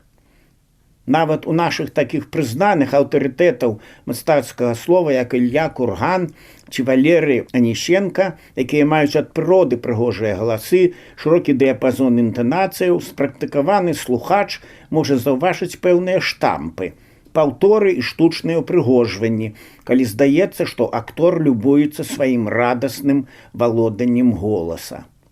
У Юрыя Авер'янава гэтага не было. Ён увесь раствараўся ў голасе і вобразе. Ён не слухаў сябе, ён знікаў, калі гаварыў. Я ведаю людзей, якія хадзілі ў купалаўскі тэатр некалькі разоў на тэўе Малочніка і тутэйшых яшчэ і таму, што там іграў Юрый Авер'янаў. Карыстаючыся тэатральным штампам, можна сказаць, яны хадзілі на Авер'янава. Калі б тады, вось калі былі гэтыя першыя выбары, не было бескарыслівай дапамогі добрых людзей, суседзяў, сяброў, знаёмых, не было б той нашай перамогі на першыя даволі дэмакратычныя выбары ў парламент. Дапамога была розная: разносіць улёткі, запрашаць людзей на сустрэчы, збіраць аналітычную інфармацыю ці нават фізічна ахоўваць кандыдатаў дэпутаты, каб не дапусціць сутычак пры магчымых правакацыях на сустрэчах. Памятаю, як Сяргей Анановіч, муж мною вельмі паважанай Тамары Шчаснай, юрыст паважнай фірмы, разумны, сімпатычны і дужы беларус з фігурай грэцкага дыскабола, прыязджаў аж з Серабранкі ў нашу акругу ў Кунцаўшчыну і вось сваёй гэтай прысутнасцю ствараў настрой спакою і абароненасці. Во якія ўбыныя хлопцы, з захапленнем каментавалі прысутныя жанчыны, гледзячы на паставу Сяргея Анановіча. Дэмакраты супраць мітрапаліта. Тая выбарчая кампанія запомнілася яшчэ інтрыгай вакол фігуры мітрапаліта Філарэта, які быў зарэгістраваны кандыдатам у дэпутаты ў адной акрузе з Яўгенам Будзінасам, якога падтрымліваў Беларускі народны фронт. Цяпер, калі я пішу гэтыя радкі, Яўгена ўжо няма сярод нас. Чалавек ён быў складаны, з супярэчлівым стаўленнем да беларускага нацыянальнага руху, што вынікала з ягонай недастатковай інфармаванасці ў беларускай гістарычна-культурнай тэматыцы. Але на ўсіх зігзагах дэмакратычнага адраджэння ён заўсёды быў на баку прыхільнікаў еўрапейскага выбару. Як уласны карэспандэнт аўтарытэтнага часопісу «Дружба народаў», які прыхільна ставіўся да беларуска-адраджэнскага руху на чале з Васілём Быкавым, Алесем Адамовічам і Зянонам Пазняком, ён быў добрым прыкладам для часткі інтэлектуалаў постнацыянальнай арыентацыі. Адносіны камуністычных уладаў да суперніцтва мітрапаліта і дэмакратычнага журналіста вельмі паказальныя.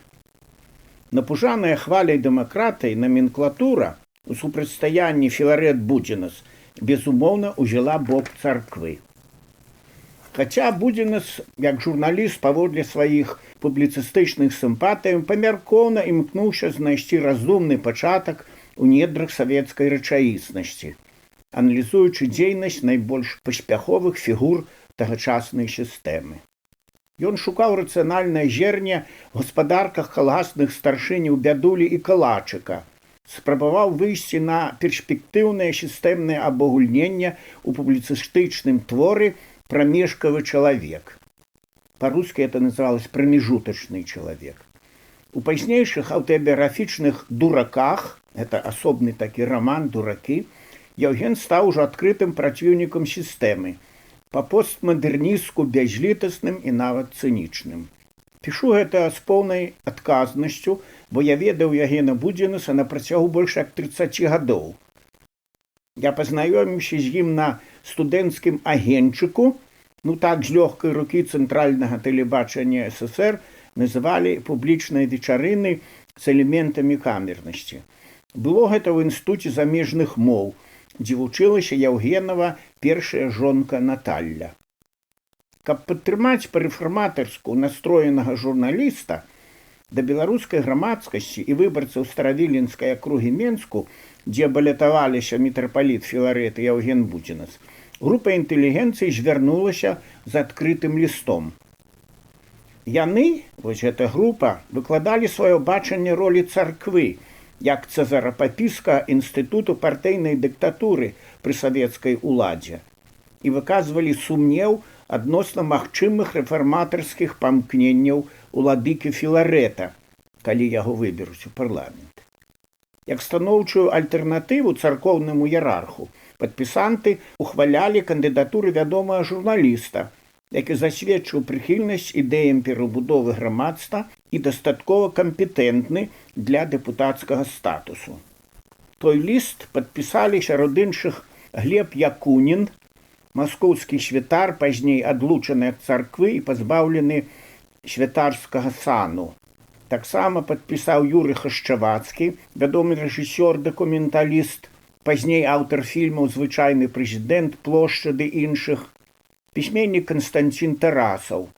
Ён быў вядомы як аўтар шматлікіх гістарычных аповесцяў і бліскучага эсэ «Памяць пра легенды».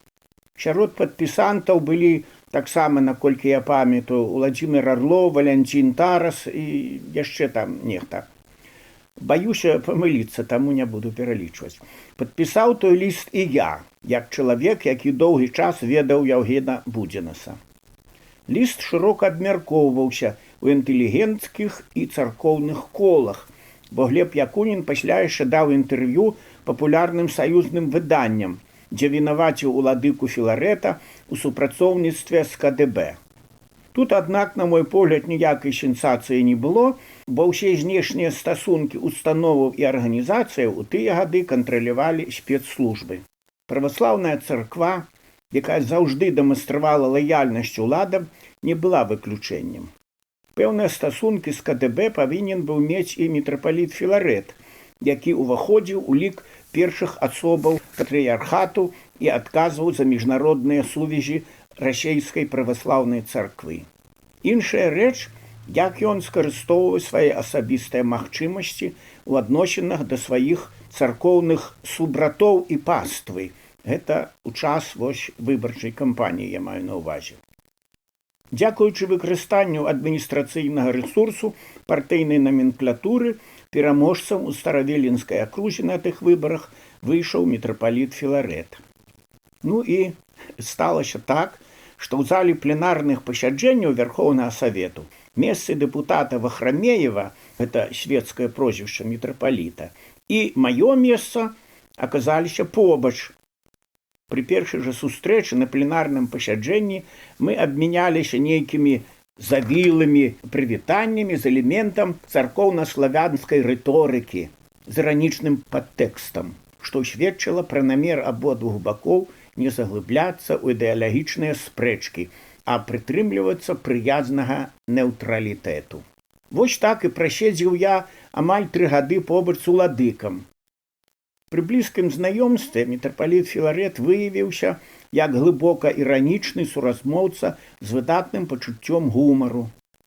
Як чалавек неўцаркоўлены і з лютэранскімі схільнасцямі, я пачаў адрозніваць мітрапаліта Філарэта ад спадара Вахрамеева, адчуваючы да апошняе пэўнае пачуццё спагады, калі той пры публічным душпастырскім сане траціў сваё свецкае «я» і пераўтвараўся ў зашнураваны духоўны сімвал праваслаўнай этыкі.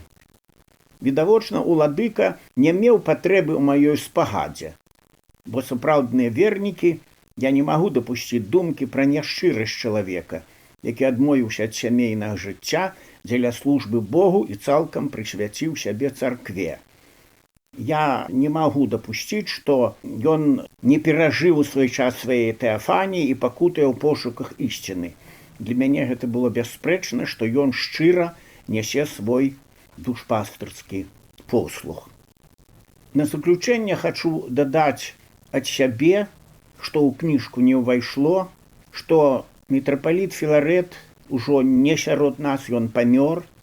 Я напісаў у Фейсбуку 2 тэксты, прысвечаныя яму, бо калі пісаў кніжку, як сказаць, пры жывым чалавеку, такое я не мог сабе дапусціць, бо ён нёс пэўную адказнасць, працуючы, як бы сказаць, у гарманічнай спагадзе з дзяржавай. Мой галоўны ўспамін тычыўся адносінаў мітрапаліта Філарэта да нашай беларускай дзяржаўнай нацыянальнай сімволікі. Перш за ўсё я маю на ўвазе бел-чырвона-белы сцяг. Як вядома, на мантыях мітрапалітаў праваслаўных ёсць па некалькі, па 2-3 рады вось гэтых бел-чырвона-белых стужак. Яны называюцца у праваслаўнай традыцыі істокі, крыніцы. Гэта колеры пакутнага Хрыста. І вось калі было абмеркаванне дзяржаўнай сімволікі, было вельмі паказальна, калі аднойчы мітрапаліт Філарэт, не выходзячы на сцэну, не да трыбуны, а з месца, у голас умяшаўся ў маналог аднаго ветэрана, які прапаноўваў змясціць на бел-чырвона-белы сцяг чырвоную зорку, яшчэ нейкія савецкія атрыбуты. Мітрапаліт Філарэт назваў гэтую змаганне супраць бел-чырвона-белых колераў як сатанінскі промысел, бо колеры Хрыста – гэта ўжо даўняя традыцыя ў праваслаўнай царкве. Ну і скажу, калі было яго афіцыйнае пахаванне, ён быў накрыты вось гэтай мантыяй з бел-чырвона-белымі палосамі. І Лукашенко, калі развітаўся з ім, неяк усе заўважылі, паглядзеў азвярэла на гэтую мантыю, на гэтыя колеры Хрыста і надалей відавочна аддаў распараджэнне пераемнікам мітрапаліта Філарэта па магчымасці прыбраць гэтыя колеры царкоўнай сімволікі. Ну, што, уласна кажучы, было і зроблена. Як і ў строях фальклорных калектываў, так і ў аздабленні храмаў зніклі гэтыя бел-чырвона-белыя колеры, пра што толькі і хочацца пашкадаваць. Акрамя таго, мала хто ведае пра асаблівасці паводзінаў мітрапаліта Філарэта на ягонай службе дзяржаве як галоўнага праваслаўнага іерарха. Это тое, што ягоная маці была яўрэйка. Ну і як добры сын сваёй маці, як чалавек, які атрымаў добрую адукацыю ў тэалогіі, ён, асабіста са мной, у нас былі даволі даверлівыя адносіны, ён не раз падкрэсляў тое, што я, кажа, сапраўдны паўлініст. З яўрэямі я яўрэй, з праваслаўнымі я праваслаўны хрысціянін. І гэта адкладала, як сказаць, пэўны адбітак на яго паводзіны. І калі ён часам, стоячы на сцэне, выконваючы тыя запаветы гармоніі паміж царквой праваслаўнай і дзяржавай з Лукашэнкам, ён часам быў нявольны, стоячы з посухам на сцэне, калі Лукашенко прымаў сваю прысягу, ён прамаўляў словы, як бы это сказаць, не вельмі новазапаветныя. У іх некаторыя эксперты, філосафы, у прыватнасці такі вось быў у нас філосаф, як жа забыўся яго прозвішча, напісаў нават у народную газету такі артыкул, які называўся «Мітрапаліт Філарэт, працяжнік, еретык, пытальнік, клічнік». Там ён аналізаваў, што ў сваёй як бы новазапаветнай прамове, як іерарх маскоўскай праваслаўнай царквы, ён цытаваў фактычна пажаданні шведскаму суверэну як колішні старазапаветны прарок, каб той быў са сваімі ворагамі суворы, каб ішоў цвёрдай ступой і гэтак далей. Гучала гэта па меншай меры двухсэнсоўна. Уладныя лабірынты на подступах да парламентарызму. Гэты раздзел можна было б назваць у калідорах улады. Гэта не было б журналісцкім штампам. Верховны Савет БССР 12 склікання, які быў абраны праз першую кампанію новага часу з элементамі электаральнай дэмакратыі і закончыў сваё існаванне толькі праз 6 гадоў, ужо як Верховны Савет Незалежнай Рэспублікі Беларусь і без канстытуцыйнага артыкулу пра кіроўную ролю КПСС не быў яшчэ ў поўным сэнсе органам улады. Парламентары толькі ўвайшлі ва ўладныя калідоры. І пасля распаду СССР, калі ўтварылася Рэспубліка Беларусь, краінай усё яшчэ кіраваў наменклатурны савет міністраў, які меў у складзе дэпутацкага корпусу сваіх высокіх чыноўнікаў, прыштурхоўваў свае праекты законаў, штампаваў пастановы, кіраваў рэсурсамі, кантраляваў бюджэт. Дэмакратычна абраныя дэпутаты толькі праз год-два пачалі арыентавацца ў хітрасцях узаемаадносінаў выканаўчай і заканадаўчай улады. На пачатку ў новага заканадаўчага органу не было рэгламенту, дзе прадугледжваўся парадак існавання фракцыяў. З першых дзён дэпутаты, абраныя пры падтрымцы БНФ, утварылі групу канструктыўнай апазіцыі, якая не мела афіцыйнага статусу, але адразу актыўна ўключылася ў працу. Сяброў фракцыі БНФ набіралася каля 30 чалавек. Мы месціліся ў доме ўрада у пакоі 363 на 3-м паверсе. Пры адкрытым абмеркаванні законаў або пэўных ініцыятываў да нас прыходзілі часта не толькі чальцы фракцыі БНФ. Былі ў нас і закрытыя абмеркаванні. Звычайна для кожнага законапраекту, прапанаванага Саветам міністраў, дэпутаты ад БНФ давалі альтэрнатыўны варыянт. Кіраваў фракцыяй БНФ Зянон Пазняк. Зянон быў аналітычны, да ўпартасці паслядоўны. Як мне тады здавалася, пры Зянонаву цвёрдакаменнасць мы часам прайгравалі тактычна. Пры галасаванні на пленарных пасяджэннях ён імкнуўся вельмі часта сам выказваць пункт погляду БНФ. Камуністычная большасць проста не слухала ягоных аргументаў і галасавала заўсёды супраць. Калі ж з такой самай прапановай выходзіў, напрыклад, дырэктар полацкага заводу будаўнічых матэрыялаў Владзімір Цялешнікаў, які часта заходзіў да нас у апазіцыі, то на тую ж прапанову рэакцыя в залі была іншая, і галасаванне ўдавалася. Калі здаралася прадэманстраваць важнасць пэўнай канцэпцыі, то Пазняк лічыў вартым і палітычна вельмі важным, каб гэта прагучала менавіта ад фракцыі БНФ. Тут у яго быў свой стратэгічны прагматызм, які пазней прыносіў свае палітычныя дывідэнды, нават калі часова мы цярпелі паразу. Я цяпер схільны прызнаць мэтазгоднасць пазнякоўскіх паводзінаў з гледзяшчы тактыкі і стратэгіі. Без адзінай волі мы б не зрабілі таго, што нам удалося пры адносна невялікай колькасці прыхільнікаў. Фракцыя БНФ мела ў Вярхоўным Савеце менш як 1/10 частку месцаў. Моц фракцыі трымалася найперш на адчуванні сваей праўды і падтрымцы людзей. Сіла фракцыі была таксама ў яе інтэлекце, бо сярод нас было ці не з дзясятак кандыдатаў навук, людзей, якія маглі лягічна фармуляваць думкі і пісаць законы. Парламенцкія кантакты і сутыкненні. Члены фракцыі БНФ падтрымлівалі кантакты з парламентамі постсавецкіх рэспублік у фармаце афіцыйнага супрацоўніцтва і з дэмакратычнымі групамі дэпутатаў паводле ўласных планаў. Часцей наладжваліся кантакты з дэпутатамі Балтыі і Украіны. Найбольш важнымі сустрэчамі былі, канешне, сумесныя абмеркаванні канцэпцыі балтыйска-чарнаморскага энергетычнага калектару, дзе галоўным экспертам ад БНФ быў Станіслаў Гусак. Ініцыятарам сустрэчаў быў Зянон Пазняк. Цяпер слухаю выступы прэзідэнта Беларусі і міністра замежных спраў Мартынова, і мне здаецца, што я чую Зянона Пазняка. Яны амаль слова ў слова паўтараюць пазнякоўскія аргументы на карысць палітыкі дыверсіфікацыі крыніцаў атрымання энерганосьбітаў. Тады цяперашні прэзідэнт з інтанацыяй «усё веда» здзекліва каментаваў з трыбуны ініцыятыву БНФ пра стварэнне балтыйска-чарнаморскага энергетычнага звязу краінаў і абсалютызаваў выгады энергетычнага супрацоўніцтва з Расіяй. З маскоўскімі парламентарамі БНФ кантактаваў мала.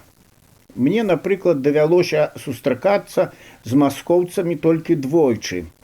Падчас перамоваў у фармаце гарбачоўскага працэсу па новым саюзным дагаворы ў Марозаўцы пад Масквой, ад апазіцыі мы былі ўдвух з Уладзімірам Заблоцкім.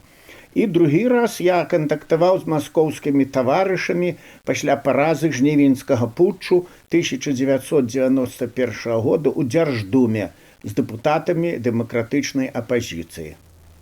Быў у мяне яшчэ адзін амаль ананімна-сяброўскі кантакт з Уладзімірам Лукіным. Цяпер ён расійскі омбудсмен пры прэзідэнце. Лукін падчас путчу фактычна стаў узначальваць камісію замежных справаў пасля камуніста Дзасохава. І з 19 па 21 жніўня прыслаў нам у камісію 4 інфармацыйныя паведамленні пра падзеі ў Маскве, што разгортваліся пасля ўтварэння ГКЧП. Потым я пазнаёміўся з Лукіным жыўцом у час паездкі ў Маскву пасля путчу, калі на пашыраным пасяджэнні расійскага парламенту пераможны Ельцын публічна прымаў уладу ад пераможанага і прыніжанага Гарбачова. Тады Лукін распытаў у мяне пра падзеі ў Менску падчас путчу і паводзіны нашага начальства. Як у члена прэзідыума Верхоўнага Савета быў у мяне ўжо ў Менску адзін фізічны кантакт з лідарам ліберальна-дэмакратычнай партыі Расіі Жырноўскім. У час паездкі ў Маскву на нечарговае пасяджэнне расійскай думы пасля паразу путчу і трыумфу Ельцына нашыя дэпутаты пазнаёміліся з гэтай скандальнай крэатурай расійскага парламентарызму. Невядома з якой нагоды ён раптам з'явіўся ў нас у Мінску ў рэдакцыях некаторых газетаў, а потым у Верхоўным Савеце і пачаў патрабаваць сустрэчы з кіраўніцтвам прэзідыуму. Выйшла так, што на момант ягонага з'яўлення ў доме ўраду у нашым правым крыле дома ўраду будынка нікога з чальцоў прэзідыума акрамя мяне не было. І дзяжурны міліцыянер, датэлефанаваўшыся, папрасіў маёй афіцыйнай дапамогі, каб утаймаваць напорыстага госця. Спусціўшыся ўніз да паставога і разабраўшыся, што гэта за візіцёр, я распрадзіўся як старшыня камісіі, што займаецца замежнымі стасункамі, выдаліць незванага госця з будынку. Тут якраз на дапамогу падаспеў Сяргей Навумчык, і лідар ЛДПР мусіў рэціравацца пад пагрозай затрымання за хуліганства. Пачуўшы нашыя прозвішчы Навумчык і Садоўскі, Владзімір Вольфавіч паабяцаў праз пэўны час вярнуцца сюды ўжо на белым коне і перавешаць усіх жыдоў і палякаў, што развальваюць вялікую краіну. Дадам цяпер, што Сяргей Навумчык даволі маляўніча апісаў гэтую нашу сутычку, нават апісаў, які прыём я прымяніў, значыць, каб спусціць з лесвіцы расійскага госця Жырноўскага. Укрэслілі амбасадара і дэпутата. Больш за 2 гады я быў старшынём камісіі замежных справаў і знешнеэканамічных сувязяў і, адпаведна, як старшыня камісіі, членам прэзідыуму Верхоўнага Савету. Але з 1992 году я быў адначасова і амбасадарам у Нямецчыне. Такое сумяшчэнне было пэўным непаразуменнем пераходнага перыяду, бо паводле логікі і еўрапейскай практыкі я мусіў скласці дэпутацкія паўнамоцтвы і пайсці працаваць выключна ў Міністэрства замежных справаў на дзяржаўную службу. У ведамстве федэральнага канцлера і ў Міністэрстве замежных справаў Нямецчыны, у сакратарыяце міністра і ў рэфераце 203, які адказваў за тэхнічны бок стасункаў з Беларусю, доўгі час не маглі прывыкнуць, калі амбасадар Беларусі, закончыўшы выклад афіцыйнага пункту погляду Савета міністраў, казаў: «А зараз я хацеў бы выказаць меркаванне апазіцыі ў Верхоўным Савеце». Слухалі, дарэчы, гэтыя заўвагі часам з большай увагай, чым афіцыйны пункт погляду, бо на пачатку 90-х гадоў Нямецчына толькі прыглядалася да Беларусі, намацвала падыходы да адносінаў з новай суверэннай краінай у цэнтры Еўропы. Амбасадарам я стаў дзякуючы дэпутацтву. З дэпутатаў ад БНФ у склад старшыняў камісій і, адпаведна, у склад прэзідыуму прайшоў я адзін. Праз пэўныя кампрамісы я быў абраны старшынём камісіі па замежных справах і знешнеэканамічных сувязях. Кампраміс заключаўся ў тым, што ў мяне аказаліся аж 2 намеснікі з ліку сярэдняй наменклатуры. Пэўна, такім чынам планавалася пры неабходнасці мая нейтралізацыя. Аднак, стаўшы аўтаматычна членам прэзідыума, я пастараўся на пачатку прафесійна і па-людску знайсці кантакт са спецыялістамі Савета міністраў і разабрацца перш за ўсё са знешнеэканамічнымі пытаннямі. Спачатку на мяне глядзелі як на дэмакрата Парвеню, але вельмі хутка адчулі, што ў ягняці пачынаюць праразацца зубы. Праўдзівую інфармацыю пра знешні гандаль у 91 годзе было цяжка атрымаць. Фактычна адсутнічала дзяржаўная мяжа і не было нарматыўных актаў. Усё цякло паводле часовых пастановаў Савета міністраў. Інфармацыю я асабіста здабываў неафіцыйна праз мытню, дзе працаваў мой колішні студэнт-завочнік з Інстытуту замежных моваў, які меў доступ да кампутарных дадзеных. Ну і яшчэ звесткі я здабываў пра старшыню КДБ Эдуарда Шыркоўскага. Ён паводзіў сябе надзвычай лаяльна, я б сказаў, нават больш чым прыхільна да маіх спробаў дакапацца да першакрыніцаў. Псіхалагічна кантактаваць з Шыркоўскім было няцяжка.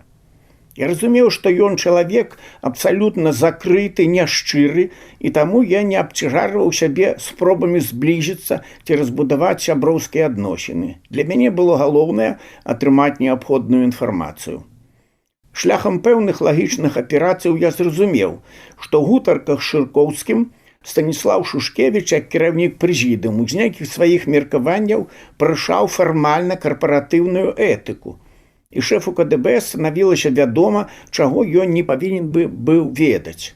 Адпаведна, з гэтым я пачаў рабіць папраўкі ў сваіх учынках і выказваннях.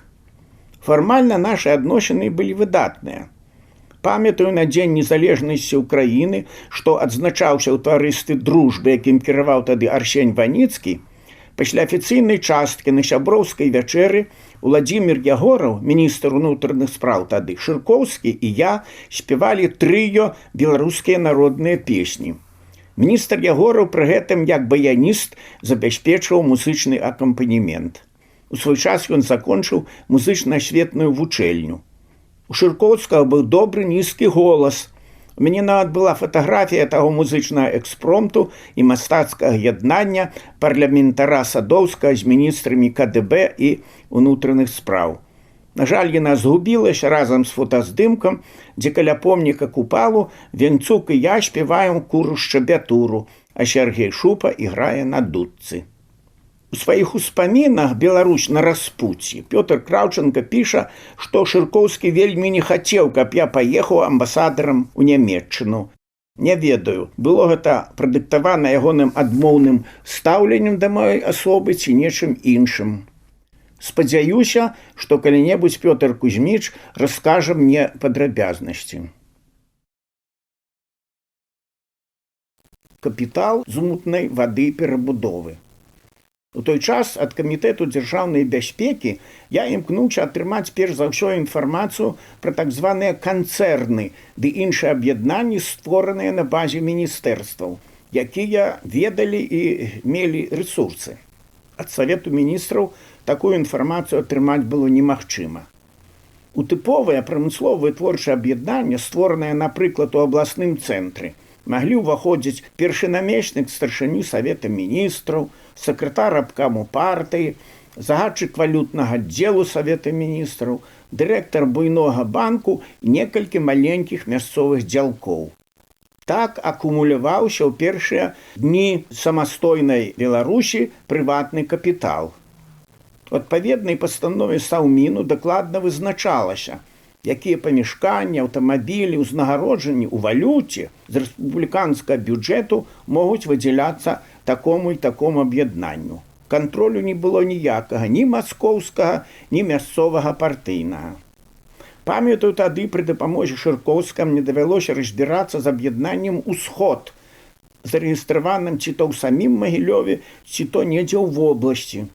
Сярод фундатараў фігуравалі імёны прэм'ера Кебіча, Косцікава, яўнага намешніка, Лявонава, старшыні абкаму, ды іншых менш і больш вядомых асобаў. Запомнілася, што Савет міністраў дазволіў кіраўніцтву аб'яднання «Усход» у дадатак да афіцыйнага заробку выплочваць сярод іншых ільготаў штомесячныя заахвочанні сумай да $250. Фактычна, самі сабе і дазвалялі. Пазней пачалі з'яўляцца сумесныя прадпрыемствы з удзелам так званых замежных інвестараў. Гэта былі звычайна дробныя замежныя бізнесмены, не вельмі паспяховыя ў сябе на радзіме, што спрабавалі шукаць прыбытак у мутнай вадзе постсавецкіх дзяржаваў. З нашага боку зноў жа выступалі дзеячы з саўміну і міністэрстваў. Асабліва буялі здзелкі з бартэрам. Яшчэ паводле савецкіх нормаў у бартэрнай дакументацыі неабходна было дакладна адлюстраваць тэрміны паставак, звычайна 45 дзён, указаць краіну і дакладныя звесткі пра абодва бакі, сустрэчны тавар, банкаўскія рэквізіты і гарантыі. З нашага боку дазвол на бартэрную аперацыю маглі даваць каля дзесятка асобаў: прэм'ер, яго намеснікі, міністр знешнеэканамічных сувязяў і некаторыя начальнікі саўмінаўскіх упраўленняў. Бартэрным экспартным таварам з нашага боку звычайна былі калійныя ўгнаенні, авіяцыйная газа, нафта, бензін, лес, азотныя ўгнаенні, карбамід, мачавіна, інакш кажучы. Гэта тавары, на якія цэны былі збольшага вядомыя паводле звестак з еўрапейскіх біржаў. Гэта тавары для так званых фьючерсных здзелак. Кожныя 3 дні звесткі пра сярэднегуртовыя цэны я атрымліваў прыватна ад аднаго знаёмага немца праз факс, што дзеецца ў Амстэрдаме, Лондоне, Франкфурце, Ротэрдаме, Гамбургу. Тады ў нас не было аператыўных кампутарных праграмаў з такой інфармацыяй. У Вярхоўным Савеце быў толькі адзіны факсавы апарат, які нашай камісіі прэзентаваў Сяргей Касцючэнка, дырэктар Прыёрбанку. Пра электронную пошту яшчэ не марылі, яна з'явілася пазней. Нават з такім мінімум інфармацыі удавалася сёе-тое зразумець. Не так гэта і цяжка. Уявіце сабе, глядзіш на форму нумар 24. Гэта форма, якая давалася на разовую ліцэнзію на бартэрную аперацыю. Гэтая форма падпісывалася намеснікам прэм'ера, а там толькі назва нашай юрыдычнай асобы, краіны прызначэння і колькасць тавару. Няма ні назвы партнерскай фірмы, ні сустрэчнага тавару, ні тэрмінаў, ні спосабаў пастаўкі, ні цаны за адзінку ў ліку тавару, ні пункту паступлення сустрэчнага тавару. Як той казаў, круці, што хочаш. Я бачыў такія пустыя бланкі з адпаведнымі подпісамі. Была яшчэ адна хітрасць. Рэзкая змена курсу рубля на працягу тэрміну, неабходнага для ацэнкі экспартнага ці імпартнага тавару ў цвёрдай валюце і рублях. Так, тут Цэнтральны банк хутка знаходзіў паразуменне з дзелкамі, блізкімі да Савету міністраў. Можна нават было складаць пэўныя графікі залежнасці курсу рубля і даляра ад характару значных па аб'ёме экспартна-імпартных аперацый, у якіх фігуравалі знаёмыя персаналіі. Калі набіралася значная група тавараў для экспарту, дзе экспарцёрамі былі блізкія да саўміну асобы ці вытворча-экспартныя аб'яднанні, якіх тады напладзілася безліч, на кароткі гэты тэрмін усталёўваўся нізкі курс рубля, каб забяспечыць больш чысты прыбытак коштам большай масы скупленых беларускіх рублёў на атрыманыя даляры ці закупкі адпаведнага тавару на беларускім рынку. Пры імпартных аперацыях, дзе фігуравалі важныя імпарцёры, курс рубля адпаведна мог пры неабходнасці ўзрастаць. Калійныя ды іншыя гісторыі. Не было ніякай каардынацыі экспарту. Шмат хто помніць, як у Індыі сутыкнуліся на адным калійным тэндэры дзве нашы дзяржаўныя экспартныя структуры. З Міністэрства сельскай гаспадаркі яго гэтую знешнегандлёвую фірму ўзначальваў таварыш Дзядук. І другая была у гэтым сутыкненні дзейная асоба з саўміну, начальнік таварыш Андрушын, дзве знешнегандлёвыя фірмы. У выніку беларуская дзяржава страціла на кожнай тоне каля 10 даляраў. Цэны на калій, як і на нафту, тады былі смехатворна нізкія у параўнанні з коштамі красавіка 2008 году, што сягаюць да 700 даляраў за тону. У ангельскамоўным часопісе «Поташ» на пачатку 90-х гадоў з'явіўся матэрыял пра парушэнне антыкартэльнага заканадаўства ў галіне экспарту калійных угнаенняў, з якога, паміж іншым, вынікала, што хтосьці з беларускага боку падрабязна інфармуе канкурэнтаў пра стан вытворчасці і планы Беларуськалію. У часопісе нават былі графікі магчымага закрыцця адпаведных салігорскіх руднікоў.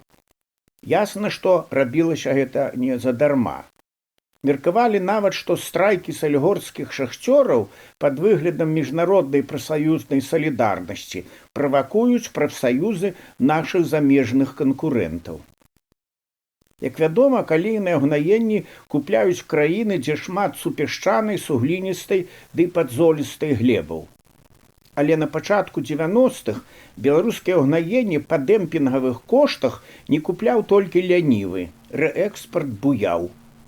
Ужо будучы амбасадарам у Нямецчыне, я прачытаў у эканамічным дадатку да Франкфурта Allgemeine Zeitung, што за 1991 год Беларусь экспартавала ў Польшчу у 300 разоў больш калійных угнаенняў, чым той патрабавалася з улікам структуры глебы, на якой вырошчваліся калійна-любныя культуры. Зразумела, што потым польскі рээкспарт ужо па вышэйшай цане канкураваў з беларускім экспартам на беларускіх традыцыйных рынках. Добра памятаю прозвішча такога дзялка, як гаспадар Лучанскі, які атрымаў эксклюзіўнае права экспарту беларускіх калійных угнаенняў у Індыю і Кітай. Камсамольская праўда тады пісала, што свае першыя, не вельмі чыстыя мільёны ён зарабіў у Малдове і Літве. Прыстаўшы да беларускага берагу, ён ужо быў убурэлы і важны. Аднойчы я выпадкова бачыў, як яго ў аэрапорце на Чайцы сустракаў сам Мечніковіч, намеснік старшыні Савету міністраў, а сам Саўмін тады ўзначаліў Кебіч.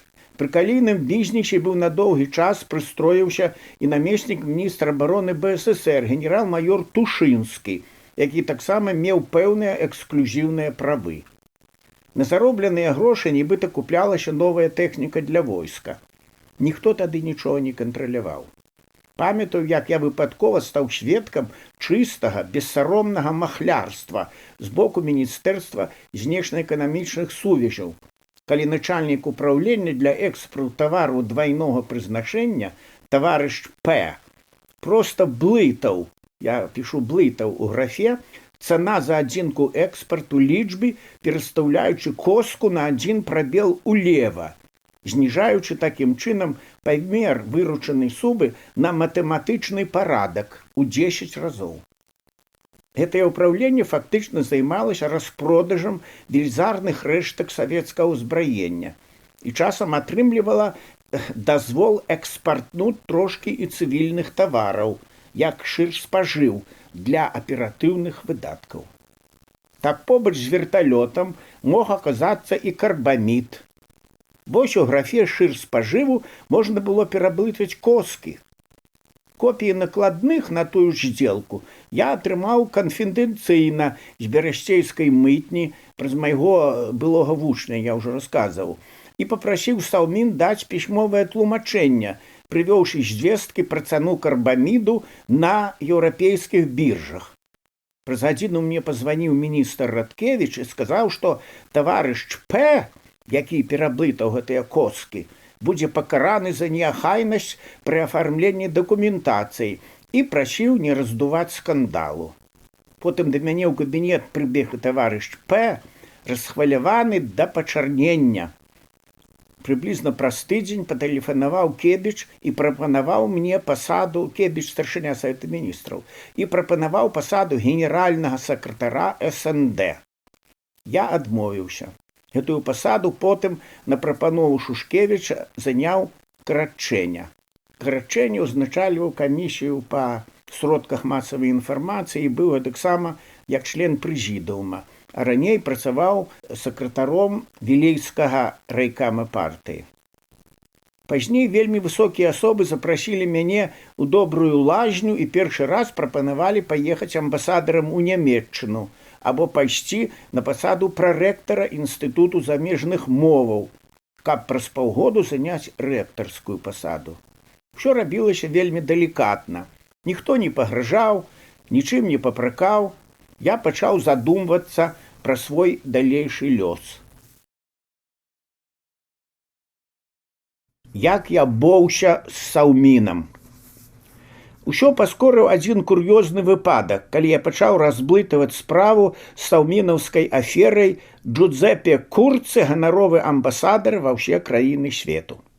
Это была самая дзіўная гісторыя з усіх саўмінаўскіх аперацый з замежнымі інвестарамі. Факт прызначэння кіраўніка маленькай пасярэдніцкай італьянскай фірмы грамадзяніна Італіі Курцы не больш не менш, як, ведаеце кім, прэзідэнтам італа-беларускай гандлёвай палаты і ганаровым паслом ва ўсе краіны свету. Гэта не магло прысніцца чалавеку са здаровым розумам, а такая пастанова нарадзілася за подпісам прэм'ера Кебіча. У тадышняй парламенцкай Беларусі амбасадараў прапаноўваў прэзідыум Верхоўнага Савету, а зацвярджаліся кандыдатуры на пленарных пасяджэннях. Пра ганаровых амбасадараў ці консулаў нават не было адпаведнага палажэння. І вось на табе адразу пасол ва ўсе краіны свету. Ну, хай сабе ганаровы, але ва ўсе краіны свету. Мне так і ўяўлялася, як дзе-небудзь у цёплай кампаніі наш прэм'ер, наслухаўшыся італьянскага Хлістакова і раздабрэўшы шырокай душой аб'явіў: «А зраблю я цябе, Джузеппе, ганаровым паслом ва ўсе краіны свету, ганаровым паслом». Як старшыня камісіі замежных справаў я звярнуўся да Кебіча з пісьмовым запытам. Потым пытанне разглядалася на прэзідыуме Верхоўнага Савету. Высветлілася, што гэты Курцы звычайны аферыст, які здолеў пераканаць спадара Кебіча, што ён асоба з блізкага атачэння італьянскага прэм'ера Андрыотці і эмісар Ватыкану, што яму належыць буйны банк і што ён можа ад імя групы еўрапейскіх банкаў забяспечыць Беларусі крэдыт да 3 мільярдаў даляраў на 15-20 гадоў пад 3,9%. Фантастыка! Але пра гэта на поўным сур'ёзе пісала ўрадавая прэса. Курцы атабарыўся ў Мінску, атрымаў з фонду Саўміна катэдж на бранявым завулку 2 аўтамабілі, адпаведную ксіву пасведчання з урадавай печаткай і пачаў наносіць візіты. Наведаў ён і нашу камісію ў Верхоўным Савеце. Пасля гутаркі ў Саўміна прыйшоў да нас не зусім цвярозы, з перакладчыцай сумнеўнай знешнасці. Запрашаў да сябе ў офіс, абяцаў турбулентную гасцявую праграму. Прыйшлося з ім ветліва расстацца, спаслаўшыся на абставіны. Цяпер БНФ некаторыя папракаюць: «Вось вы былі на пачатку 90-х пры ўладзе і нічога не зрабілі». На жаль, як я ўжо гаварыў, пры ўладзе мы не былі, а толькі падступаліся да яе.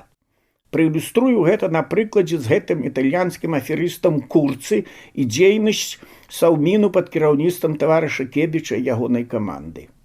Пастановай Савету міністраў, якая называлася «Аб асацыяцыі італа-беларуская гандлёвая палата» ад 28 студзеня 1991 года. Пастанова мела нумар 30 і датаваная 8 ліпеня 91 году. Нумар другі дадатковы называўся пад нумарам 265 «Пытанні асацыяцыі італа-беларуская гандлёвая палата». Гэтым рашэннем было вырашана прызнаць і ўхваліць кандыдатуру спадара Джузеппе Курцы як адзінага старшыню сумеснай асацыяцыі італа-беларуская гандлёвая палата, а самому спадару Джузеппе Курцы прысвоіць звання ганаровага пасла Беларускай ССР ва ўсе краіны свету. 21 сакавіка 91 году, як старшыня камісіі па замежных справах і знешнеэканамічных сувязяў, я зрабіў запыт у Саўмін на імя прэм'ера Кебіча і накіраваў афіцыйны ліст старшыні прэзідыуму Дементею пра дзейнасць вось гэтай палаты. Я пішу ў двукосці палаты. На прэзідыум Верховнага Савету выклікалі старшыню Дзяржаўнага камітэту БССР па знешнеэканамічнай дзейнасці Радкевіча, і пад ціскам нашай камісіі прэзідыум падрыхтаваў пастанову аб агульных падыходах ураду рэспублікі да пытанняў знешнеэканамічнай дзейнасці, дзе ў выпадку з італа-беларускай гандлёвай палатай падкрэсліўся факт парушэння шэрагу законаў БССР з боку Савету міністраў.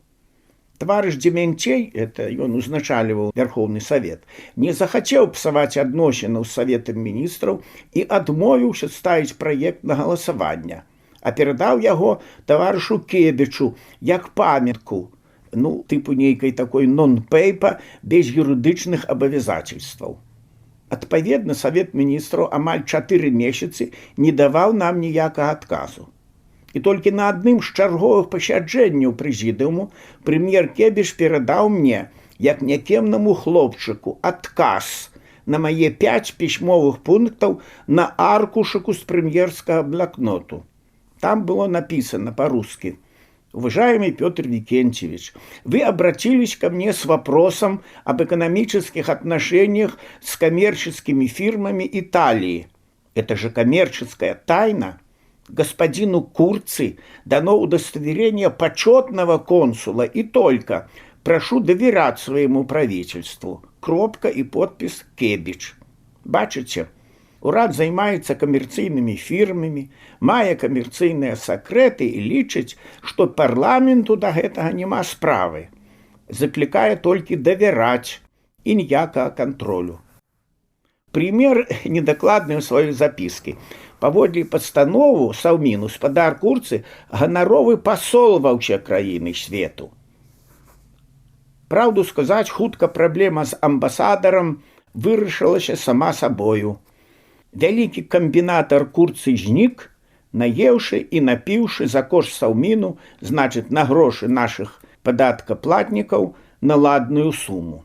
Як высветлілася пазней, вакол хімерычнай гандлёвай палаты шмат хто ў Беларусі добра пагрэўся. Тую легендарную пастанову Савета міністраў разам з аўтографам Кебіча, адрасаваным мне асабіста, я захову як каштоўную кур'ёзную рэліквію. Можна было прадказаць безліч падобных неверагодных гісторый, што трапілі ў поле ўвагі камісію, якую я узначальваў. Дагэтуль здзіўляюся, чаму члены нашай камісіі, куды ўваходзілі 2 старшыні аблвыканкамаў, аднаго з іх арцыменю яшчэ пры мне застрэлілі, 4 старшыні райвыканкамаў і 2 дырэктары буйных прадпрыемстваў не перашкаджалі мне займацца амаль дэтэктыўнымі даследаваннямі. Мая назойлівасць, праўда, мала каму падабалася. Калі міністр замежных спраў Пётр Краўчанка прапанаваў мне афіцыйна стаць першым амбасадарам Беларусі ў Нямецчыне, я пагадзіўся.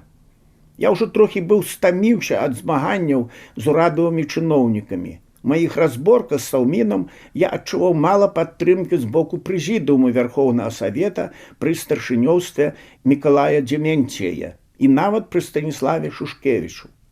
З прафесарскім снабізмам фізіка-ядзершчыка ён даваў мне не раз зразумець, што я зашмат на сябе бяру, будучы самаўпэўненым дылетантам, разважаючы, напрыклад, пра біржавыя тэндеры і курсы валюту. Адкуль вы гэта ведаеце? Розум, логіка, нацыянальная заангажаванасць, праграмны дэмакратызм нашага старшыні мне вельмі імпанавалі. Але мяне заўсёды трошкі бянтэжыла, што ён, шукаючы згоду з номенклатурнымі чальцамі прэзідыуму, мог нават пры журналістах экспромтам падчас пасяджэння парушыць папярэднюю дамову з яго дэмакратычнай часткай. Я маю на ўвазе дэмакратычнай часткай прэзідыуму, туды ўваходзілі звычайна Сасноў, Карпенка, Шлямнёў. Так была, напрыклад, пахаваная нашая задума скінуць з пасады старшыню Віцебскага аблвыканкаму спадара Кулакова, які быў і дэпутатам Верхоўнага Савета за разбазарванне жыллёвай квоты для перасяленцаў з чарнобыльскай зоны. Ён тады ўзначаліў Віцебскі абкам, і ад яго залежала, куды пойдуць тыя грошы і кватэры для перасяленцаў. Гэтага чалавека ўжо і журналісты, і мы ўсе ведалі, што ён ужо не будзе працаваць. Аднак усё лязнулася, калі пачаўся прэзідыум, і Шушкевіч раптам перагледзеў нашы папярэднія такія трошкі сяброўскія таемныя карпаратыўныя дамовы. Некаторыя разумныя галовы раілі мне асцерагчыся і больш абачліва гаварыць публічна. Я ж лічыў галоснасць вялікай зброі, якая мне, безумоўна, дапамагала дасягаць пэўных мэтаў. Як дыпламаванаму германісту і чалавеку, які ўжо адчуў смак у знешнепалітычнай і знешнеэканамічнай дзейнасці, было надзвычай цікава заглыбіцца ў сапраўдную практыку. Тады яшчэ былі спадзяванні, што мы вось-вось уліёмся ў сям'ю еўрапейскіх народаў. У меандрах еўрасупрацоўніцтва. Можна было таксама расказаць шмат цікавых гісторый пра нашыя першыя дачыненні з Брусэлем. Напрыклад, пра супрацоўніцтва паводле праграмы Еўразвязу, якая называлася ТАСІС.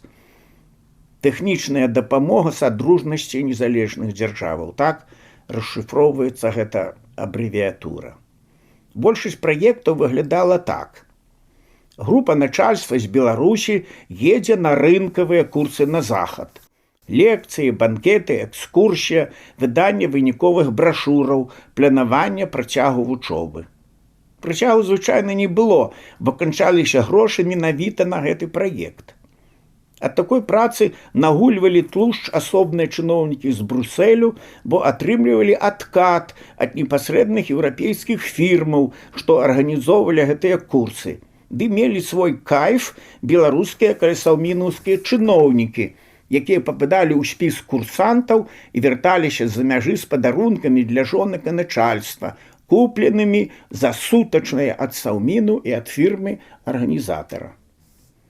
Практыкавалася яшчэ запрашэнне фірмамі на прадстаўнічыя грошы з пэўнага праекту ТАСІС беларускіх урадоўцаў у госці. Пэўна, каб далі для Брусэлю хвалебную атэстацыю фірме-арганізатару. Мне давялося ўбачыць у офісе аднаго нямецкага фірмача-арганізатара здымкі беларускага прэм'ера з жонкаю, зробленыя ў Нямецчыне і ў Беларусі, у вельмі цёплай кампаніі з сваякамі шэфа фірмы. Ужо будучы амбасадарам, дзякуючы сяброўскай дапамозе Магдалены Хофф, кіраўніка сталай дэлегацыі Еўрапарламенту па сувязі з Беларусю, Малдовай і Украінай, я змог зазірнуць у фінансавае чэрва Брусселю, калі неаднаразова прысутнічаў там на пасяджэнні фінансавай камісіі, што размяркоўвала сродкі з праграмаў ТАСІС па краінах і прызначала кіраўнікоў праектаў. Закулісная схема выглядала звычайна так. Камісія знаходзіла лабіяваную якім-небудзь брусельскім чыноўнікам кандыдатуру ці юрыдычную асобу з краінаў Еўразвязу, якая мусіла весці праект гэтак, каб большая частка сродкаў пераразмяркоўвалася па еўрапейскіх адрасах. Перавагу аддавалі навучальным праектам. Мы павінны навучыць лавіць рыбу, а не даваць вуду. Такі быў агульны слоган. Аднак вельмі часта здаралася, што той прызначаны настаўнік лоўлі рыбы сам ніколі ў жыцці не бачыў вады. Так да нас у Беларусь накіравалі паводле рэкамендацыі прадстаўніка Нямецчыны і са згоды Саўміну Беларусі беспрацоўных эканамістаў ГДР чытаць лекцыі чыноўнікам Саўміна і Верхоўнага Савету па заходніх канспектах, напісаных у Кільскім навукова-даследчым інстытуце прыватызацыі. Не 1000 марак была патрачаная на ганарары лектарам, прывезеную з Нямецчыны паперу, кампутарную машыністку, ужо не новыя сістэмныя блокі і маніторы, закупленыя на складах ГДР ды іншыя. З боку беларускага ўраду гэтым праектам апекаваўся Михаил Дзямчук, намеснік прэм'ера. Не хачу сказаць пра яго нічога дрэннага. Канешне, як кажуць, дармавую датку не мацай, а бяры. Але ж можна было б і пасупраціўляцца, і патаргавацца, як гэта, напрыклад, рабіў спадар Сілаеў, прадстаўнік ельцынскага ўраду ў Брусэлі. І наадварот, я, допустим, бачыў, як паводзілі сябе прадстаўнікі Узбекістану. Я быў сведкам, як, прэзентуючы на просьбу ўраду Узбекістана інтарэсы гэтай краіны ў Брусэлі, было праціснута рашэнне кадрава-фінансавай групы, каб дэлегаваць ва Узбекістан экспертам у вырошчванні бавоўны выпускніка Сарбонскага універсітэту, блізкага сваяка французскага чыноўніка ў апараце еўракамісара. Што не прачытваецца ў стэнаграмах? Пра дзейнасць апазіцыі БНФ у Верхоўным Савеце 12-го склікання ўжо шмат хто пісаў. Па-мойму, найбольш падрабязна гэта зрабіў Сяргей Навумчык у кнізе «7 гадоў адраджэння», са зместам якой я пазнаёміўся спачатку з публікацыяй у Архе, а потым прачытаў і ўсю кніжку, якую атрымаў ад аўтара ў падарунак. Збольшага я згодны з усім, пра што піша Сяргей, абапіраючыся на неабвержаныя факты, зафіксаваныя ў стэнаграмах пасяджэнняў. Некаторыя ўнутраныя пярэчанні выклікаюць такія, як бы сказаць, рэліктава-моладзевыя журналісцкія апісанні ў стылі «штурм und дранг», асабліва пры апісанні асобных постацяў. Парушаецца імпліцытна, як кажуць, пэўным чынам і псіхалогія гістарычнай праўды. Тыя ж немаладыя наменклатуршчыкі-дэпутаты былі дзецьмі свайго часу, і мерыць іх трэба меркай таго часу. Бязлітаснасць праўды пратакольнага журналісцкага факту можа ператварыцца часам у псіхалагічную непраўду. В гэтым сэнсе можна было б спрачацца пра некаторыя нюансы падачы постацяў Станіслава Шушкевіча і Ніла Гілевіча. Папракаючы і крытыкуючы Шушкевіча і Гілевіча, не трэба забывацца, як бы парадаксальна гэта не здавалася сёння, што менавіта тая іхная непаслядоўнасць або нерашучасць ці рэверансы ў бок наменклатуры забяспечылі апазіцыі поспех падчас прыняцця пэўных законаў і прапановаў.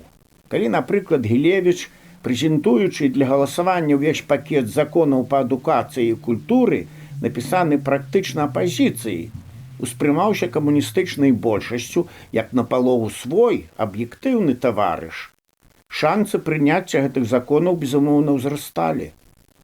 З пазіцый сённяшняга дня шмат што глядзіцца не так, як гэта было відаць, напрыклад, мне знутры, як члену прэзідыуму Верхоўнага Савету.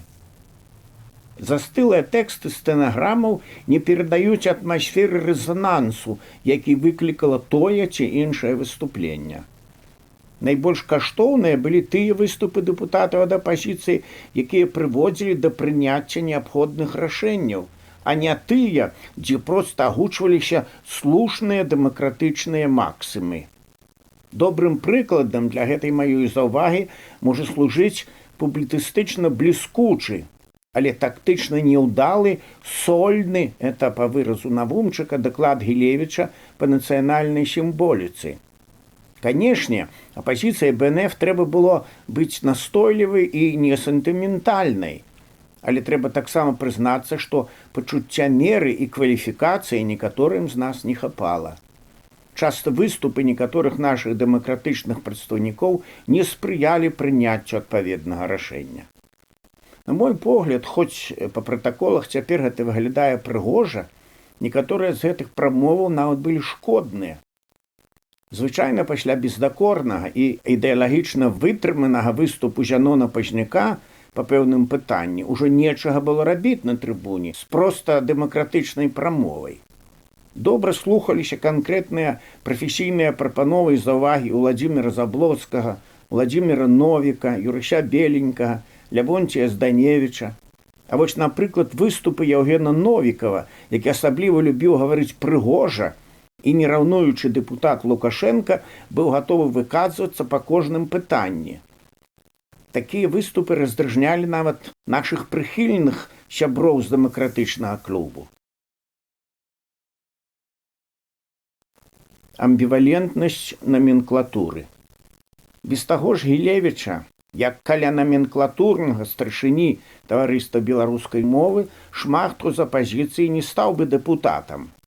А без памяркоўнага Шушкевіча шмат чаго не было прынята на пленарных пасяджэннях, у тым ліку і нацыянальная сімволіка. За тое гістарычнае рашэнне трэба дзякаваць і Платонаву, і Таразевічу, але таксама і Шушкевічу, і нябожчыку Булахаву. Яны віртуозна вялі галасаванне. Не ўсё было такое чорна-белае. Я б мог прывесці шмат прыкладаў нетыповых станоўчых учынкаў наменклатурных дэпутатаў. Так Таразевіч выратаваў галасаванне па нацыянальнай сімволіцы. Так, на мой погляд, 22 жніўня 91 году, пасля паразы жнівеньскага путчу, дэпутат Михаил Мачуленко, другі сакратар гомельскага абкаму, які выступаў пасля Зянона Пазняка, псіхалагічна выратаваў галасаванне па наданні дэкларацыі аб дзяржаўным суверэнітэце статусу канстытуцыйнага закону. Пэўна ж, ягоная апазіцыя, як і іншых прадстаўнікоў наменклатуры, тлумачылася прыкладам парламенту Украіны, страхам перад Расіяй, дзе забаранілі КПСС і Ельцыным, аднак зноў жа не трэба забывацца на псіхалогію. Выступ свайго для большасці быў вырашальны. Антырасійскі патас у выступе Пазняка па сутнасці слушны. Перад галасаваннем быў у той момант небяспечны. Дэпутаты, як усё грамадства, не былі падрыхтаваныя інфармацыйна і псіхалагічна да такіх публічных абагульненняў. Праўда, незвычайным у тым выступе Зянона быў ягоны тон. У пратаколе гэта ніяк не адлюстравалася. Не ўпэўнены я цяперака, ці памятае Зянон Станіславіч сваю стылістыку. Ён звяртаўся да дэпутатаў не як абвінаваўца і ідэалагічны апанент, а як мудры, заклапочаны лёсам радзімы грамадзянін, які чакае падтрымкі і разумення. Канстытуцыйная большасць магла б і не набрацца, тым больш, што Шушкевіч паводзіў сябе нерашуча.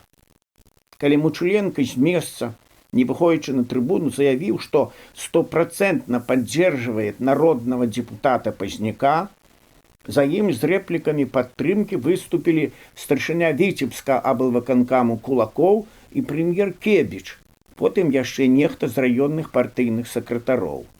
У выніку галасавання за канстытуцыйны статус дэкларацыі прагаласавалі 253 дэпутаты з 265 прысутных. Тое пасяджэнне стаіць у мяне перад вачыма, як гэта ўчора было. Дарэчы сказаць, перад галасаваннем дэпутат Лукашенка, цяперашні прэзідэнт, выступаў супраць гэтага рашэння. Прывяду яшчэ адзін прыклад канструктыўных гледзяшча дэмакратычнага падыходу паводзінаў прадстаўнікоў наменклатуры.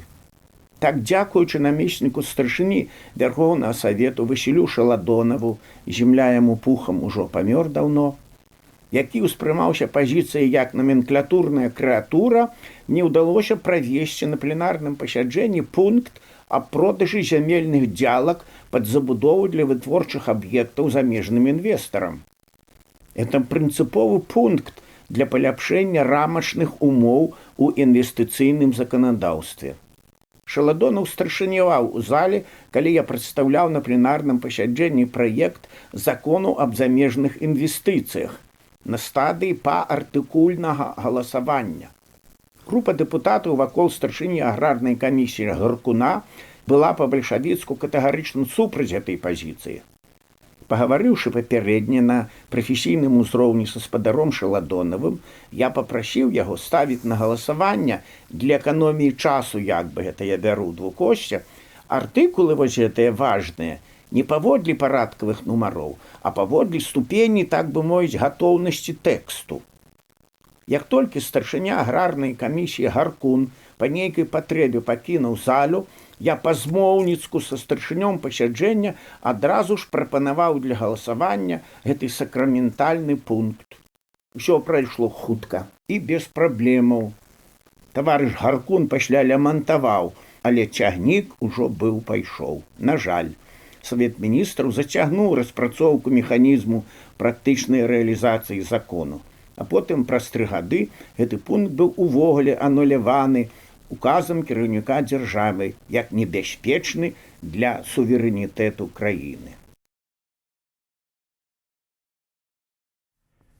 Трошки пра Віскулі і жнівеньскі путч.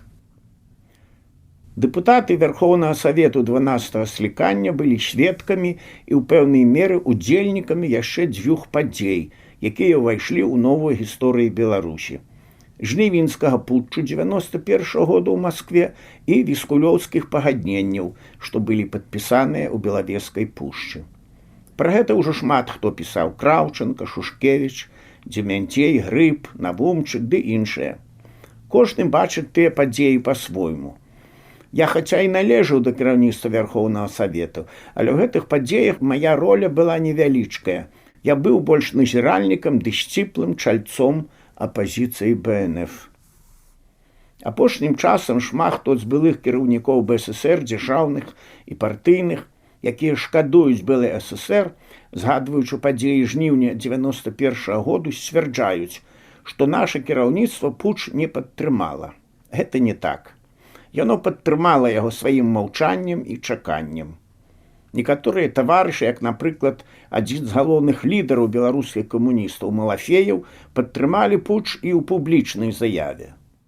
Пра паводзіны Мікалая Дземянцея як кіраўніка Верховнага Савету падрабязна напісаў Навумчык. Я б хацеў на прыкладзе міністра замежных справаў Петра Краўчанкі, чалавека, якога я ўвогуле шмат за што паважаю, праілюстраваць, як выглядаў той, у лепшым выпадку, нейтралітэт людзей, блізкіх да ўлады. Пётр Кузьміч, член урада, які ўзначаліў адно з галоўных ведомстваў, палічыў за лепшае ў той крытычны час, як кажуць, легчы на дно. Як старшыня камісіі замежных справаў, я 4 дні не мог яго знайсці ні ў міністэрстве, ні дома, ні на лецішчы. У сваіх успамінах Пётр Кузьміч піша, што путч увогуле не быў для яго нечаканасцю і тлумачыць сваю адсутнасць у кнізе «Успамінаў Беларусь на распутье» так. Утром 19 августа, выслушав заявление советского руководства о создании ГКЧП, я сразу связался с Кебичем, благо умерший накануне телефон снова исправно работал. Кебич также был в отпуске, я позвонил ему домой. «Вячеслав Францевич, как быть, что делать?» «Петр Кузьмич, ты в отпуске?» «Да, вот и оставайся в отпуске». «Понял, Вячеслав Францевич». И я положил трубку. Через час я вызвал машину и отправился в Сосны, где пробыл еще неделю. Ён піша пра тое, што яму неафіцыйна паведамілі пра чорныя спісы для арыштаў, якія рыхтаваліся ў Менску, дзе было быццам і ягонае прозвішча, як занадта актыўнага змагара за суверэнітэт і дэмакратыю. Канешне, такі сабатаж, я бяру слова ў двукосі, лепш, чым пазіцыя Малафеева ці Дземянцея. Краўчанка ён схаваўся, кстати, лёг на дно. Але ж гэта нешта іншае, як схаваць галаву ў нарычанскі пясок. Амаль усе дэпутаты, у тым ліку і ад апазіцыі, былі таксама ў адпачынку, але ж прыбеглі ў будынак дому ўраду як па трывозе, каб дзейнічаць і, выбачайце за высокі тон, бараніць дэмакратыю. Мы разумелі, што нам могуць і кайданкі надзець.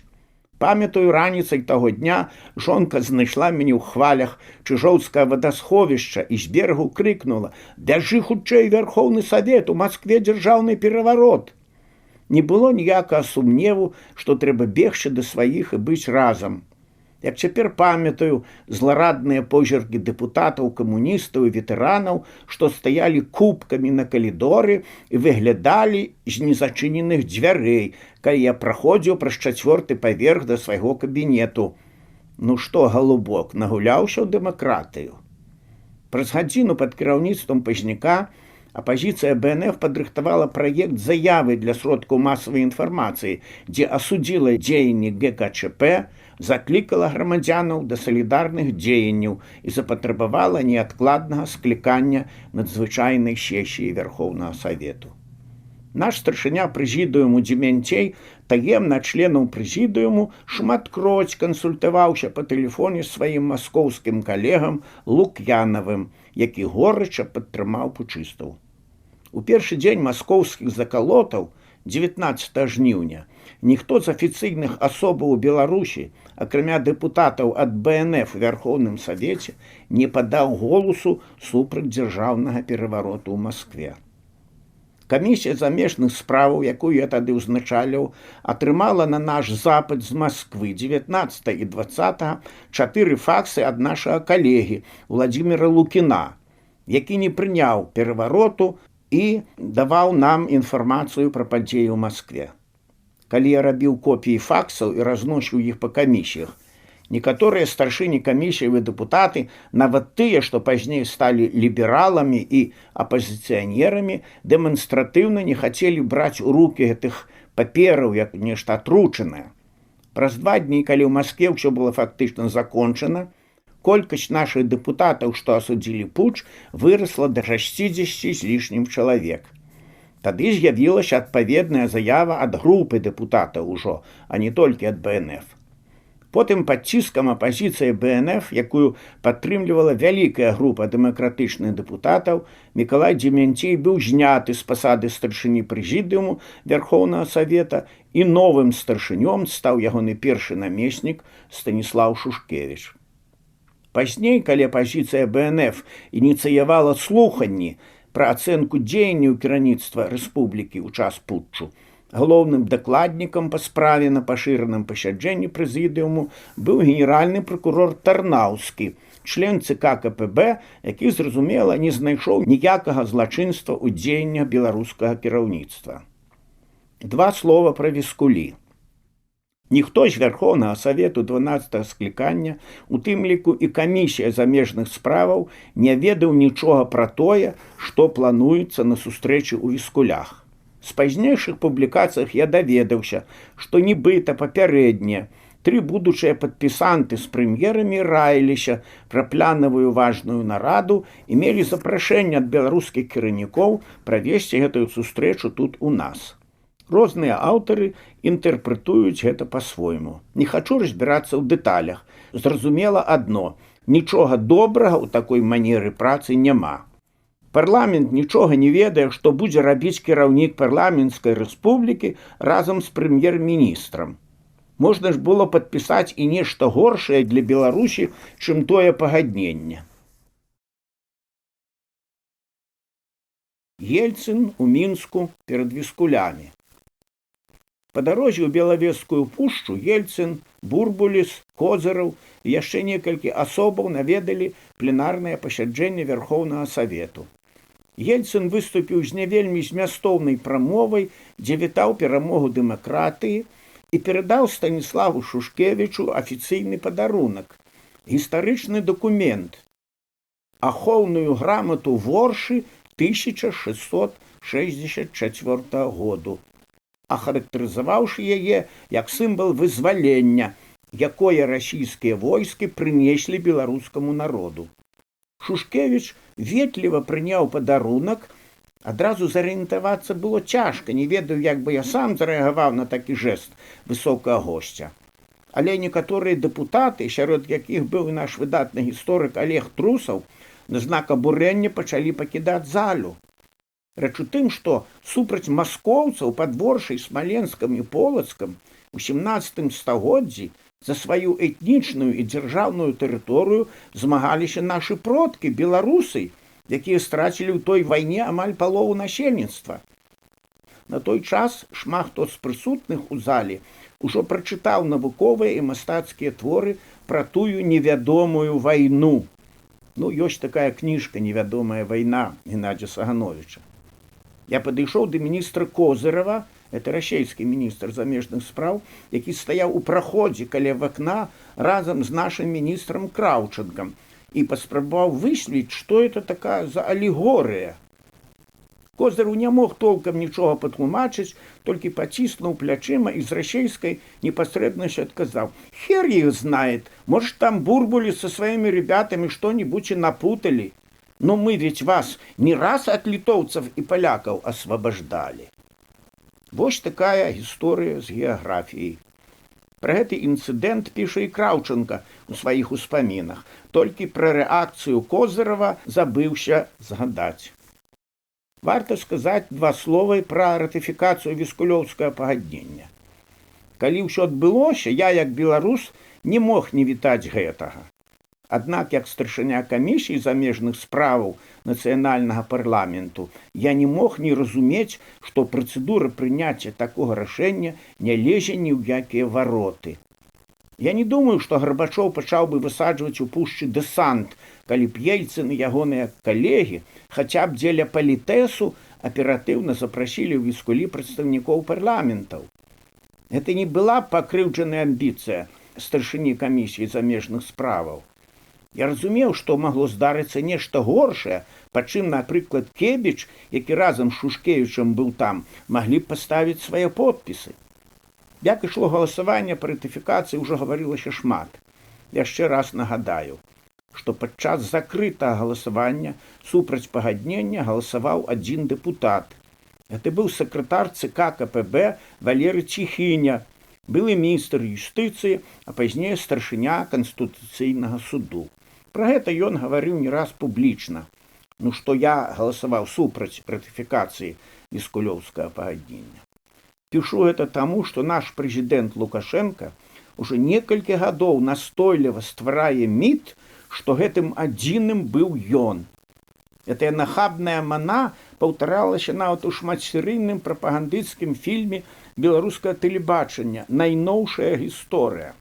Дэпутат Лукашенка, старшыня Саўгасу Гарадзец, быў сярод 26 абранцаў народу, якія на ўсякі выпадак перастрахаваліся і не прымалі ўдзел у галасаванні. Кожны з дэпутатаў атрымаў адпаведную раздрукоўку сакратарыяту. Тая раздрукоўка публікавалася ў герменчукоўскай «Свабодзе». Гэта была газета са 100-тысячным тыражом. Галадоўка дэпутатаў БНФ. Я хацеў бы вярнуцца да яшчэ адной важнай падзеі. Галадоўкі пратэсту фракцыі дэпутатаў БНФ, распачатай 11 красавіка 1995 году. Гэтая падзея, дакладней ейны фінал, запачаткавала эпоху знішчэння кароткай гісторыі беларускага парламентарызму пачатку і сярэдзіны 90-х гадоў. Як германіст я знаходжу абсалютную сэнсавую і нават візуальную паралель гвалтоўнай расправы з дэпутатамі ў Менску ў 95-м годзе з падзеямі 33-го году ў Браўншвайгу ў Нямецчыне. Там, у гістарычным музеі гораду, захоўваецца здымак, дзе нацысцкія штурмавікі выводзяць пад рукі з будынку ратушы арыштаваных дэпутатаў, абраных месцічамі яшчэ паводле сярэднявечнага магдэбургскага права. Гэта першы выпадак адкрытай расправы ў Нямецчыне з народнымі абраннікамі, абвінавачанымі ў працягу традыцый франкфуртскай гаварыльні, што развальвае адзінства нацыі. Так гаварылі гітлераўцы. З такімі абвінавачаннямі на адрас апазіцыі БНФ выступаў і наш першы прэзідэнт. На жаль, я не маю рэгулярнай звычкі весці дзённік і збіраць архіў. Таму, пішучы гады 3 таму пра тую галадоўку на замову акадэмічнага гісторыка Яўгена Анішчэнкі для часопісу «Архэ», я заўважыў, што многае я запомніў не так, як іншае, а іншага зусім не памятаю. Таму прывяду толькі некалькі асабістых уражанняў. Да часу, калі адбылася галадоўка, я ўжо быў вярнуўся з Нямецчыны і, здаўшы свае амбасадарскія паўнамоцтвы, яшчэ больш за год працаваў шараговым дэпутатам у камісіі замежных справаў. Старшынём камісіі і членам прэзідыуму тады ўжо быў мой колішні намеснік Іван Цярэшка. Ён ужо памёр, зямля яму пухам. Наш дэпутацкі тэрмін цягнуўся не 5, а 6 гадоў, таму што прэзідэнт, жадаючы дыскрэдытаваць ідэю парламентарызму, зацягваў правядзенне новых выбараў. Усе грамадзяне Беларусі памятаюць, як кіраўнік дзяржавы заклікаў па тэлебачанні не хадзіць да урнаў. Казаў, што ён сам не пойдзе галасаваць, бо гэта ўсё падман на карысць дэмагогаў, так званых дэмакратаў.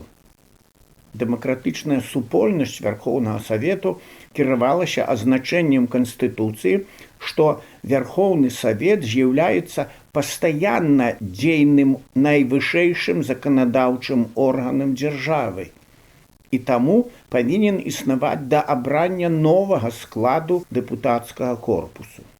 Таму вось і працавалі яшчэ 1 год. Ідэя галадоўкі была для мяне нечаканай навіной. Олег Трусаў сцвярджае, што гэта ён, як каардынатар апазіцыі, агітаваў мяне на галадоўку і што я адразу даў на гэта згоду, нічога не пытаючыся. Мне гэта чамусьці не запомнілася. Думаю, Олег нешта блытае, бо мне помніцца лёгкае пачуццё крыўды. Вось, думаю, дамовіліся, а мне нічога не сказалі. У той дзень, 11 красавіка 95-го году, я трошкі спазніўся на пасяджэнне, ўжо не памятаю, з якой прычыны, памятаю, што яна была вельмі паважная. Пра само рашэнне фракцыі БНФ аб'явіць галадоўку я пачуў ужо седзячы ў зале Вярхоўнага Савету. Як ужо казаў, было трохі непрыемна, што мяне выкарыстоўваюць як авечку. Але, думаю, магчыма, мяне шукалі, ды не знайшлі, ўсё роўна. Нават калі нехта мне не давяраў, сумненняў у мяне не было ніякіх, трэба быць разам. Тады не было думак, як гэта адаб'ецца на працаўладкаванні ці нечым такога кшталту. Пачуўшы заклік пазняка, я пайшоў і сеў сярод галадоўнікаў на падлогу каля трыбуны. Мяне вёў голас сумлення, а не нейкая там партыйная дысцыпліна, бо я дазваляў сабе калі-небудзь і спрачацца з меркаваннем пазняка, не пагаджацца, я не належаў да вузкага кола ягоных давераных асобаў. Заклік да галадоўкі быў момантам ісціны. Трэба было не дапусціць рэферэндуму, які скасоўваў фактычна ўсё, за што мы змагаліся апошнія гады, і нацыянальную мову, і суверэнітэт, і падзел уладаў, і дэмакратыю. Як толькі мы селі, галасаванне ў Вярхоўным Савеце не прайшло, бо паслухмяная наменклатурная большасць была шакаваная, і наша галадоўка дала першы плён. Ні тады, ні цяпер я не помню, каб нехта раіў рабіць нешта больш эфектыўнае ці нешта іншае тады, калі пачаў чыніцца гвалт над парламентарызмам і маладой дэмакратыяй. Калі мы засталіся ў зале, да нас прыйшоў доктар з амбулаторыі Вярхоўнага Савету. Нам прынеслі мінеральную ваду, пра што распарадзіўся Мечыслаў Грыб, які быў тады старшынём Вярхоўнага Савету. З дому некаторым з нас прынеслі цёплыя рэчы. Да мяне прыбегла жонка, і мы пагаварылі з ёй праз шкло ўваходных дзвярэй. Дзверы былі зачыненыя на замок. Здаецца, яе прывела туды Галя Семдзянова. Уладкаваліся на ноч у крэслах. Некаторыя спрабавалі месціцца на падлозе, падсцілаючы курткі ці паліто. Прыходзілі міліцыянты з аховы разам з нашым дэпутатам Цесаўцом, падпалкоўнікам міліцыі, калі нібыта быў званок, што зала замінаваная. Нас папярэджвалі, што выведуць сілай, калі мы не падпарадкуемся і не пакінем залі. Але мы адказалі, што мы дэпутаты, недатыкальныя асобы, няхай вядуць сапёраў, каб праверылі ўсё. Сапёры хутка прыйшлі, і ў нашай прысутнасці з сабакамі праверылі залю і нічога не знайшлі. Запомнілася, што вельмі актыўны быў Олег Трусаў, даваў талковыя парады, напрыклад, каб сапёры далі пісьмовую даведку, што ў зале выбуховых рэчываў не знойдзена. Уначы пачаўся штурм, калі мы ўжо палеглі спаць. Раптам запалілася святло ў зале, адчыніліся дзверы, адтуль пасыпаліся людзі ў нейкай дзіўнай вопратцы. Заклацалі затворы, пачуліся гукі, што нагадвалі дасылання патрона в патроннік. Гэта я ведаю з усіх вайсковых уставаў, якія вывучаў ужо у сувораўскай вучэльні. Былі нават гукі, якія нагадвалі тыя, калі прымыкаюцца штыхі. Людзі ў масках былі падобныя да вадалазаў у цемнаватых трыко. Яны ўбеглі адначасова з 3 дзвярэй, уляцелі з крыкам, рабілі сальта ў паветры. З гіканнем і піруэтамі яны рассыпаліся перад трыбунай. Было ўражанне нейкай фантасмагорыі, нерэальнасці. Але не было маральна страшна, бо мы былі разам. Толькі як пры звычайнай небяспецы і магчымай бойцы я падумаў пра свае акуляры і некалі зламаныя ў маладосці ключыцу, зваліўся з брусоў у сувораўскай вучэльні.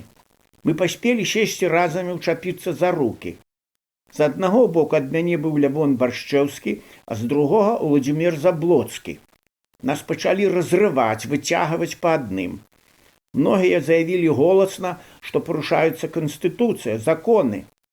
Я гаварыў гэтым маскаваным людзям, што я надзвычайны і паўнамоцны пасол, што мы, дэпутаты, маем статус недатыкальнасці. Я зняў акуляры, бо баяўся за вочы. Але нас адрывалі і разрывалі або цягнулі волакам, або вялі тварам уніз, прыгнуўшы галаву долу, як пазняка, якога вялі перада мною. Пакуль яго сагнулі, адзін з нападнікаў пачаў ціснуць яму пальцамі на вачніцы. Мяне не білі, проста вельмі балюча падкруцілі рукі, што я аж узняўся ў паветра. Памятаю, Заблоцку мы вырвалі кавалак скуры з курткі, так моцна цягнулі. Магчыма, куртка была зроблена не з добрай скуры. Вялі проста праз дзверы, каля трыбуны ў двор, застаўлены варанкамі. Па баках лесвіцы стаялі міліцыянеры з адкрытымі тварамі, без масак, але з аўтаматамі. У іх былі зусім нармальныя твары, а ў некаторых спачувальна здзіўленыя. У двары нас запіхвалі ў міліцэйскі варанок з кратамі. Я аказаўся в адной кампаніі з Трусавым, Баршчэўскім і Герменчуком. Мы ляжалі адзін на адным. Варанок быў цесны і брудны. Пасярод было вялікае бруднае кола. З двух бакоў маленькія лавачкі. На нас з Трусавым зверху кінулі Баршчэўска і Герменчука. Вінцэнтавіч, мы з вамі і сустракаемся, як у хапун, пажартаваў Герменчук, то на Салаўках, то ў міліцэйскім варанку. Тут я дазволю сабе некаторыя ўспаміны. З Ігорам Герменчуком у нас быў адзін агульны ўспамін яшчэ з далёка савецкага часу. Калі я з жонкай у складзе турыстычнай групы быў на Салавецкіх астравах, ды так званай расейскай поўначы. Архангельск, Кіжы, Каргапаль, Ашавенск, Холмагары – это радзіма Ламаносава. Той год у Расеі было голадна, нас не дакармлівалі, таму прыходзілася сталавацца і на свае грошы. Аднойчы пасля звычайнай дзённай праграмы турыстычнай заходзім гуртам у Архангелагародскую пракіслую сталоўку з паэтычнай назвай «Лебёдушка». Даволі гучна размаўляем на гастранамічныя тэмы, смакуем кіславатае жыгулёўскае, згадаем сваё смачнае ліцкае, размаўляем за сталом па-беларуску. І тут да нашага стала падыходзіць салдацік, худзенькі, шыйка як у жураўля, што выглядае як кветка з гарлачыка, аздобленага зверху вайсковым белым падваратнічком. Ды гаворыць неяк так з фасонам, не раўнуючы Лёсік ці Станкевіч. Смачна есці ды быць дабру. Як вам расейскія прысмакі? Называе сябе Ігор Герменчук, студэнт журфаку БДУ, шараговец тэрміновай службы. Так і сказаў, шараговец. Я тады гэтага слова не ўжываў. Вось думаю, як трапна лягло. І тут адбываецца маленькае дзіва. Усе, хто сядзеў за сталом, нават расейскамоўныя, спрабуюць гаварыць па-беларуску. Гэта была ў нас беларуская група. Нарадзілася нейкая 5-хвілінная архангелагародская беларуская дыяспара. Вярнуўся цяпер зноў да падзей начы той 11-го. Варанок некуды рушыў, мы ляжым адзін на адным. Па дарозе мы запатрабавалі, каб нас адвезлі ў пракуратуру. Здаецца, гэта ідэя прыйшла зноў Трусаву. Варанок прывёз нас у гарадскую пракуратуру, што каля кінатэатру «Перамога» на вуліцы Інтэрнацыянальнай. Там мы выказалі афіцыйнае патрабаванне зрабіць медэкспертызу, каб засведчыць збіццё. З'явіўся заспаны дзяжурны пракурор. выклікалі медыкаў. Засведчылі цялесныя пашкоджанні. Найбольш пацярпелі Гермянчук і Баршчэўскі. Лявон меў акрываўлены твар. З пракуратуры мы пайшлі ў гатэль Кастрычніцкі, дзе жылі некаторыя нашы дэпутаты. Туды прыйшлі карэспандэнты з польскага радыё, са Свабоды, з якімі мы правялі першую прэс-канферэнцыю і далі інтэрв'ю. Ужо пачыналася раніца, хадзілі тралейбусы. Я прыехаў дадому, было не да сну, толькі цяпер прыйшло разуменне, што адбылося нешта страшэннае. Але ўсё яшчэ не верылася, што гэта сур'ёзна і надоўга. На другі дзень 12 красавіка, гадзіну 10, мы рабілі прэс-канферэнцыю ў будынку на вуліцы Карла Маркса, 38, дзе цяпер знаходзіцца адміністрацыя прэзідэнта. Адбывалася прэс-канферэнцыя на першым паверсе у вялікай актавай зале. Мы сядзелі на сцэне, а журналісты ў зале. Журналістаў было чалавек 5. Памятаю, была нейкая рыжая дзяўчына з Reuters. Са Свабоды быў, здаецца, Карманаў, ад расейскай прэсы манументальная Пола, дачка вядомай актрысы беларускага тэатра. Зноў быў польскі журналіст, добра гаварыў па-беларуску. Пасля гэтага мы пайшлі к дому раду. Звычайны ўваход у правае крыло быў зачынены. Прайшлі праз Саўмін. Там ужо стаяла антытэрарыстычная рамка. Моцны кардон спецназу не даваў нам зайсці. Памятаю, затрымалі нават паслухмянага Шаладонова, намесніка спікера. Мы ўсё ж туды прарваліся. Не памятаю падрабязнасцю, як гэта было, была цісканіна, валтузня. Вярхоўны савет ужо праводзіў пасяджэнне без нас. Калі мы прыйшлі, зрабіўся перапынак. Мы паставілі пытанне пра ўключэнне ў парадак дня гэтага начнога інцыдэнту. Александр Шут прама ў зале задраў кашулю і паказаў сіняватыя пісягі ад пабояў. Пасля гэты здымак быў апублікаваны ў газеце «Свабода». Рэакцыя залі была зубаскальская. Маўляў, так вам і трэба, мала вам увалілі. Мне здаецца, што і наменклатура таксама не ўяўляла, што ў Беларусі пачалася новая эра дыктатуры. Потым прэзідэнт выступаў па тэлебачанні, хлусіў і лгаў, казаў, што ніхто дэпутатаў не біў, што мы пагражалі ўсё заліць крывёй, паўскрываць сабе вены, што нам падагналі мяккія аўтобусы, акуратна вывелі і зусім не кідалі ў брудныя варанкі, маўляў, усё гэта прапаганда для прэсы. Ён гаварыў тое, што гэтыя дэпутаты прывялі дзевачак начаваць з сабой і выпівалі з імі. З намі ноччу ў будынку Вярхоўнага Савету была толькі карэспандэнтка радыё «Свабода» Алена Радкевіч, якую міліцыянты вывелі яшчэ да штурму. На другі ці трэці дзень пасля нашага збіцця Лукашенко сабраў дэпутатаў для падвядзення вынікаў працы, для развітання. Тады ягоным заўхозам быў Цецянкоў, наш дэпутат, былы сакратар краснапольскага райкаму. Ён частаваў нашых калегаў дармавой гарэлкай і закускай. З апазіцыі там нікога не было. Я маю на ўвазе апазіцыю БНФ. Мечыслаў Грыб, спікер, быў сярод паслухмянай большасці. У газетах надрукавалі здымак гэтай вясёлай кампаніі. Выглядала як у зладзейскай шайцы. Усе прычыніліся да злачынства, выпіўшы чарку. Усе павязаныя.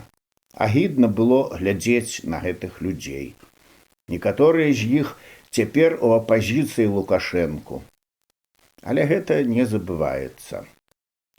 Добрыя ўспаміны засталіся ад следчага з балцкім прозвішчам Бролішс, які вёў тую крымінальную справу і, падобна, стараўся дакапацца праўды.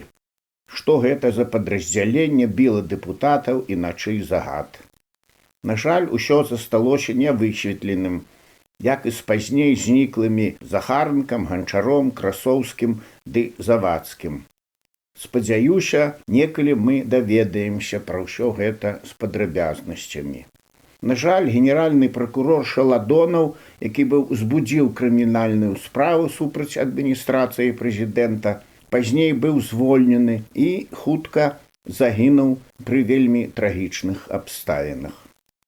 Успамінаю гэта ўсё, і душу ахоплівае настальгія па часе, калі мы яшчэ былі маладыя, калі было ўсё павернута ў будучыню, калі былі падставы сказаць: усё яшчэ будзе. На радзіме бацькі амерыканскай канстытуцыі.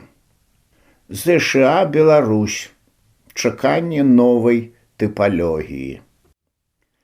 Праз тыдзень пасля падпісання віскулёўскага пагаднення я атрымаў запрашэнне з дзярждэпартаменту наведаць ЗША з нагоды 200-годдзя білю аб правах, што быў прыняты ў 1791 годзе. Запрашэнне арганізаваў старшыня Саюзу амерыканскіх падаткаплатнікаў, з якім я пазнаёміўся раней у Менску. Тады ў ЗША сур'ёзна разглядаўся варыянт выдзялення Беларусі шматмільярднага крэдыту на структурныя рэформы ў эканоміцы і сельскай гаспадарцы. Быў спадзеў, што Беларусь стане на шлях ліберальных рэформаў і адносіны змогуць развівацца так, як, напрыклад, яны складаюцца сёння паміж Амерыкай і Польшчай, або Амерыкай і Літвой. Пры гэтым актыўную ролю планавалася адвесці федэральным агенцтвам, што займаліся падаткамі і страхаваннем. Не ведаю дакладна, што б з гэтага атрымалася і як усё планавалася з амерыканскага боку. Прага інфармацыі пра СНД была тады велізарная. Тады амерыканскі госць адчуў, што кіраўніцтва Беларусі схіляецца да цеснага саюзу з Расіяй. Амерыканскія газеты шмат пісалі ў той час пра азнаямляльныя дэсанты сваіх пасланцоў у новыя незалежныя дзяржавы. На працягу тыдня пасля віскулёў нашу камісію наведаў амерыканскі вайсковы аташэ з Масквы, прадстаўнік фонду Сороса і двое прадстаўнікоў валантэрскай ініцыятывы для распаўсюду дэмакратыі. Так афіцыйна называлася гэта ініцыятыва. За першыя 2 дні знаходжання ў Нью-Йорку і ў Вашынгтоне я меў каля дзесятку афіцыйных сустрэчаў і ў тым ліку ў дзярждэпартаменце. У газетнай скрынцы каля свайго гатэльнага нумару у першы дзень знаходжання ў Вашынгтоне я знайшоў ва ўсіх без выключэння газетах матэрыялы пра СНД і віскулі. Беларусь і Ельцын узгадваліся вельмі часта. Асабліва шмат дыскутавалася пытанне пра тое, хто будзе прадстаўляць цяпер ССР у Радзе бяспекі, як будзе выглядаць вайсковая дактрына СНД і хто будзе плаціць савецкія даўгі захаду. На гэты конт у мяне былі афіцыйныя дакументы віскулёўскіх пагадненняў, адпаведныя напрацоўкі прэзідыуму Вярхоўнага Савета і прапановы апазіцыі БНФ, што сведчыла яшчэ пра адкрытасць перспектываў развіцця Беларусі.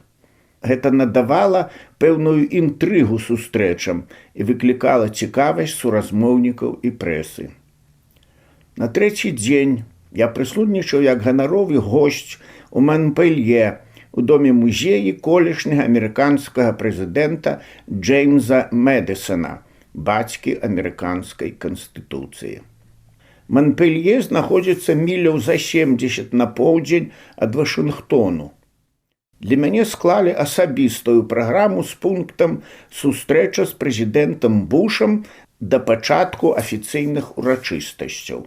Працягласць да 10 хвілінаў. Ганаровых гасцей, з якімі мяне прывезлі ў стылізаваным пад 18 стагоддзя аўтобусе дыліжансе з Вашынгтону, гэта былі ў асноўным амерыканцы, рассартавалі на 2 групы.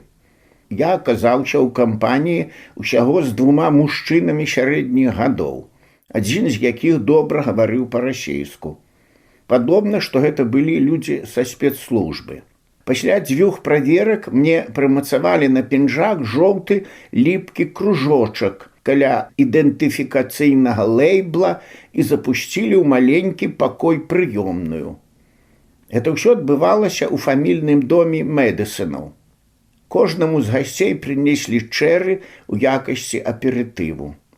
Не паспелі мы заглынуць той чэры, як у пакой уваліўся марскі пехацінец, заклаў 2 пальцы ў рот і свіснуў, як салавей-разбойнік. Я быў, прызнацца, шакаваны. Мае спадарожнікі патлумачылі, што гэта з рытуалу выключнага сяброўства і ёсць традыцыі тут з даўняга часу. Так гэты марскі пехацінец запрасіў на аўдыенцыю да прэзідэнта. Адзін з маіх спадарожнікаў павёў мяне праз вузкі калідор да прэзідэнта Буша. Тады яшчэ не гаварылі Буша старэйшага, бо малодшага Буша мы яшчэ не ведалі. За адным з чарговых паваротаў калідору мяне здымалі на кінакамеру. Ці то для чарговага кантролю, ці то для гісторыі. На дзвярах, куды мы зайшлі, была шыльда, прыёмная для ганаровых гасцей. Пакой быў невялікі і вельмі сціпла абстаўлены. Прэзідэнт Буш зрабіў некалькі крокаў нам насустрач, павітаўся. Каля яго стаяў яшчэ нейкі дзядзька, з якім мяне пазнаёмілі. Ягоную пасаду ды імя я ўжо не памятаю. Пасля дзяжурнага пытання, як мне падабаецца ў Монпелье, Буш запытаўся пра сталіцу Беларусі і ці далёка яна ад Масквы. Ён думаў, як мне здаецца, што сталіца Беларусі Берасце. Потым пацікавіўся, чым мы адрозніваемся ад расейцаў. Па дарозе я ўжо думаў над гэтым пытаннем і, шчыра кажучы, быў прыемна ўражаны, што Буш ведае, што Беларусь ляжыць паміж Польшчай і Расеяй, бо чуў раней шмат анекдотаў пра геаграфічную недасведчанасць амерыканскага прэзідэнта ў адносінах да малых дзяржаваў. Я ў некага, ці то ў П'ера Даніноса, ці яшчэ ў каго чытаў пра параўнальныя стэрэатыпы ангельцаў і амерыканцаў. І адказаў трохі задзірыста-патрыятычна, што беларусы для расейцаў гістарычна ўяўляюць нешта такое, чым ангельцы ёсць для амерыканцаў. Толькі мы зведалі расейскую рэканкісту, а амерыканцы ангельцаў не ваявалі. Мы аўтахтоны, кансерватары. Для нас аселасць – гэта маральнасць, а расейцы – гэта палітонім ды рэлігійная пазнака. Яны гістарычныя імперыялісты ў нейтральным геапалітычным сэнсе, кангламерат народаў. Ці то з ветлівасці, ці то сапраўды шчыра Буш вельмі жыва, як мне падалося, станоўча прарэагаваў на маё трохі нахабнае для амерыканскага вуха публіцыстычнае абагульненне. З палітычнага толькі пацікавіўся, хто ж цяпер зойме месца СССР у Радзе бяспекі ААН і як мне бачыцца далейшае развіццё маёй радзімы у саюзе з Расеяй ці з арыентацыяй на захад. На гэтыя пытанні я ўжо загадзя падрыхтаваў адказы развагі, бо іх было лагічна чакаць. Сустрэча цягнулася сапраўды хвілін 10. Свята ў Монпелье. Свята выглядала вельмі дэмакратычна. Надвор'е выдалася як на дзіва. З раніцы было халаднавата, а потым засвяціла сонца. Шмат хто з гасцей меў з сабой цёплыя пледы, якія потым проста паскідалі на траву. Уся вялікая адкрытая тэрыторыя ў Монпелье вакол маёнтку Мэдысонаў нагадвала чымсьці наша колішняе свята паэзіі ў Вязанцы. Шмат разнамаснага народу, сцягоў музыкі і сабак. Падобна, што гэта былі не службовыя сабакі, бо з імі побач былі і дзеці. Шмат хто, калі так можна сказаць, пікнікаваў на траве, хаця ўжо быў сезон паміж восенню і зімою. Каля шматлікіх навесаў і ветравых агароджаў, як на кірмашы, частаваліся і весяліліся людзі. Побач з домам Мэдысонаў велізарная белая палатка метраў на 100 даўжыні. Ля ўваходу стаяць 2 высачэнныя чарнаскурыя марскія пехацінцы. У палатцы прэзідэнцкі штандар, вайсковы аркестр, каля аркестру столікі для ганаровых гасцей на 2 асобы. Далей яшчэ некалькі дзесяткаў большых сталоў, потым фуршэтная зона. Там нешта смажыцца, сквярчыць. Мяне пасадзілі за 2 сталы ад аркестру. Праз 3 сталы злева штандар і месца прэзідэнта. Каля штандару зноў 2 здаравенныя, чарнаскурыя марскія пехацінцы. Моя суседка за сталом дама гадоў за 80. Яна мае белыя пальчаткі да локцяў, даволі адкрытыя грудзі, для такога ўзросту жанчыны, і штучныя беласнежныя зубы. Я амаль нічога не разумею, што яна гаворыць. Прычыны тут розныя. Моя недасканалая ангельская мова, штучныя шківіцы суседкі, булькаценне амерыканскага «ж», ды даволі гучны аркестр. Я зразумеў, што ейныя продкі былі сваякамі Долі Мэдысон, жонкі бацька амерыканскай канстытуцыі. Пра Долі я прачытаў у гасцявых праспектах, таму і зразумеў. Гаварыць з суседкай мне амаль не давялося. Пра Беларусь і СНД я яшчэ дома падрыхтаваў шпаргалку на ангельскай мове і мог даволі добра разважаць на гэтую тэму, нават з натуральнымі паўзамі хезітацыі. Аднак тое, што я спрабаваў гаварыць бушу пры сустрэчы, тут не спатрэбілася. Дама нічога не чула, ды яна не слухала. Яна ўсё нешта гаварыла, а я толькі ківаў галавою. На пачастунак падалі старое па амерыканскіх мерках белае віно і філе кастрыраванага пеўня. Castrated cock па-амерыканску. Віно нагадвала шампанскае бруд, ад чаго мяне адразу пачалася лёгкая пякотка. А ляшка кастрыраванага пеўня без костачкі на смак успрымалася як мяккі грыб-пухавік і пахла як бы крэалінам. З дзяцінства ўсе непрыемныя пахі нагадваюць мне крэалін, бо ад яго аднойчы я ледзь не памёр. Гэтыя пакуты цягнуліся хвілін 20, пакуль усе чакалі з'яўлення прэзідэнта. Сузіранне чужога шчасця. Нарэшце аркестр узбурыўся бравурнымі акордамі, і стройны джентльмен, ці то шэф пратаколу, ці то гаспадар палаткі, вельмі прыгожым густым басам абвесціў: «Ледзі і джентльмены, прэзідэнт Злучаных Штатаў».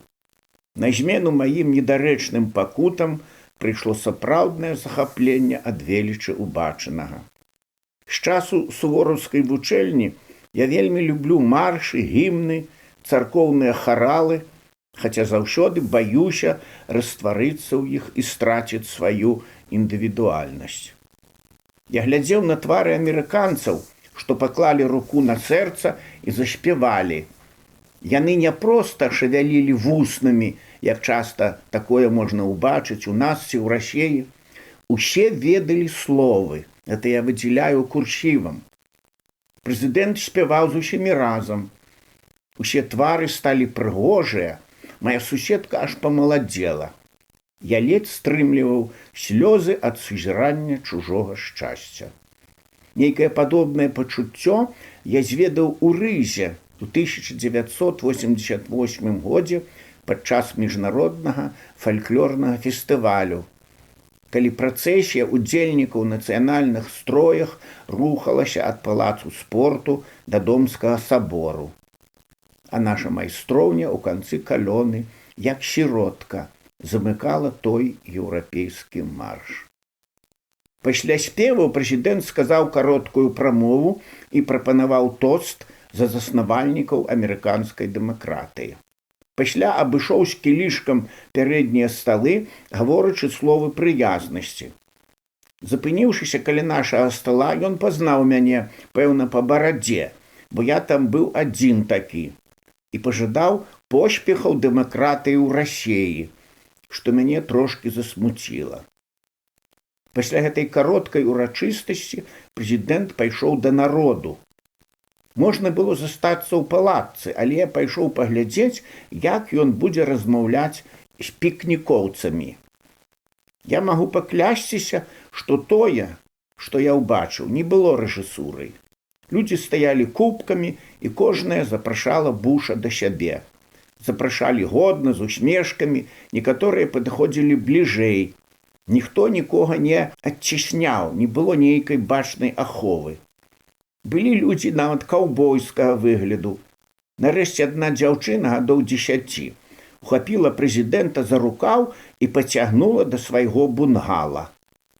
Прычым там, як я паспеў заўважыць, быў адзін даволі п'янаваты дзядзька. На яго засыкалі, але ён усё прамаўляў: «Я вітаю майго прэзідэнта». Буш падышоў да паходнай стойкі, і яму налілі таго, што пілі ўсе. Падобна, гэта быў глінтвейн. Не ведаю, ці правяраў хто-небудзь гэты напой, ці это былі нейкія спецыяльныя правераныя людзі, але ўсё выглядала вельмі штодзённа. Больш за ўсё мяне ўразілі людзі. Не было ніводнага збянтэжанага ці ліслівага твару. На прэзідэнта не глядзелі як на сонца, як гэта, напрыклад, рэжысуюць расейскія тэлеслужбы на прамых этэрах з Пуціным. Спакой, годнасць, святочная бяспечнасць. Гэта былі свабодныя, упэўненыя ў сабе людзі. Калі меркаваць па тварах і манерах, сярод іх былі і зусім простыя. Гэта быў народ, грамадзянская супольнасць. З пачуццём добрай зайздрасці і павагі да гэтых людзей пакідаў я радзіму бацькі амерыканскай канстытуцыі. Калі я пішу гэтыя радкі, у свеце буяе тэрарызм, ідзе вайна ў Іраку. Прэзідэнтам у Амерыцы ўжо Буш малодшы, які робіць і гаворыць шмат такога, што мне не заўсёды даспадобы. Аднак гэта ніяк не сцірае ў памяці добрых уражанняў, што засталіся ад той паездкі. На памяць пра гэтую сустрэчу з амерыканскім прэзідэнтам у мяне ёсць вельмі жывы здымак. Я там сам сабе падабаюся, бо маю годны выгляд без ценю ліслівасці. Фатаграфія вісіць у мяне дома у невялічкім амбітным іканастасе, дзе мая сціплая асоба засвяцілася сярод міністраў, канцлераў ды генералаў. Амбасадарства няходжаным шляхам. Захад верыць у расейскую дэмакратыю. Гісторыя так захацела, што я ввогуле быў першы афіцыйны амбасадар незалежнай Беларусі за мяжой. Другім быў Уладзімір Сенько ў Францыі. Усё рабілася ўпершыню. Пра гэта можна пісаць асобную кнігу. Бачанае свежым вокам самае каштоўнае.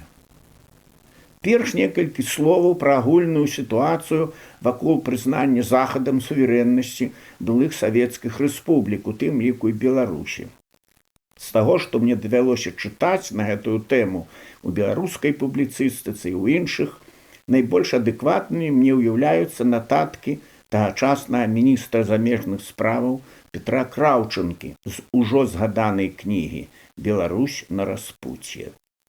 Тады Захад вельмі асцярожна і нават скептычна, калі не сказаць адмоўна, ставіўся да суверэнізацыі новых краінаў на ўсходзе, пакладаючыся на геапалітычную стабільнасць і развіццё дэмакратыі з апорай на ельцынскую Расею. Адпаведныя былі і настроі да ўсталявання дыпламатычных адносінаў. Да таго ж і наш бок, асабліва большасць кансерватыўных, номенклатурных чыноўнікаў з ураду ЦК КПБ, баючыся адарвацца ад Масквы, нават не спрабавалі рэальна падлічыць выгады суверэнітэту, а толькі пужалі сваіх апанентаў выдаткамі на мяжу, мытні і дыпламатычныя прадстаўніцтвы. Дарэчы сказаць, і сённяшні наш прэзідэнт засведчыў сябе як апалягет тых недавяркаў, калі быў яшчэ ў статусе шараговага дэпутата Верхоўнага Савету.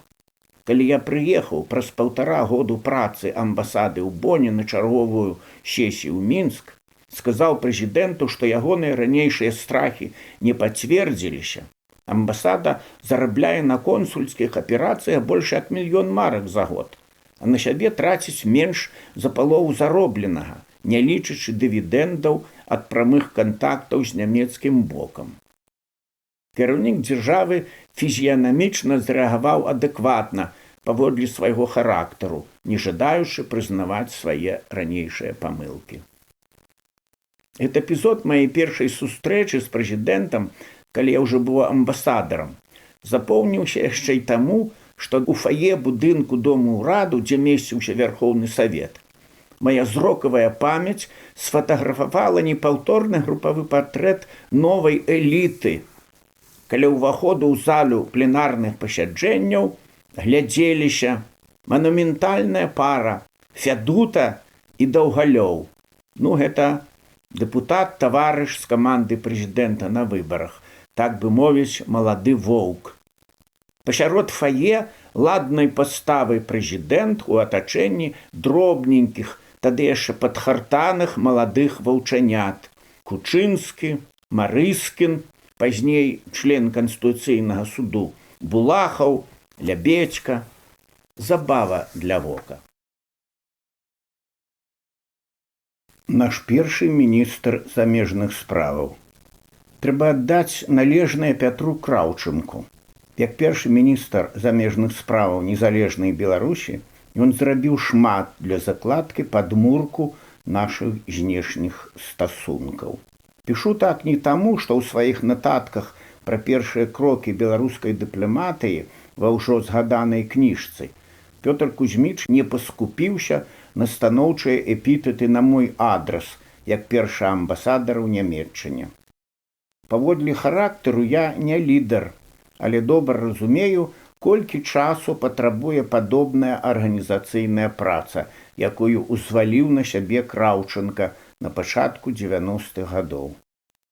Тыя, што папракаюць міністра Краўчынку ў асабістых амбіцыях, не хочуць заўважыць, што амбіцыі, калі яны былі, служылі аб'ектыўна на карысць справе. Краўчынка, я б сказаў, амфан тэрыбль свайго часу, толькі непрастадушны і не вельмі адкрыты. Пазбаўлены ўсякай метафізікі, дынамічны, з добрымі даследніцкімі якасцямі і выдатнай памяццю, ён быў, безумоўна, адной з самых яркіх асобаў кебічаўскага ўраду. Я быў сведкам, як ён рыхтаваўся да кожнай сустрэчы са знакавымі фігурамі замежжа, вывучаючы нюансы іхнага жыцця, захапленні і ніколі не выпадаў з пратаколу. Мне запомніліся бліскуча праведзеныя сустрэчы ва ўрадавай рэзідэнцыі ў Заслаўі з бацькам новай усходняй палітыкі Нямецчыны Гансам Дідрыхам Геншерам ды ізраільскім лідарам нацыі, нашым земляком з Валожыншчыны Шыманам Пэрэсам. Памятаю бліскучую лекцыю Петра Кузьміча пра Беларусь у таварыстве аматараў знешняй палітыкі Нямецчыны ў 1993 годзе, калі ён прыязджаў на адкрыццё нашай амбасады ў Боне. Як натура па-свойму артыстычная, Пётр Кузьміч, як мне здавалася, па-свойму пакутваў, калі абставіны цяснілі яго ў цень грамадскага жыцця. Але творчыя захапленні і выключная працаздольнасць рабілі яго на пэўны час самадастатковым. Сваю квазібяздзейнасць ён кампенсаваў творчым удзелам у грамадскіх акцыях, канферэнцыях, нацыянальных імпрэзах, публіцыстычных выступах, часта ахвяруючы пры гэтым без асаблівай рэкламы уласнымі сродкамі. Некаторыя ўчынкі Краўчынкі ацэньваліся часткай грамадства крытычна. Напрыклад, ягоны выхад з апазіцыі Вярхоўнага Савету 13-го склікання і прыняцце з рук прэзідэнта пасады амбасадара ў Японіі. Гаварылі рознае. Аднак, на маё разуменне, зла Краўчынка тады нікому не ўчыніў, хіба дадаў яшчэ адзін штрых у сваю біяграфію як амбівалентны прагматык. Але для Беларусі быў на новай пасадзе далёка не горшай кандыдатурай. Сакраментальна новых ініцыятываў у прэзідэнцкай Беларусі не пачынаў ніводзін амбасадар. Пры афіцыйным усталяванні дыпламатычных адносінаў Беларусі з ФРГ міністр Краўчанка засведчыў сваю прафесійную кампетэнтнасць тым, што прымусіў службу пратаколу МЗС Нямецчыны, якая мае ў свеце рэпутацыю адной з самых дасканалых, унесці карэктывы ў тэкст афіцыйнага пагаднення і паправіць выраз усталяваць дыпламатычныя адносіны на аднавіць. Рэч у тым, што, працуючы над сваёй кандыдацкай дысертацыяй па гісторыі дзяржаўных дачыненняў БССР, аспірант Краўчанка знайшоў у першакрыніцах звесткі пра тое, што яшчэ 9 красавіка 1923 году паўнамоцны прадстаўнік савецкай Расіі ў Берліне Мікалай Крашчынскі на просьбу і ад імя ўраду Беларусі уручыў даверчую грамату прэзідэнту Германскай рэспублікі Фрыдрыху Эберту. Перад гэтым у 1922 годзе Беларусь ратыфікавала Рапальскую дамову як суверэнная дзяржава. Пра гэта Краўчанка паведаміў у лістападзе 1990 году ашаломленаму кіраўніку дэлегацыі МЗС ФРГ Эбергарту Хайкену, які прыехаў у Менск з місіяй адкрыцця германскага кансулята ў Беларусі. Пасля кансультацый са сваім міністэрствам немцы мусілі пагадзіцца з настойлівым беларускім міністрам і ўжылі ў арыгінальным нямецкім варыянце дзеяслоў «Wiederherstellen» – «узнавіць», замест раней напісанага ў праекце «Herstellen» – «усталяваць». Пазней мне немцы расказвалі, што эта гісторыя выклікала сапраўдны скандал у рэфераце МЗС, які рыхтаваў праект пагаднення пра ўсталяванне дыпламатычных адносінаў ФРГ і Беларусі. Праўда, у 2002 годзе ў брашуры, прысвечанай дзесяцігоддзю міждзяржаўных адносінаў Беларусі і Нямецчыны, якая ўрачыста прэзентавалася ў Менскім беларуска-нямецкім адукацыйным цэнтры імя Яганы Сараў, ці то памылкова, ці то наўмысна, немцы вярнуліся да сваёй фармулёўкі пра усталяванне «Herstellung» дыпламатычных адносінаў. Наша першая амбасада ў Нямецчыне. Краўчанка як міністр паставіўся вельмі разумна да фармавання складу супрацоўніку амбасады. Цяжка паверыць, што кандыдатуру на пасаду гандлёвага аташэ я падбіраў сам, адпрэчыўшы папярэднія 2 прапановы Савета міністраў, як блатныя і некампетэнтныя. Пасады консула і першага сакратара паводле рэкамендацыі Краўчанкі занялі Васіль Марковіч і Віктар Чайчыц, праца якіх заслугоўвае самай высокай ацэнкі. Высокамаральныя людзі і прафесіяналы. На пасаду гандлёвага аташэ я знайшоў маладога і адукаванага спецыяліста Паўла Г., хлопца з украінскімі каранямі і моваю. Маючы дыплом Акадэміі знешняга гандлю, добра ведаючы знешнеэканамічную спецыфіку, ангельскую ды гішпанскую мову, ён хутка авалодаў і нямецкай, і беларускай, і адразу пачаў выдатна спраўляцца з аператыўнымі задачамі. Тут лёс падобна пасмяяўся з маёй прынцыповасці, даверлівасці і дабрыні. Хлопец аказаўся маладым ваўком, гэта я пішу ўсюды ў тэксце у двукосці, які прыблізна праз год пачаў працаваць пад сябе і ў абыход карпаратыўнай і усялякай людскай маралі дамаўляцца пра паслугі для менскіх высокіх чыноўнікаў, а потым ужо ў прэзідэнцкай Беларусі насуперак усякім інструкцыям і палажэнням праз хаўрусаванне з намеснікам міністра Валерым Цапкалам выцаганіў сабе пасаду першага сакратара і пачаў дасылаць у Менск неафіцыйную інфармацыю аб працы амбасады, тое, што ў савецкай практыцы называюць «стучаць». Тое прызначэнне першым сакратаром вось гэтага таварыша я ануляваў сваім загадам па пасольстве як незаконнае.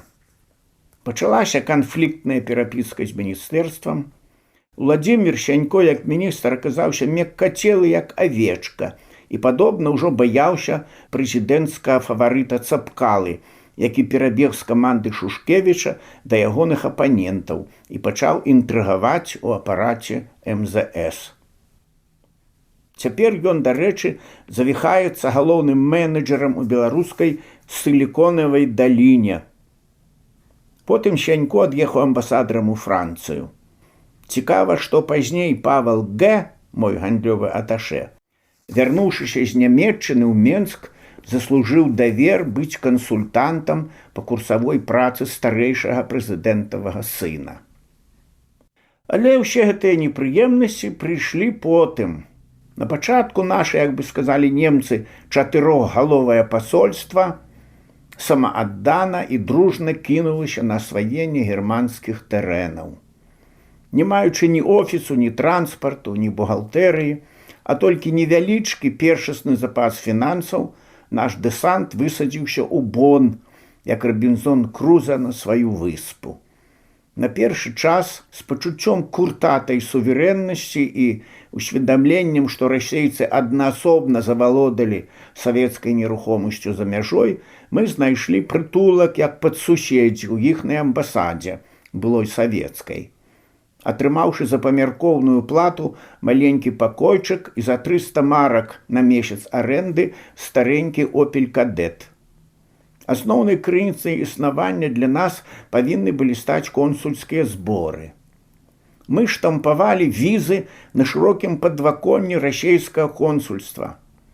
Памятаю візу нумар 1 Рэспублікі Беларусь у ФРГ я паставіў сам, дэпутату Бундестага генералу Вольфу, сацыял-дэмакрату. Менавіта там, па-заліхвацку, пахукаўшы на печатку.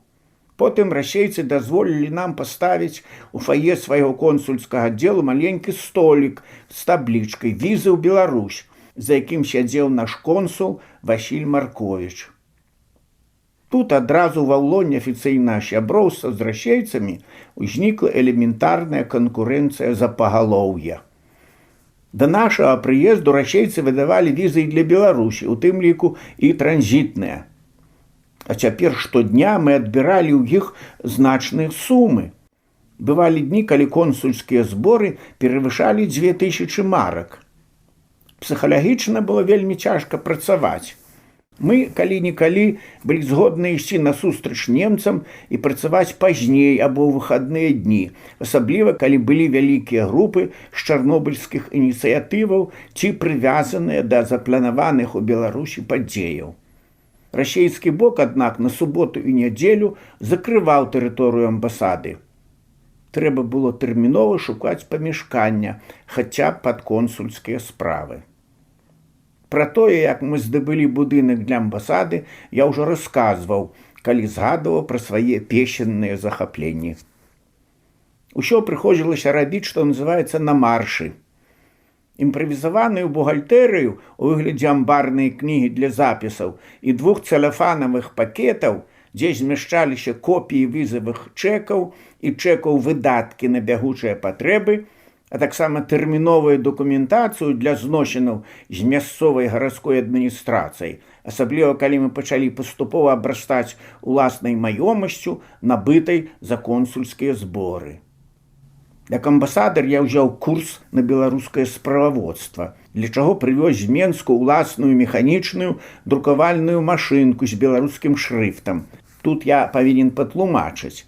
Для таго, каб усё адбывалася канфідэнцыйна, як тое належыць у амбасадзе, не ўсе паперы можна было друкаваць на кампутары. Пабагацеўшы, мы набылі і электрычную друкарку. Сакрэтнай карэспандэнцыі ў нас амаль не было, хаця я сам ва ўсіх, як тады пачыналі гаварыць «public relations», імкнуўся стварыць Беларусі імідж самастойнай дзяржавы. З Менску ж трансляваліся імпульсы, што схілялі да цеснай прывязкі да Расіі. Дастаткова сказаць, што не маючы адпаведнага памяшкання для прыёму канфідэнцыйнай інфармацыі, амбасада мусіла на згадтай МЗС карыстацца паслугамі расейскага боку. Напрыклад, некаторыя дакументы што прыходзілі закрытай кур'ерскай поштай, я прачытваў і пакідаў на захаванне ў спецыяльным экранавана абароненым пакоі расійскай амбасады, дзе ў нас быў свой асобны сейф. Я не сумняваўся, што дублікат гэтага ключа быў і ў расійскага боку. Праўда, супрацоўнікаў расійскіх спецслужбаў у нас у штаце ўжо не было, што я, напрыклад, бачыў у нашай місіі пры ААН у ЗША, калі там працаваў Геннадзь Бураўкін. У мяне захавалася фатаграфія з другім сакратаром нашай аанаўскай місіі у зале пленарных пасяджэнняў ААН каля таблічкі «Беларусь». Праз 3 гады я ўбачыў на экране тэлевізара таго былога другого сакратара, таварыша Кацёлкіна Владзіміра Івановича, але ўжо ў расійскай генеральскай форме. Ён займаў тады вялікую пасаду ў Росвооружэнні. Вось такія метамарфозы. Макразадачы і штодзень. Праца амбасады на першым часе значна спрасцілася дзякуючы маім ранейшым знаёмствам з нямецкім бокам, калі я быў старшынём камісіі замежных справаў у Вярхоўным Савеце. Прыехаўшы ў тагачасную сталіцу Бон, дзе размяшчаўся і Бундестаг, і ўрад, і ведомства канцлера, я меў, як кажуць немцы, у кожным будынку знаёмых людзей і шматлікія адрасы і візітоўкі прадстаўнікоў нямецкага бізнесу. Выгадна здабытая рэзідэнцыя пад пасольства і купленыя па сяброўскай цане, это афіцыйная бізнесовая фармулёўка, 2 аўтамабілі сярэдняй і 1 вышэйшай класы гавораць самі за сябе. Праўда, усё гэта я зрабіў без кансультацыяў з Міністэрствам замежных спраў у Менску, за што атрымаў афіцыйны прачуханец, калі да мяне прыязджала праверка. Хаця і зэканоміў роднай дзяржаве каля 100 000 марак, з улікам таго, што 3 першыя месяцы ездзіў бясплатна на шыкоўнай эксперыментальнай Audi, якая была класай не горшая, чым Мерседес расійскага амбасадара. Такую сяброўскую, часткова і рэкламную паслугу амбасадзе зрабіла фірма Volkswagen Audi пры падтрымцы шэфа праектаў перспектыўных мадэляў спадара Гёдевера, які на пачатку 90-х двойчы наведваў Беларусь. Пазнаёміў мяне з ім Яўген Будзінас, які выношваў ідэю мабілізаваць урад і арганізаваць у Беларусі зборку танных фольксвагенаў. Спадар Гёдевер ужо на пенсіі. Цяпер ён фінансавы дырэктар фонду Міхаіла Гарбачова «Зялёны крыж». Нагадваю, што гэта быў 2008 год, калі я пісаў кніжку. У сувязі з тым люксавым аўтамабілем згадваецца адна цікавая, амаль дэтэктыўная гісторыя. Не маючы пакуль свайго гаража, мы ставілі гэтую бліскучую ляльку за пэўную плату ў расійскі аўтамабільны ангар. Але паводле правілаў бяспекі кожны новы аўтамабіль мусілі даглядаць супрацоўнікі спецслужбы амбасады, ці няма там якой электроннай апаратуры для збору інфармацыі. І вось у прызначаны час іду я разам з нашым вадзіцелем на сустрэчу з афіцэрам бяспекі расійскай амбасады. Па тэлефоне сакратарка не назвала мне прозвішча афіцэра, а толькі месца на тэрыторыі амбасады каля службовага ўваходу ў гараж, дзе ён мяне будзе чакаць. Набліжаюся да прызначанага месца і вачам сваім не веру. Стаіць каля ўваходу Фёдор Клімчук, навуковы супрацоўнік сектару дыялекталогіі Інстытуту мовазнаўства АНБССР. Праўда, як бы ніжэйшы ростам і, што зразумела для замежнага прыкіду, вельмі ахайна апрануты. Набліжаюся, заўважаю, што гэта як бы і не Фёдор, бо мае менш сівізны ў валасах, але ўжо не магу выйсці з акропнага стану і неяк ненатуральна тэатральна вітаюся. Дзень добры, таварыш Клімчук. Мой візаві таксама ніякавее і пытаецца, адкуль я ведаю ягонае прозвішча.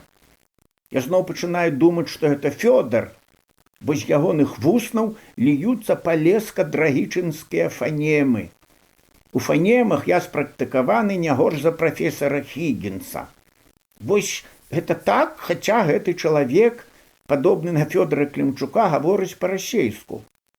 Нарэшце высвятляецца, што это перада мной родны брат Фёдора Клімчука, з якім я працаваў разам у інстытуце мовазнаўства, толькі маладзейшы за брата на 1,5 года. Партрэтнае падабенства ашаламляльнае. Такі цесны свет. І так часта беларусы становяцца захавальнікамі расейскай дзяржаўнасці.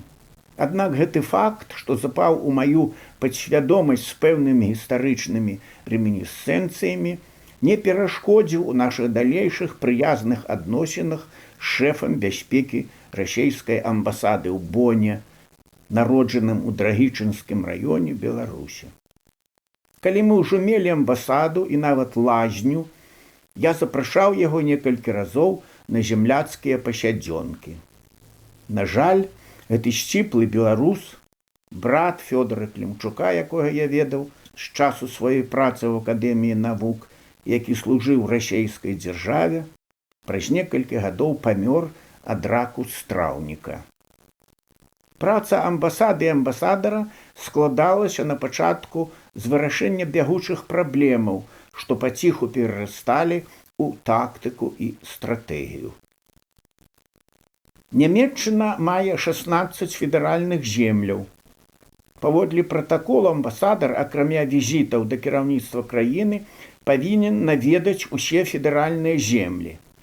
Гэта называецца па-нямецку «Antrittsbesuche» – візіты пры ўступленні на пасаду. Цягнуцца яны практычна ўвесь тэрмін знаходжання і запаўняецца зместам, які дыктуецца агульнай знешняй палітыкай абодвух бакоў. Гэта не парадныя абеды, гэта чорная праца, да якой трэба рыхтавацца. Падрыхтоўка, перш за ўсё, інфармацыйная. Маім вялікім клопатам і адначасна дапамогай былі чарнобыльскія ініцыятывы, што цэлай сеткай пакрывалі федэральныя землі. За ўвесь тэрмін я зрабіў, калі меркаваць па дзённікавых запісах, 53 чарнобыльскія паездкі. Калі-небудзь прыязджалі за дзень 700-800 кіламетраў. Пад'ём у 5 раніцы, вяртанне гадзіны ў 2 ночы. Прыходзілася наведаць шпіталі, выступаць у царкоўных абшчынах, муніцыпалітэтах, стаяць у так званых апельсінавых ланцужках, калі збіралі харчаванне для дзяцей, што прыязджалі на адпачынак. Нават выступаць чортам на рэйнскім маскарадным бале падчас карнавалу ў гарадку Бінген-ам-Раен. Да мяне ў Нямецчыне ўжо былі пасланцы Беларусі, чарнобыльскія дзеці. Ішло ўзаемнае пазнаванне. Дэпутатка Бундестагу Эрыка Шухарт нават напісала пра Беларусь кнігу «Ціхая рэвалюцыя чарнобыльскіх дзяцей», якую мне прыйшлося грунтоўна рэдагаваць. У кніжцы былі выдатныя эпізоды. Вяртаецца з Нямецчыны дзіця пасля адпачынку дадому, бацькі баптысты. Дзіця пытаецца ў бацькоў: «Вось вы працуеце ад цёмнага да цёмнага, не курыце цыгарэтаў, не п'яце гарэлкі. Чаму мы ў Беларусі жывём дрэнна, а немцы жывуць добра?» Прачытаўшы такое, лёгка зразумееш, чаму наша неакамуністычнае кіраўніцтва не вітае выезду чарнобыльскіх дзяцей за мяжу і змагаецца супраць неўрадавых арганізацыяў, што навязваюць непасрэдныя кантакты з чарнобыльскімі ініцыятывамі за мяжой. Дзяржава хоча ўсё абдзяржавіць. Да маладой незалежнай Беларусі ў Нямецчыне ставіліся выдатна. Праўда, спярша немцы ўсё спадзяваліся, што лакаматывам дэмакратыі для нас стане Расія, і ўсё раілі нам трымацца сваёй суседкі. Мая папярэдняя парламенцкая дзейнасць у якасці старшыні камісіі замежных справаў і знешняй эканамічнай дзейнасці шмат дапамагала. Тут у Менску я ўжо пазнаёміўся з Гансам Дытрыхам Геншерам, якога звалі архітэктарам нямецкай усходняй палітыкі, з прафесарам Горнгусам, старшынём камісіі Бундестагу па замежных справах, з прадстаўнікамі апазіцыі ў Бундестагу. Добрыя нефармальныя дачыненні склаліся з прэзідэнтам ФРГ Рыхардам фон Вайцзекерам адразу пасля ўручэння даверчай граматы. Фон Вайцзекер надзвычай цікавы чалавек, выдатны знаўца еўрапейскай і амерыканскай культуры, музыкі, адмысловы танцор, плывец, гулец у тэніс і гольф. Ягоны бацька ў свой час быў статс-сакратаром замежных справаў пры Гітлеру, а потым амбасадарам Нямецчыны ў Ватыкане да канца вайны. Аднак у ФРГ дзеці сапраўды не адказвалі за бацькоў. У час адной неафіцыйнай вячэры прэзідэнт Вайцзекер пазнаёміў мяне са сваім братам. Брат прэзідэнта ФРГ Карл фон Вайцзекер, выдатны вучоны, фізік, філёзаф і тэолог у адной асобе. У 2007 годзе ён памёр ва ўзросце 92 гадоў. У наш час ён працягваў традыцыі навуковых даследаванняў, закладзены яшчэ ў сярэднявеччы Шпінозам і скіраваныя, тут я працытую такі нейкі даўгаваты пейзаж, скіраваныя на інтэграванае разуменне сусвету з улікам наяўнасці універсальнага творцы, які стварыў прыроду паводле гарманічных фізіка-матэматычных законаў. Ну, так пішуць у даведніках. Потым я яшчэ раз слухаў яго ў навуковым таварыстве імя Ляйбніца. Ён рабіў уражанне незямнога чалавека, спакойнага і бяздоннага. Яму, дарэчы, раней, чым брату Рыхарду, рабілі прапанову стаць прэзідэнтам ФРГ, але ён адмовіўся. Грошы для суверэннай Беларусі. Дачынілася наша амбасада і да транспартавання нацыянальнай валюты з Нямецчыны ў Менск. Мала хто памятае, як на пачатку 90-х гадоў вырашалася гэтая праблема. Камуністычная большасць Вярхоўнага Савету, у тым ліку і цяперашні прэзідэнт, катэгарычна не прымала ідэі стварэння ўласнай фінансава-банкаўскай і грашовай сістэмаў. Выступы Зянона Пазняка, Владзіміра Заблоцкага, Юрыся Беленькага, якія не раз узнімалі гэтае пытанне на пленарных пасяджэннях, выклікалі здзекальва-рабскі смех апалягетаў адзінай расейска-беларускай дзяржавы. Як гэта мы адны без вялікага рускага брата будзем існаваць. Пытанне ўвядзення адзінай валюты мусолілася гэтак жа бясконца, як дагэтуль перажоўваецца стратэгія адзінай саюзнай дзяржавы. Спачатку ўвялі паралельна з савецкім рублём беларускія купоны з выявай звяркоў, як у Літве. Потым пераназвалі іх на разліковыя білеты. Яны мелі абмежаваную функцыю, на іх спачатку можна было толькі купіць галоўныя харчы, малако, хлеб, кілбасу. Разліковыя білеты, як сапраўдныя купюры, мелі 8 элементаў абароненасці. Яны атрымалі назву «зайцы» і ў штодзённай свядомасці засталіся як сімвал слабасці беларускай грашовай сістэмы і нашага суверэнітэту, што давала нагоду журналістам-шасцёркам з комплексам уласнай непаўнавартаснасці замаўляць мастакам карыкатуры на беларускі рубель побач са сваімі глыбакадумнымі артыкуламі.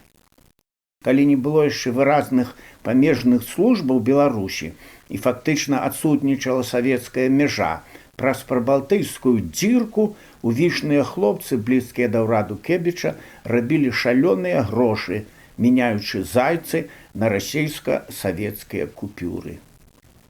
Сам старшыня Саўміну Кебіч займаў у гэтым пытанні не вельмі выразную пазіцыю і вёў своеасаблівую гульню. Маючы разліковыя білеты нашага нацыянальнага банку, ён вёў вязкія перамовы з Расіяй пра пераход Беларусі на расейскую валюту, але адначасова стварыў наш уласны дзяржзнак і пачаў рыхтаваць выпуск беларускай валюты. Ад апазіцыі БНФ да гэтай справы дачыніўся дэпутат Слабченко, які разам з людзьмі з Савету міністраў спрабаваў навязаць кантакты з заходнімі фірмамі, што спецыялізаваліся на выпуску каштоўных папераў і грашовых знакаў. Справа разгортвалася з дэтэктыўнымі і цёмнымі авантурамі. Без публічнай агалоскі у 1993 годзе ўрад выдзеліў 20 мільёнаў даляраў на друкаванне ў Нямецчыне беларускіх нацыянальных рублёў. Яшчэ будучы ў Мінску дэпутатам, я бачыў эскізы новых беларускіх грошай, што рабіліся беларускімі мастакамі. Там ужо былі не звяры, а вядомыя беларусы. Памятаю, апазіцыя БНФ была за тое, каб нашыя грошы называліся талерамі, але камуністычная большасць вырашыла застацца пры рублях, так спакайней. Ужо амбасадарам у Нямецчыне я выпадкова пазнаёміўся з адным беларускім прадпрымальнікам у малінавым пінжаку, які быў у Нямецчыне на даручэнні кебечаўскага віцэ-прэм'ера Косцікава. Ён паказаў мне дакладныя копіі новых беларускіх рублёў і пад сакрэтам паведаміў, што яны якраз цяпер друкуюцца тут у Нямецчыне. Грошы былі вельмі прыгожыя, нагадвалі агульнай фактуры нямецкія маркі і мелі выявы Скарыны, Богдановича, Купалы, Коласа і нават Паўлінкі, беларускай прыгажуні. З будынкаў запомніліся, якія былі на грашах, запомніліся Акадэмія навук, Нацыянальны банк, на ўсіх была пагоня і аўтографа Богдановича, тадышняга дырэктара Цэнтральнага банку. Ён быў тады такі камісарска-закручасты. Было радасна бачыць гэтыя грошы. Найбольшая купюра была 100-рублёўка.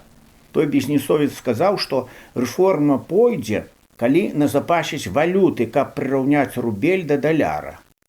Это трохі засмучала, бо было зразумела, што да гэтага вельмі далёка. Жыўцом такіх рублёў мне не давялося бачыць. Праўда, наша амбасада дачынілася да адгрузкі спецыяльных паддонаў з надрукаванымі грашыма з франкфуртскага аэрапорту ў Мінск. У гэтым працэсе быў задзейнічаны наш консул. Дзе цяпер тыя грошы, невядома. Чуў, што яны ляжаць у нейкім сховішчы, быццам бы ў Магілёве. Невясёлая алегорыя. Грошы з пагоняй у бетонным сутарэнні, схаваныя ад народу. Наша амбасада мела дачынення і да друкавання беларускіх пашпартоў з пагоняй. Мы сачылі за выкананнем кантракту на пастаўку друкавальнай машыны з Нямецчыны. Мне давялося везці з Кёльну цягніком у дыпламатычным багажы ўсё гэтае начынне да Менску. Для гэтага спатрэбілася асобнае купэ. Было радасна усведамляць. Хутка мы будзем мець свае пашпарты. Памежнікі і мытнікі, і нямецкія, і польскія шчыра віншавалі беларускага амбасадара з добрым пачынам. Нашы ў Берасці чамусьці не радаваліся. Можа, это былі па духу не нашыя, а расейскія. Ці это былі нашыя, па-беларуску абыякавыя. На нашай мяжы настрой сапсаваўся. Ельцын у Берліне.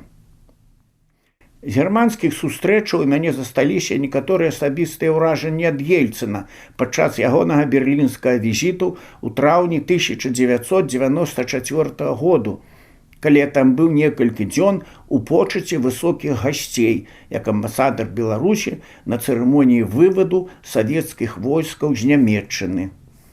Дам толькі некалькі штрыхоў.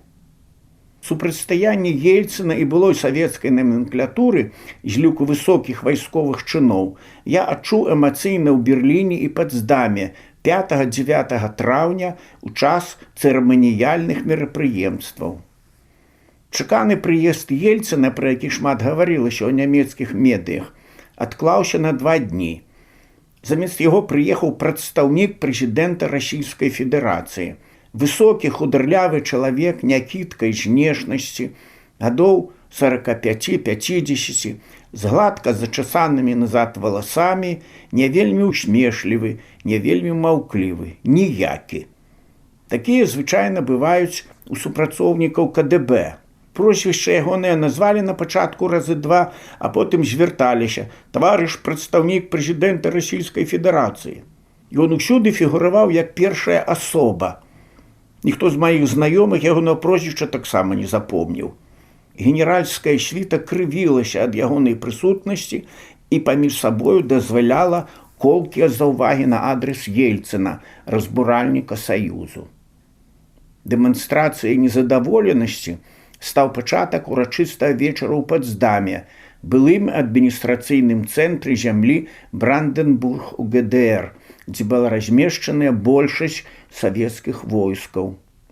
У прэзідыуме сядзелі прадстаўнік Ельцына, ўжо пра якога я пісаў, начальнік заходняй групы войскаў генерал Бурлакоў, амбасадары 3 славянскіх рэспублік былога ССР: Чэрхаў, расійскі амбасадар, Піскавы, украінскі і Садоўскі, беларускі.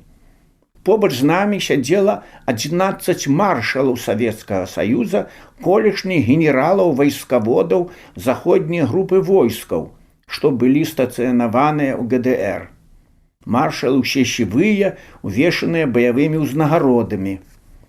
Прагучалі першыя акорды новага расійскага гімну, патрыятычнай песні «Глінкі».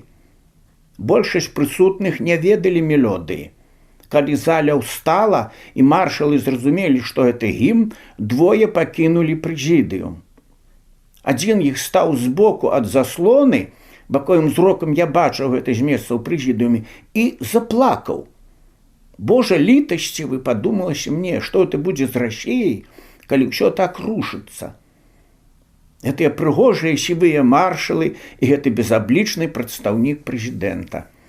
Я сам быў у нейкай эмацыйнай прастрацыі. Непачціва паводзілі сябе высокія вайсковыя чыны і падчас бліскучага выступу Ельцына ў тэатры на Жандарменпляц у Берліне раніцай 8 траўня, які адбыўся пасля музычнай урачыстай увертуры прэзідэнцкага аркестру і ашаламляльна прыгожага спеву Алены Абразцовай. Я сядзеў сярод амбасадара ў 3-м радзе паводле лацінскага альфабету «Беларусь» і бачыў здзіўленне ангельскага прэм'ера Джона Мейджера, ужо тады вельмі хворага французскага прэзідэнта Франсуа Мітэрана, канцлера Гельмута Коля ды іншых эксцэленцыяў, калі пахмеленыя пасля ўчарашняга прыёму ў пасольстве, ужо разжалаваныя Ельцынам тлустыя генералы з заходняй групы войска дэманстратыўна гучна размаўлялі ў прыцішанай пачцівай зале. У час берлінскіх урачыстасцяў праявіліся надзвычай яскрава тыя рысы характару Ельцына, якія далікатна называюць экстравагантнымі. Баюся здацца занадта арыгінальным, але скажу, у Берліне не ўсё было так страшна, як распісалі расійскія журналісты. Так, Ельцын быў неадэкватна вясёлы і адкрыты для дзеяча такога рангу, але для звычайнага расейца зусім нармальны. Дырыгаваў паліцэйскім аркестрам і спатыкнуўся. Ён быў на лёгкім падпітку. І ўсяго толькі. Нямецкія журналісты гэтага не заўважылі. Паказалі адзін раз у жывым этэры і здымкаў у газеты не давалі, толькі напісалі: Ельцын быў вясёлы, нават спрабаваў дырыгаваць паліцэйскім аркестрам. Ельцын быў сапраўды раскаваны і неардынарны, як народны самадзержац, што прыехаў даць Еўропе свабоду. На прыёме ў расійскай амбасадзе ён раз-пораз гаварыў маршалам: «Ну што, дадзім немцу свабоду?» Пасля ранішняй урачыстасці ў тэатры на Жандарменпляц Ельцын выйшаў на плошчу прымаць рапарт генерала Бурлакова пра вывад войскаў, які цягнуўся хвіліны 1,5. Генерал на памяць пералічваў назвы вайсковых аддзелаў і віды ўзбраенняў, нават назваў колькасць гаўбічных гарматаў. Ельцын, як кажуць, напалову вуха слухаў рапарт і ўладным позіркам абводзіў пачціва выстраныя карэ высокіх гасцей па перыметры плошчы. Прымаючы дэфіле нямецкае кіраўніцтва і робячы ўрачысты абход гасцей, ён забыўся на германскіх урадоўцаў, парушыў пратакол і хвілін на 5 затрымаўся каля Зыкінай, Кабзона і Нямцова. Адны казалі хамства, другія вальяжнасць пераможцы. Я сам не быў прэзідэнтам, але грэшны. Пасля прыняцця дэкларацыі аб дзяржаўным суверэнітэце БССР, выпіўшы ў кабінеце прэм'ера Кебіча сімвалічны кілішак разам з дэпутатамі апазіцыі, выйшаў на плошчу, залез на трансляцыйны аўтобус беларускае тэлебачання і заспяваў разам з плошчай купалаўскую «А ў бары-бары 3 дарожанькі». Гадоў 30 таму, будучы ў Ленінградзе з аўстрыйскай турысцкай групай, я бачыў прэм'ер-міністра Канады П'ера Эліёта Трюдо, лысаватага спераду, але з доўгімі ззаду, як у тынейджера, валасамі, які пасля прыёму ў Ленсавеце на добрым падпітку у парушэння пратаколу сеў на матацыкл міліцэйскага суправаджэння і праехаў некалькі кругоў вакол Александрыйскай калёны, трошкі зачапіўшы яе. Потым выйшаў да натоўпу і пачаў хваліць савецкі Харлей. Пра гэта гаварыў увесь Ленінград, але без злога сарказму. Ці згадайце Фідэля Кастра, які к добрым настроі бягом бег уніз па адхонах кургану славы, чым шакаваў савецкіх кадэбістаў. Я думаю, што яшчэ з'явіцца добразычлівае даследаванне пра хваравітую і ўяўную залежнасць Ельцына ад эмацыйнага допінгу. Тут не ўсё так банальна проста. Удаваная прастата Ельцына, на мой погляд, часта дапамагала яму ў няпростых сітуацыях. Барыс Ельцын, як ягоная жонка, быў чалавек шчыры і добрай душы. Цяжка сабе ўявіць, каб Ельцын, як Пуцін, мог сказаць пра застрэленую апазіцыйную журналістку Паліткоўскую. Яе смерць нарабіла Расіі большую шкоду, чым ейныя артыкулы. Калі забілі Уладзіслава Лішцева, які не раз крытыкаваў і прэзідэнта, Ельцын прыйшоў у Астанкіна на грамадзянскую паніхіду, знайшоў словы суцехі для блізкіх і мужнасць прызнаць, што ўлада нясе адказнасць за крымінагенную сітуацыю. Я цяжка сабе ўяўляю, каб Ельцын, менш публічна набожны, чым Пуцін, мог на дзяржаўным канале тэлебачання радавацца нованароджаным шчанятам лябрадорскай сучкі, ягонай сучкі, у той дзень, калі ў Ессентуках яшчэ адкопвалі ахвяраў тэрарыстычнага акту. Это было 9 снежня 2003 году. Напярэдадні стала вядома пра тэракт, які забраў больш за 40 жыццяў. Я не магу на гэта забыцца. Усё пазнаецца ў параўнанні. Што значыць фігура Ельцына для Беларусі? Наша незалежнасць не звалілася з неба, як лічаць некаторыя. Аднак роля Ельцына тут немалая. Для беларусаў не так важныя тагачасныя эмацыйныя імпульсы расійскага прэзідэнта ў час прыняцця рашэння ў Віскулях. Былі ўласныя амбіцыі супраць Гарбачова ці не, неістотна. Гістарычны выбар быў слушны і нам на карысць. Нішто не магло зляпіць трэснутай імперыі. Праект саюзнай дзяржавы, ініцыяваны беларускім бокам і падтрыманы Ельцынам, які працягваецца вось ужо больш за 10 гадоў, яшчэ не атрымаў канчатковай гістарычнай ацэнкі для лёсу беларускай незалежнай дзяржаўнасці. Помнім мы і ельцынскія геапалітычныя праекты для Расіі, што пачала шукаць сваю новую ідэнтычнасць пасля страты імперскай велічы. Там незалежнай Беларусі было мала месца. Але пакінем расейцам права свайго разумення уласнай ролі ў сённяшнім свеце. Барыс Ельцын, як Барыс Гадуноў, цараваў у час гістарычных зігзагаў і закалотаў. Шукаў, рабіў памылкі, каяўся. Нацыянальныя прарокі былі з абодвух бакоў. Гаварылі голасам дзяржаўных мужоў і блазнаў. Народ то маўчаў, то пагражаў бунтам.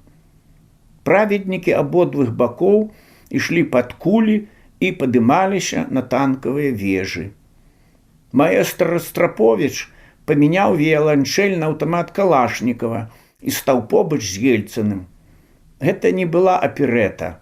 Это была жывая Расея ва ўсім ейным неўладкаваным трыумфе і трагедыі. Сэрца Ельцына перастала біцца усяго на некалькі дзён раней, чым замоўкла віяланчэль Растраповіча. Кажуць, што Ельцын вельмі перажываў брутальны разгон маршу нязгодных на вуліцы Масквы і нібыта сказаў: «Мы так не рабілі». Можа, гэта народная легенда. Барыс Ельцын мучыўся як Расея. Ён быў сам яе супярэчлівым увасабленнем. Пустыя клопаты і пратакольныя хітрасці.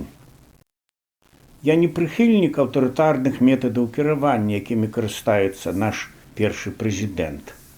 Але згадваючы свае прыгоды з беларускім чынавенствам у Нямецчыне на пачатку 90-х гадоў, я часам схільны падзяляць ягоную брутальнасць у адносінах да сваіх клеўрэтаў.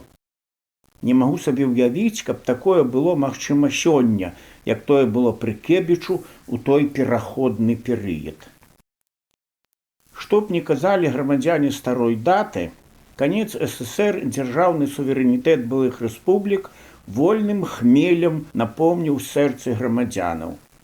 Здарылася невераемнае. Стала магчыма адносна лёгка выехаць за мяжу, убачыць свет, нешта купіць, завязаць карысныя знаёмствы. Постсавецкія чыноўнікі, маючы ўжо сваю не вельмі мазольную капейчыну і доступ да сціплай валютнай казны, як кузуркі са службовымі і нават дыпламатычнымі пашпартамі абляпілі замежжа. У пасольстве рэдка быў калекі тыдзень, каб ад высокіх начальнікаў з Менску ці в обласці не было званкоў ці факсаў з просьбай, рэкамендацыяй ці нават патрабаваннем паспрыяць, даць машыну, сустрэць, забяспечыць перакладчыкам. Каштавала вялікіх нерваў і нават хітрасці прывучыць усіх начальнікаў звяртацца ў Міністэрства замежных справаў і ўсё рабіць праз іх.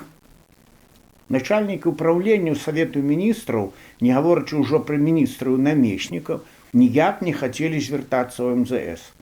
А ў амбасадзе было ўсяго 4 дыпламаты і 3 машыны. Амбасаду ліхарадзіла. Прыходзілася даводзіць, адбівацца, лаяцца, а калі-небудзь размаўляць па-мацернаму. Гэта гучыць дзіка, але як былы член прэзідыуму Вярхоўнага Савету і дзейны дэпутат.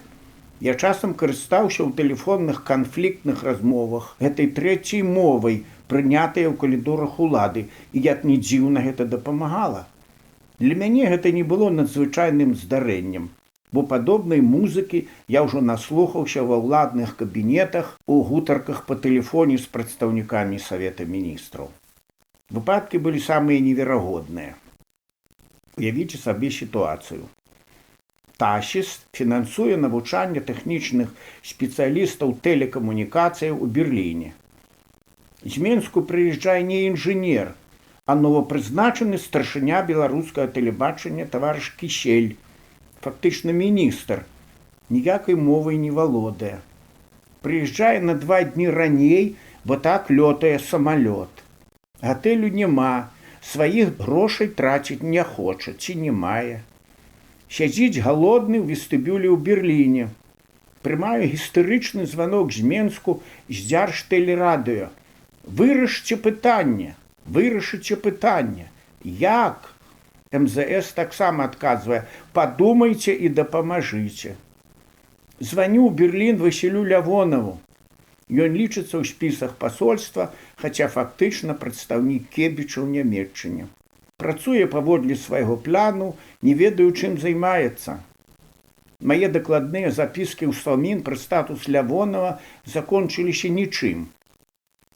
Дык вось, Кісель сядзіць у гатэлі, у вестыбюлі, Лявонаў едзе ў гатэль, забірае Кіселя дадому, корміць, поіць, кладзе спаць. Дарэчы, сказаць, у Васіля Лявонова залатая жонка, настаўніца паводле адукацыі. Або яшчэ весялейшая гісторыя. У канцы 94-го году з высокакляснага берлінскага гатэлю «Марытім» прыходзіць да нас у амбасаду ў Бон факс метры 3 даўжыні. 5 грамадзянаў Беларусі, сярод іх 1 член урада і 2 высокапастаўленыя чыноўнікі, за 3 дні спустошылі 4 міні-бары, не разлічыліся за тэлефонныя размовы і зніклі. У нямецкіх гатэлях рэгістрацыя пастаяльцаў не такая строгая, як у нас. Пры выпісцы звычайна правяраюць так званыя экстрас – тэлефон, сауна, заказаў нумар. А інфармацыя пра міні-бар прымаецца, як правіла, на павер. Калі знаходжанне гасцей аплачвае нямецкі бок, кантроль можа ўвогуле адсутнічаць. Як гэта атрымалася з высокімі беларускімі гасцямі, цяжка сказаць. Дырэкцыя нямецкага гатэлю «Марытім» прасіла амбасаду дапамагчы знайсці пастаяльцаў ці коштам амбасады пакрыць выдаткі на суму каля 800 марак. Інакш гатэль звернецца ў Інтэрпол. $1 раўняўся на той момант 1,49 маркі. У факсе поўная раздрукоўка асартыменту міні-бараў. Аднаго піва 32 пляшкі. Шлю тэрмінова прабачэнне ад імя пасольства на адрас гатэлю, спрабую кваліфікаваць усё як непаразумення. Па прозвішча знаходжу тэлефоны найбольш важных асобаў у тэлефонным даведніку Саўміну.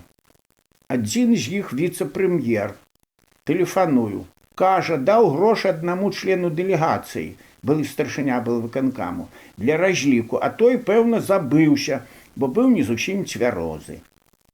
Не ведаю, як яно там было на самай справе. Паведамляю віцэ-прэм'еру нумар банкаўскага рахунку гатэлю, раю зрабіць тэрміновы перавод грошай і паведаміць у амбасаду, інакш вымушаны буду паведаміць пра здарэнне ў адміністрацыю прэзідэнта. Усё закончылася мірам. Да Інтэрполу не дайшло. Это былі проста кур'ёзныя выпадкі. Складана выглядала сітуацыя з праектамі «Ташіс», дзе ў якасці папярэднікаў паміж Брусэлем і Беларусю выступалі нямецкія юрыдычныя ці фізічныя асобы. Тут нашы чыноўнікі разам з Брусэлем і пасярэднікамі спаборнічалі, як, дзе і каму больш адшчыпнуць. Пра гэта я пісаў больш падрабязна ў частцы пра каламутны бізнес на пачатку перабудовы. Для амбасады значыла наступнае. Нейкая асоба ці арганізацыя пасярэднік з Нямецчыны раптам выходзіць на амбасаду і патрабуе, як прадстаўнік ураду Беларусі і Брусэлю, зрабіць тое і тое. Пры гэтым не мае ніякай ксівы, ніякага дакументу, а толькі паведамляе, што, напрыклад, паслязаўтра ў Бон прыязджае такі міністр з Беларусі. А мы нічога не ведаем. Прыходзілася шукаць па тэлефоне таго міністра з Менску, высвятляць, што там і як. Уявіце сабе, напрыклад, амбасада Нямецчыны ў Менску не ведала, што сюды прыязджае федэральны міністр. Думаю, што цяпер нашым дыпламатам у гэтым сэнсе працаваць лягчэй. Гэтыя небяспечныя журналісты. Была яшчэ адна цяжкасць. Нашы чыноўнікі за мяжой спрабавалі з першага дня знаёмства праз гарэлку, сувеніры, а часам і праз перадачу пэўнай інфармацыі заводзіць занадта сяброўскія адносіны са сваімі нямецкімі калегамі. Не ўсе немцы ўспрымалі гэта прыхільна, а некаторыя карысталіся. Рэч у тым, што нашы так званыя рамачныя умовы для замежнага бізнесу, рэгістрацыя, ліцэнзія, падаткі, офіс былі, ды і дагэтуль застаюцца не вельмі празрыстымі і адназначнымі, вельмі залежнымі ад волі чыноўніка. Да прыезду ў Нямецчыну я ведаў слова «лабізм», але ў такім класычным ангельска-амерыканскім варыянце які з пачатку 50-х гадоў пачаў культывавацца афіцыйна ў ФРГ у межах так званага неокарпаратызму, калі буйныя фірмы займелі сваіх афіцыйных прадстаўнікоў у якасці дарадцаў у парламенцкіх камісіях з афіцыйнымі пропускамі ў будынак Бундестагу. У Бонне мне, як амбасадару, прыходзілася займацца так званымі грамадскімі сувязямі, сустракацца з журналістамі, выступаць з лекцыямі ва ўніверсітэтах, на бізнесовых канферэнцыях, у царкоўных абшчынах. Запомнілася сустрэча з адной прафесійнай лабісткай, мякка кажучы, вельмі прагматычнага мікрафармату. Адгукнуўся я на афіцыйную прапанову сустрэцца з прэс-сакратаркай Боннскай гандлёвай палаты. Так было ў запрашэнні, у памяшканні дому прэсы побач з Бундестагам. Там высвятляецца, што названая асоба захварэла, а замест яе прыйшла, як бы сказалі журналісты, простая стрынгерка, якая піша на даручэнне палаты кароткія інфармацыі пра ўсходнія рынкі ў бізнес-медыі. У адным з кабінетаў дому прэсы сервіраваны стол на дзве асобы, як на добры абед па савецкіх мерках, з гарэлкай, півам, закускамі. Нават побач на століку з драўлянай скрыначкай дацкіх сігарыльёс нейкі запакаваны сувенір ляжыць.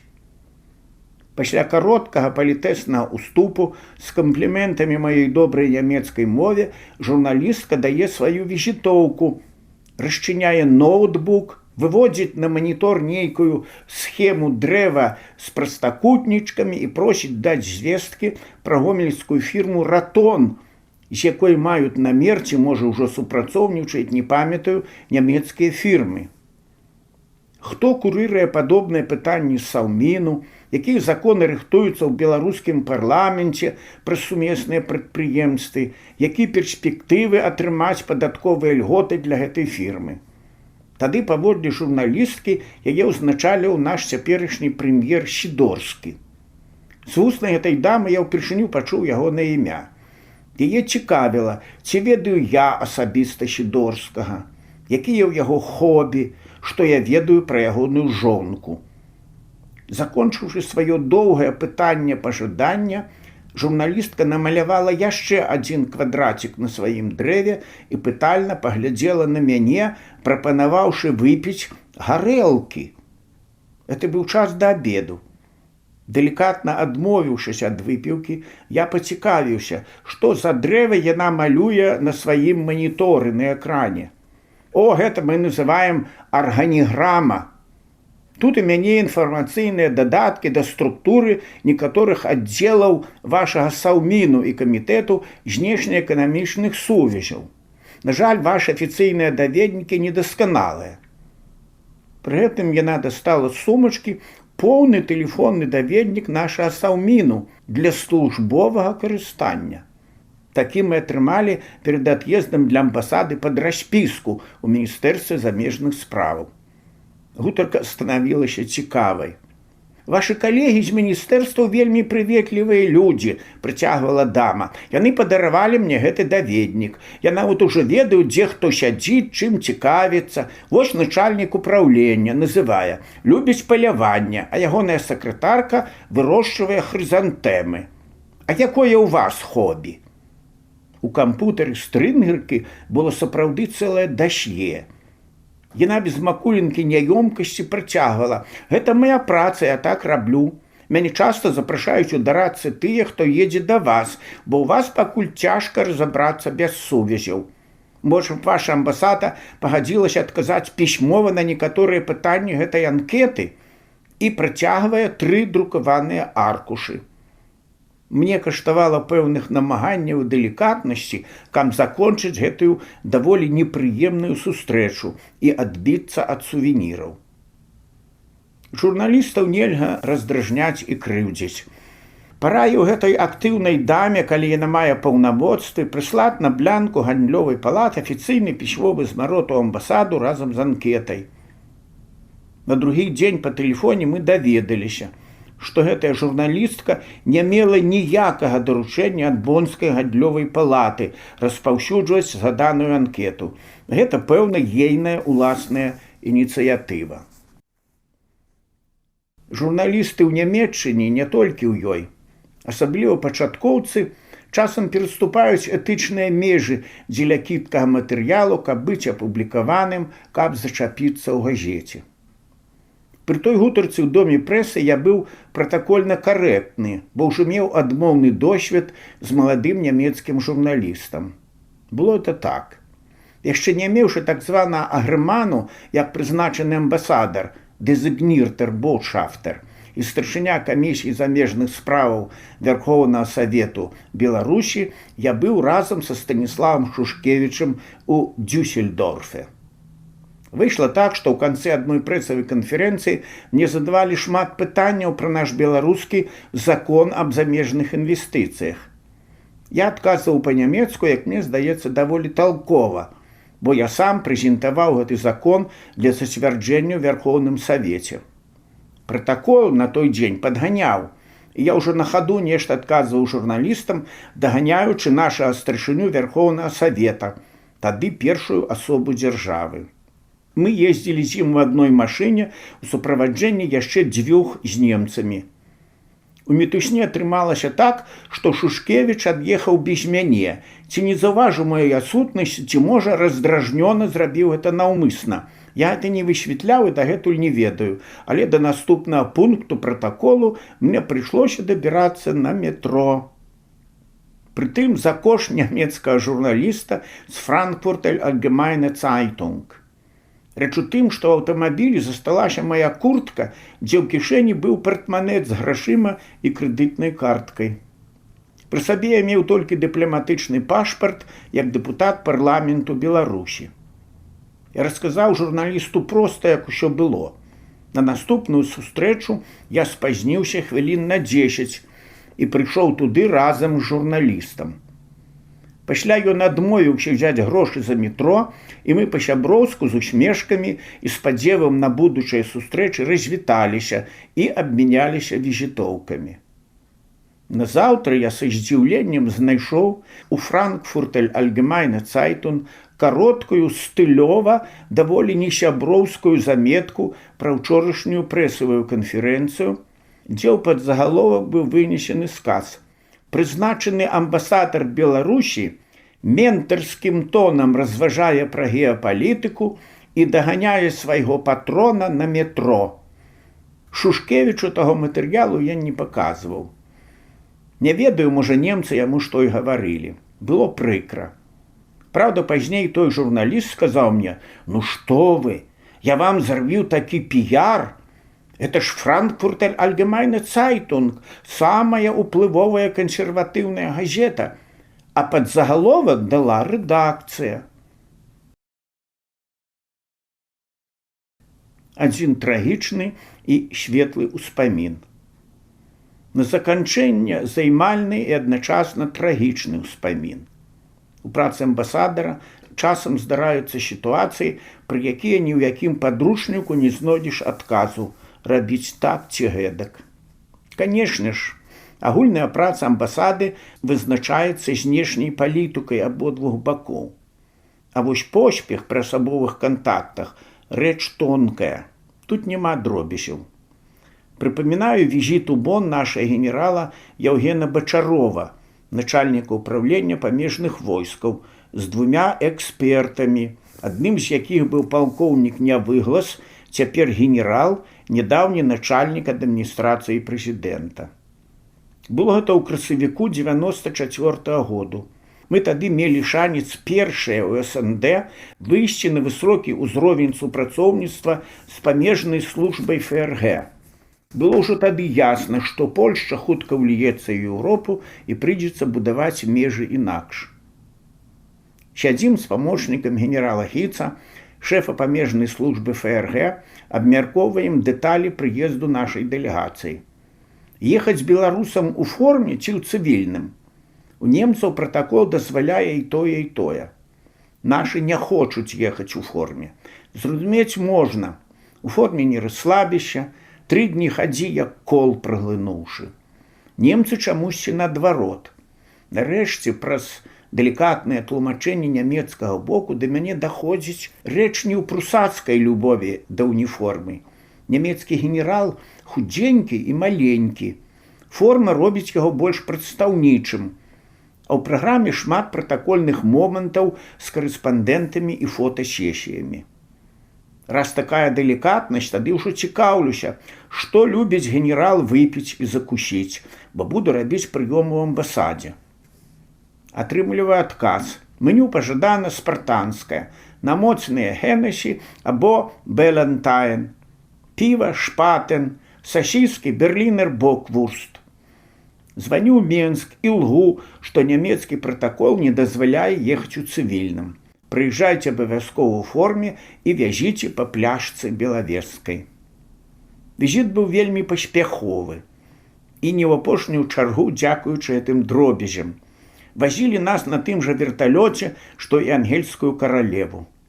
Ужо быў падрыхтаваны праект пагаднення пра шырокае супрацоўніцтва. Немцы атрымалі візы і чакалі апошняго сігналу з Менску, каб прыехаць і падпісаць пагаднення пра шырокае супрацоўніцтва. Закончылася ўся гісторыя сумна. У Менску перадумалі. Ці то Бачароў быў дрэнны, генерал наш, ці то планы будаўніцтва так званай саюзнай дзяржавы з Масквой перашкодзілі. Мае працяглыя размовы з Шэйманам, тады сакратар Савету бяспекі, па тэлефоне з Бону наконт візіту высокай дэлегацыі памежнай службы ФРГ сышлі ў пустату. Хутка пасля таго генерал Бачароў, выдатны прафесіянал, дэсантнік, герой Афганістану, вельмі прыстойны чалавек, быў адпраўлены ў адстаўку і заўчасна памёр. Нямецкі генерал Фрэдзі Гіц, шэф памежнай службы ФРГ, разбіўся на верталёце цягам баявых вучэнняў. Як успамін пра той час застаўся мяне толькі шыкоўны каляровы фотаальбом, падараваны памежнай службай ФРГ, дзе адлюстраваліся падзеі таго візіту. Пасля таго, як мы сталі прэзідэнцкай рэспублікай і пачалі будаваць так званую саюзную дзяржаву, я быў адкліканы з Бону, дзе знаходзілася наша місія. Мне дагэтуль вельмі дзіўна, што ніхто з прадстаўнікоў новай прэзідэнцкай улады не палічыў карысным сустрэцца са мною ці папрасіць напісаць пісьмовую справаздачу, як гэта мы рабілі на працягу ўсяго часу. Я, праўда, па прыродзе сваёй і па логіцы не меў на ўладу ніякай крыўды. Новы ўрадавы кабінет, новыя людзі. Я рыхтаваўся да адстаўкі, думаў, што буду рабіць дома. У мяне было ў Нямецчыне шмат цікавых кантактаў, адрасоў, запачаткаваных ініцыятываў ва ўніверсітэтах, міністэрствах, бібліятэках, грамадскіх арганізацыях, даследчых інстытутах і фірмах. Гэта ж можна было выкарыстаць і развіваць далей. Гэта характарызуе пэўным чынам нашу ўладу. Хто не з намі, той супраць нас. Я не прэтэндаваў ні на якія пасады, меў прыстойны занятак і пасля дэпутацтва. Але ж дзяржава амаль 3 гады гадавала мяне як амбасадара. Я мог шмат карыснага перадаць некаму, гэта ж усё для Беларусі. Ці можна так раскідацца рэсурсамі? Я працягваў яшчэ год дэпутацкую дзейнасць, пазней працаваў з нямецкімі фондамі, часопісамі, неўрадавымі арганізацыямі. Такія-сякія кантакты перадаў добрым людзям, некаторыя падтрымліваю дагэтуль сам. Нямецчына неперапынены час. Праз ціхія вулкі да Рэйну. Калі б запыталі, што мне найбольш запомнілася і ўразіла ў Нямецчыне і на захадзе ўвогуле, я б найперш згадаў нячыста палітычныя і нячыста побытавыя рэчы. Дакладней, калі і побытавыя, то тыя, што выходзяць на сацыяльна-псіхалагічны ўзровень.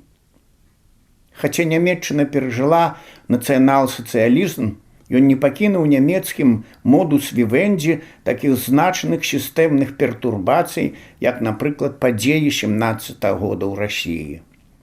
Сённяшняя Нямецчына забылася на зыбкасць ваймарскага часу і 12 гадоў дыктатуры. Нават самыя неўладкаваныя немцы, што клянуць традыцыйна то сацыял-дэмакратаў, то хрысціянскіх дэмакратаў, не будуць аспрэчваць, што іхная экзістэнцыя не такая хісткая, як, напрыклад, расейская ці наша, нават у час адноснай стабілізацыі.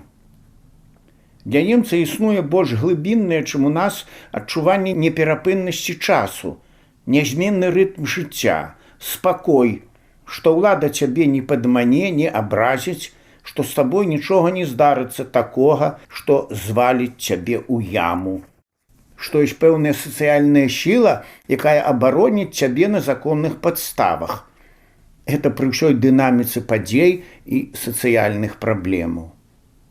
Дык вось пра адчуванне неперапыннасці часу. Іду я па вузкіх вулках Бад Годесбергу, маляўнічага прадмесця Бону у кірунку Рэйну. Прыватная вуліца, Прыватштрассе, дзе мы жывём з жонкай, называецца Альбертус Магнус Штрассе. Першы раз прыватную вуліцу мне давялося бачыць у Нью-Йорку. Гэта быў ладны кавалак Рокфеллер-стрит. Перад калядамі там залілі каток і каталіся дамы ў дарагіх манто. Але нью-йоркская прыватная вуліца не была такая ўтульная і свойская, як нямецкая. Наша Прыватштрассе, Альбертус Магнус Штрассе, маленькая, можа, метраў 200, уся зарослая акуратна пастрыжанымі дрэўцамі, дрэвамі і кустамі. Назвы большасць з іх я не ведаю. Хто такі Альбертус Магнус, ведаю. Альбертус Магнус – адзін з самых вядомых філозафаў-схалястаў, памёр у 1280 годзе, паслядоўнік Арыстоцеля, настаўнік Томаса Аквінскага, у нас часцей кажуць Фама Аквінскі. Па дарозе да Рэйну каплічка і могілкі. Па могілках можна вывучаць гісторыю ад ранняга сярэднявечча і да нашых дзён. Тут спачывае кантар касцёлу, што побач. Памёр 1,5 стагоддзя таму. Касцёл перарабляюць пад мадэрн, мусіць, каб прывабіць моладзь. Тут супакоіліся душою у 1945 годзе 2 амерыканскія салдаты, пэўна ж тады ворагі нямецкага народу. На падыходзе да Рэйну руіны рымскіх лазняў тэрмаў і адпаведная таблічка. На вялікіх дрэвах таблічкі з назвамі на лацінскай і нямецкай мовах і ўзрост гэтых дрэваў. Рука не падымецца пакрыўдзіць такое дрэва. Канешне, наша вуліца і прылеглая тэрыторыя не прымысловы раён, тут жыве сярэдняя класа. Пры Рэйне сустракаюцца і сацыяльныя дамы, дзе шмат жыве эмігрантаў. Але вось ідзеш на ранішні шпацыр, калі вуліца яшчэ пустыя, сустракаеш прычасаную, дагледжаную фрау ці не маладога, але жвавага бюргера з сабачкам. Абавязкова цябе прывітаюць з ветлівай усмешкай, калі ты нават сам не збіраешся гэтага рабіць. І ты сам усміхаешся. І на душы робіцца так добра. Абсалютна, як некалі ў нас у вёсцы віталіся з незнаёмым чалавекам. «Дзень добры, дзядзька!» І маладыя немцы вітаюцца на ранніх пуставатых вуліцах. Імігранты рэдка. Это ўжо тое «унтервандерунг», разбурэнне традыцый. За гэта імігрантаў не любяць. Асабістая прастора свабоды і дом-крэпасць.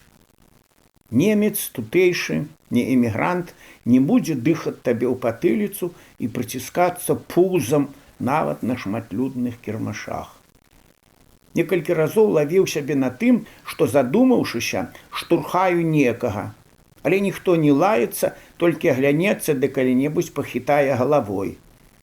Аднойчы, не магу на гэта ніяк забыцца, наступіў я на нагу маладому хлопцу на бонскім калядным кірмашы.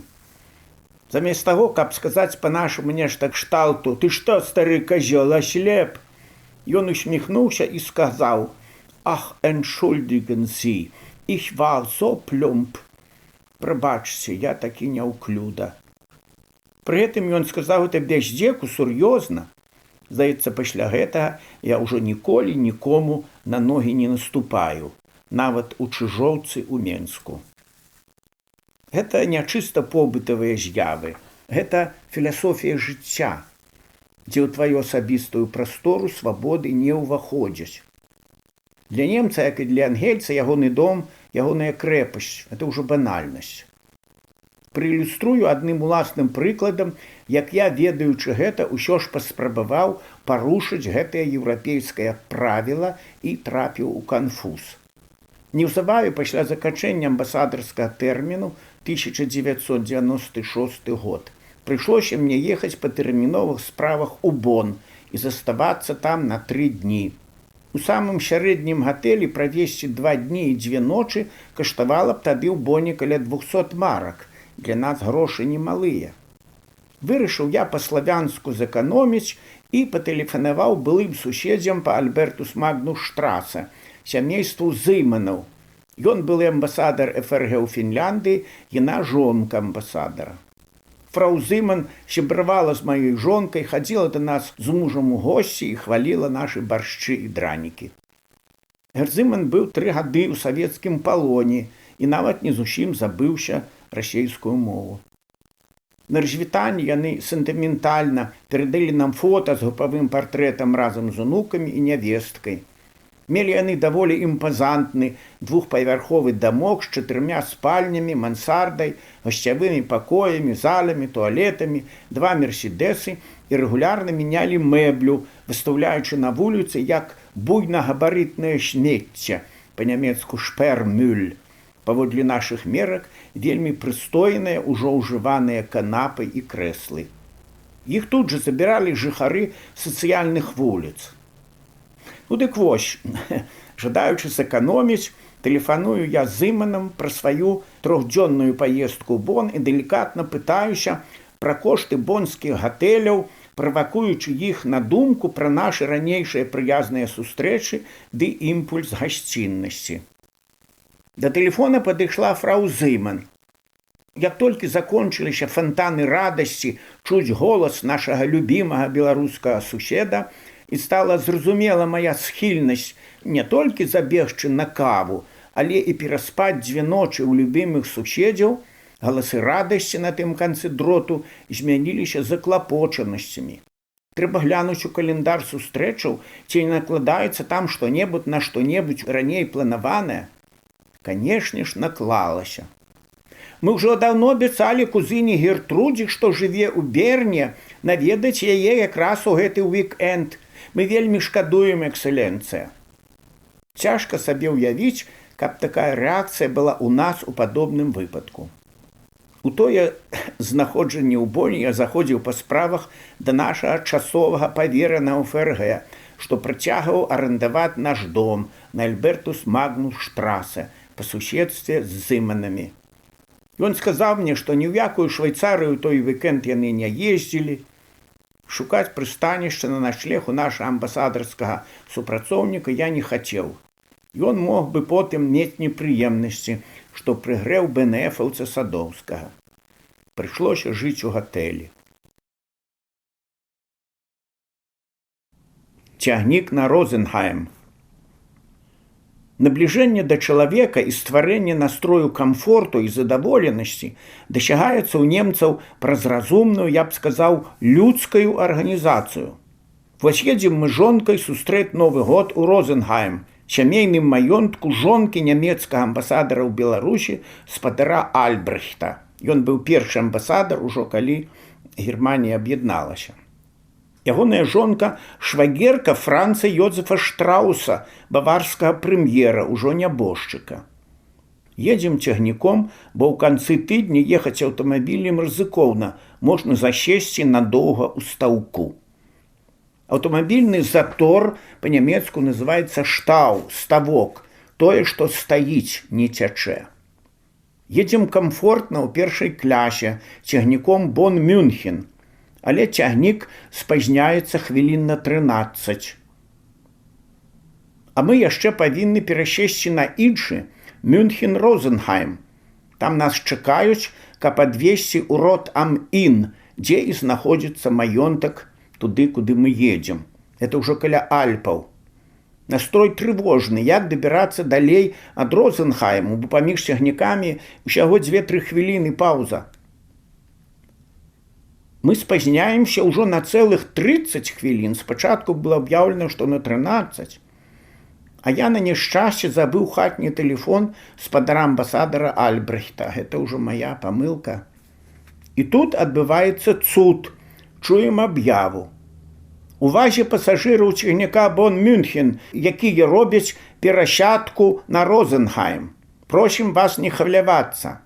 Для вас арганізаваны дадатковы рэгіянальны цягнік. Каля выхаду з вагона вас будуць чакаць нашы праваднікі з таблічкамі. Суправаджэнне на дадатковы розенхаймскі цягнік. Ну як тут не адчуваць сябе камфортна і не любіць уладу, якая табе сапраўды служыць? Як не галасаваць за баварскіх хрысціянска-сацыяльных юньяністаў? Это ж яны так арганізавалі жыццё. І тут жа яшчэ адзін арганізацыйны цуд. Пасля 19-й гадзіны білет на цягнік каштуе разы ў 2 танней. Цягнік так і называецца «Guten Abend Zug». Цягнік «Добры вечар». Таму танней. У госця чыгункі у немцаў пасажыр называецца «Fahrgast». Увечары з'яўляюцца побытавыя складанасці, цёмны час, пратэрмінаваны сон, турботы блізкіх і гэтак далей. Адносіны чыгунка-пасажыр як бы персаніфікаваныя. На кожным сядзенні цягніка, і не толькі ў першай клясе, ляжыць расклад руху па ўсіх транзітных пунктах, дзе даецца таксама схема перасядкі на іншыя накірункі, нават з указанняй платформы твайго наступнага цягніка. На кожным прыпынку чуеш добразычлівы голас правадніка з адпаведнай інфармацыяй. Ён тут, ён не кантралёр, а твой анёл-ахоўнік. Аднак перавагі сістэмы нельга пераносіць на асобы. Як у нас, так і на захадзе можна сустрэць авантурыстаў і жулікаў. Пратэстанцкая працоўная аскеза ва ўмовах канкурэнцыі, картэзіянскі розум ды утульны заходні геданізм могуць нарадзіць такую пачвару, якая вам і не снілася.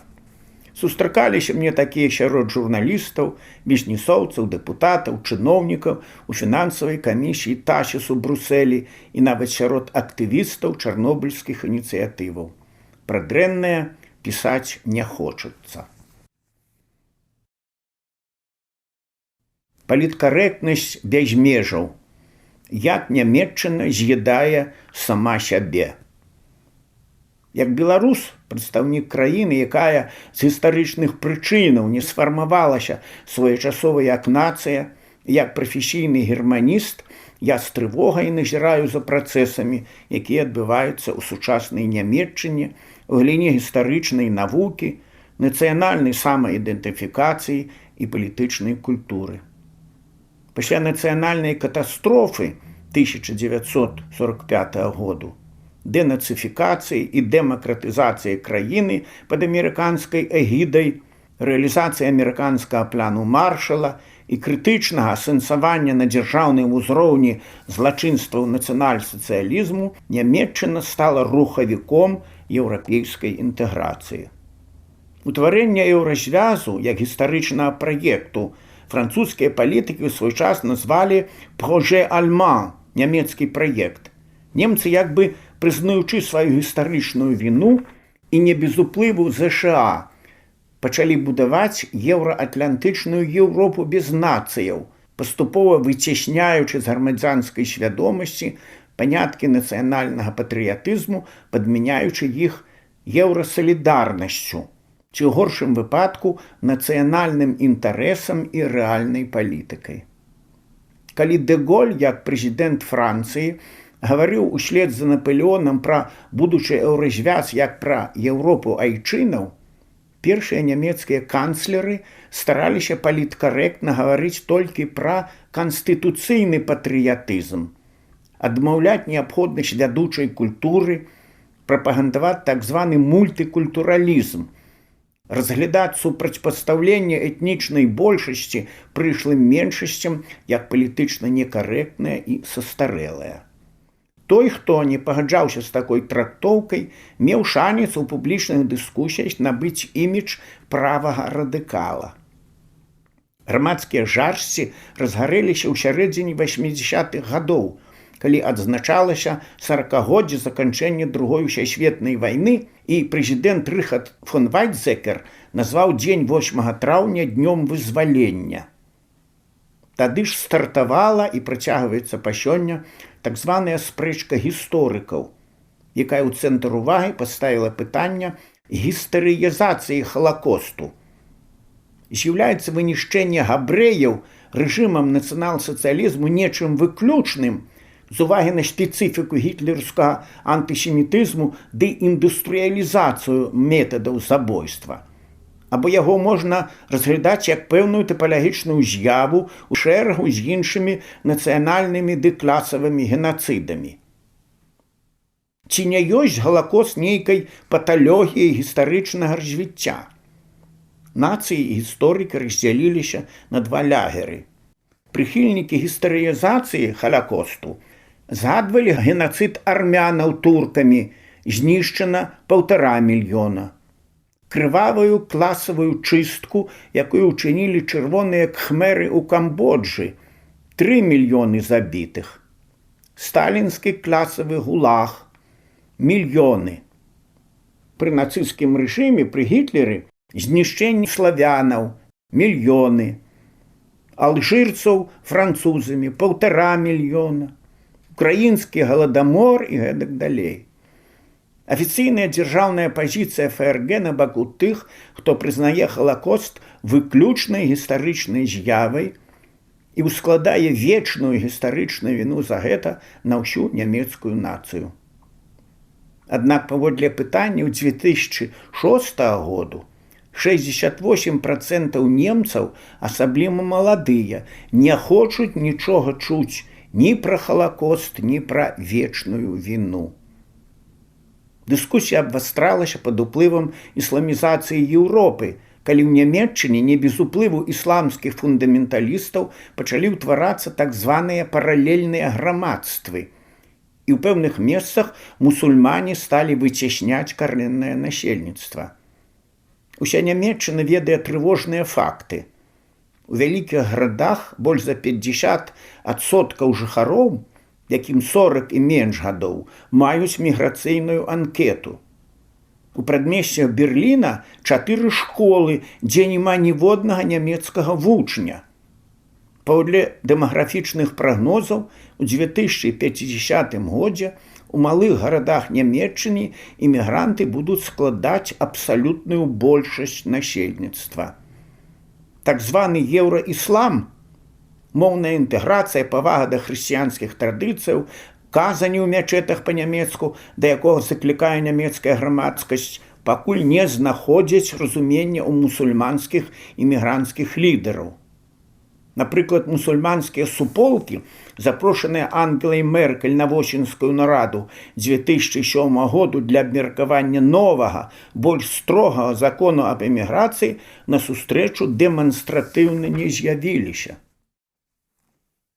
Інтэлектуалы Нямецчыны вядуць заклапочаныя дыскусіі пра будучыню нацыі.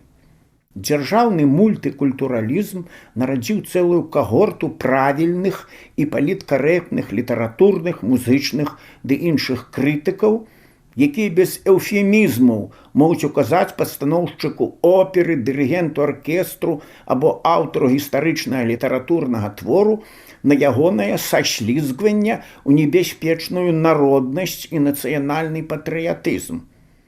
А ягоных прыхільнікаў, гледачоў, слухачоў назваць кліентурай такога і такога правага, амаль неафашыста. 2 кароткія цытаты. З рэцэнзіі на новую пастаноўку оперы «Нямецчына», прысвечанай вызвольнай барацьбе немцаў супраць Напалеона. У гэтай оперы смерць за нямецкую айчыну безмежна гераізуецца. Герой дзеяння, студэнт з гарачай крывёю, як з трубы тэнаруе сваю любоў да Нямецчыны. У апошняй частцы ён спусціць дух у бітве пад Ляйпцыгам. Каралева Люіза Мірыць тэнары і барытоны для выпуклення патрыятызму і ўласнай персонай скіроўвае ўсіх на шлях да любові да айчыны. Гэта газета «Süddeutsche Zeitung» 17 кастрычніка 2006 года. Або вось вытрымка журналісцкіх заўвагаў у інтэрв'ю з дырігентам сімфанічнага аркестру Берліна пра інтэрпрэтацыю выканання твораў Вагнера, Рыхарда Вагнера і Ліста, культавыя кампазітары пры Гітлеру. З вашым аўтарскім фартысіма ў партытуры у гэтым месцы вы ладна уткалі нацыянал-сацыялістычнага настрою і патрыятызму. Столькі грому, літаўраў. Уступаю ўвесь аркестр і гэтая бясконцая до-мажор. Вось думаю сабе, акурат як у нас з бел-чырвона-белым сцягам. Яго выкарыстоўвалі калабаранты. Унук Томаса Мана, Фрідалін, герой роману «Доктор Фаустус», у інтэрв'ю «Вельт ам Зонтаг» у 2007 годзе сказаў: «Пасля краху 1945 году на месцы Нямецчыны ўзнікла нешта новае. Нямецчына страціла сваю нацыянальную ідэнтычнасць. Сярод усіх еўрапейскіх нацыяў яна мае найменшую нацыянальную свядомасць. Звычайна гавораць, што яна пазбаўляецца ад сваёй мінуўшчыны. Адбываецца супрацьлеглае. Крытычна аналізуючы мінулае, яна даходзіць да самазнішчэння». Петер Слотэрдайк, найбольш папулярны сёння нямецкі філосаф, рэктар універсітэту дызайну ў Карлсруэ і прафесар Венскага універсітэту, у эсэ «Развагі пра сваю краіну», напісанае ў 1990 годзе, піша: «Нацыі – гэта феномены, што нясуць на сабе адбітак гістарычнага паходжання. У зменлівым свеце, аднак, усё гістарычна сваё адыходзіць на другі план, каб аддаць першы шэраг узаемаабмену з сучасным і чужым. Такая печатка кону будзе падстаўлена на лёс нацыяў у трэцім тысячагоддзі. Прадстаўнікі нацыяў павінныя будуць прыжыцца ў такім свеце, дзе чужыя жывыя будуць важнейшыя, чым уласныя мёртвыя».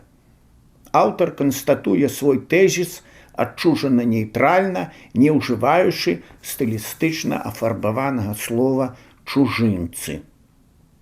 З адчуваннем магчыма гістарычнага збяднення мастацтва пры нівеляванні нацыянальнага, трагізму творцы, звязанага нацыянальнай глебай, выдатны нямецкі літаратар, філосаф, тэарэтык кіно Александр Клюга лапідарна фармулюе сваё крэдо: «Когіто квіе натус сум». Я думаю так і не інакш, таму што я нарадзіўся ў пэўным месцы. Нямецчына спрачаецца і з'ядае патрохі сваю нацыянальную адметнасць. Пра кур'ёзнае і містычнае. Сустрэча ў Баден-Бадене. Гэтая гісторыя чымсьці нагадвае мне дзіцячыя ўспаміны з фільму Андрэя Таркоўскага «Люстэрка», які я глядзеў ці не 10 разоў. Пачатак гісторыі, пра якую я хачу расказаць, сягае ў 1944 год, калі мы знаходзіліся пад нямецкай акупацыяй. У нашай хаце, што стаяла на ўзгорку на краю вёскі, атабарыліся немцы. Як я магу зразумець цяпер, гэта было нешта накшталт пункту сувязі. На вуліцы стаяла высокая жэрдка, ад яе ішлі нейкія дротавыя адгалінаванні з вучыкамі, раскіданыя па слупах і яблынях, што раслі бліжэй да хаты. Усё гэта было абнесена ў адзін рад калючым дротам. За першым дротам каля хаты немцы збудавалі вялікую бляшаную ёўню з халодным лёхам, якую мы называлі вараўня. Там захоўваліся гародніна, бідоны з малаком, нейкія мяхі і скрынкі. Тут жа на вуліцы была паходная кухня, у якой палілі дрывамі або нейкай смярдзючай мазутай. Была яшчэ драўляная пунька-склад, дзе ляжалі дровы. Побач стаяла велічэзная фура з дышлам, у якую запрагаліся два магутныя кані. Усё гэта было абнесена яшчэ раз калючым дротам. Ні такіх коней, ні такой фуры дагэтуль у вёсцы ніхто не бачыў. Камандаваў гэтай павозкай злы, ужо не малады фельдфебель Кербе. Мы казалі фельдфебель Керба. Яго ўсе баяліся. Наколькі злы быў гэты фельдфебель, настолькі добрыя былі перакладчык Пульт, пра якога я ўжо пісаў, і малады унтэр-афіцэр, які падобна быў тут за старэйшага. Нас выселілі ў лазню, я маю на ўвазе нашу сям'ю. Лазня знаходзілася каля канавы, звязанай з рэчкай, метраў за 100 ад хаты. Нам даволі часта дазвалялі заходзіць за першы звонку дрот. Маці з суседкай хадзілі да немцаў чысціць бульбу, мыць посуд. А мы, малыя, бегалі на паходнюю кухню з салдацкімі кацелкамі па суп, калі не было злога Кербы. Нямецкі повар-жаўнер калі-небудзь сам падходзіў да дротаў і гукаў нам «Кіндер, зупе!». Адзін раз Керба застаў мяне каля кухні ўжо з поўным кацялком і кавалкам салдацкага хлеба і даў добрага вышпетка ботам пад задніцу. Мы, малыя, увогуле любілі назіраць, што робіцца за дротам. Асабліва, калі там быў Гюнтер, так звалі унтэр-афіцэра. Ён ад'язджаў некуды раніцай на матацыкле і вяртаўся пад вечар. Тады пачыналася самае цікавае. Мы прыліпалі насамі да агароджы і назіралі. Ён распранаўся незвычайна. Салдат ставіў перад ім крэсла і нейкі станочак, у які ён усоўваў бот, каб сцягнуць яго. Фрэнч вешаў на стойку з плечыкамі. Спачатку ён мыўся пад дожджыкам, што салдаты зрабілі за хатай. Мыўся голы, не хаваючыся. Усе немцы, дарэчы, мыліся голыя. Прыбіранне была ў іх, як мы казалі, таксама бясстыжая. Яна была не агароджаная. Нас, пэўна, не прымалі пад увагу як людзей. Усё было відаць. На краю вялікай ямы было зроблена з жэрдак нешта накшталт доўга крэсла са спінкай, павернутай да ямы. На канцах жэрдак, на якіх абапіраліся спіна, былі набітыя цвікі. На цвіках віселі ілюстраваныя часопісы з голымі жанчынамі. Часопісы зваліся магацыны, і нам, малым, салдаты іх калі-небудзь давалі і гагаталі, як коні. Дарослыя ў нас іх адбіралі і распальвалі імі печ. Аднак вярнуўся да унтэр-афіцэра. Пасля таго, як ён, памыўшыся, апранаўся ў нешта доўгае, як малахай, салдат выносіў на вуліцу з хаты патэфон, ставіў на зэдлік, накручваў ручку, ставіў пласцінку з нейкай дзіўнай музыкай. Гюнтер ішоў у сад, дзе паміж дзвюма яблыні быў нацягнуты брызэнт. Клаўся. Повар прыносіў нешта ў пляшцы і ежу. Мы не бачылі, каб ён еў. Звычайна толькі піў і слухаў пласцінку. Калі-небудзь ён нават плакаў. Мы это добра чулі, бо яблыні былі ад нас даволі блізка. Я нават запомніў музыку, пад якую ён плакаў. Это немагчыма пісаць словамі. Калі гучалі апошнія акорды, мне здавалася, што я ўзлетаю некуды ў неба, і мне таксама хацелася плакаць ад дзіўнага пачуцця. Мне было так, як калі старэйшы брат Змітрок падкідаў мяне ўгору і лавіў.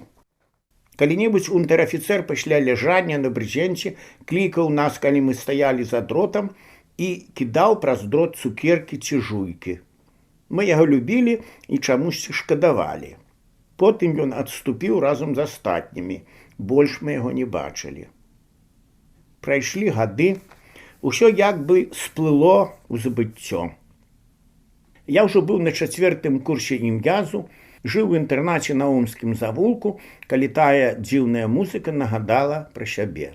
Яна потым прыходзіла яшчэ і яшчэ, але пра ўсё па парадку.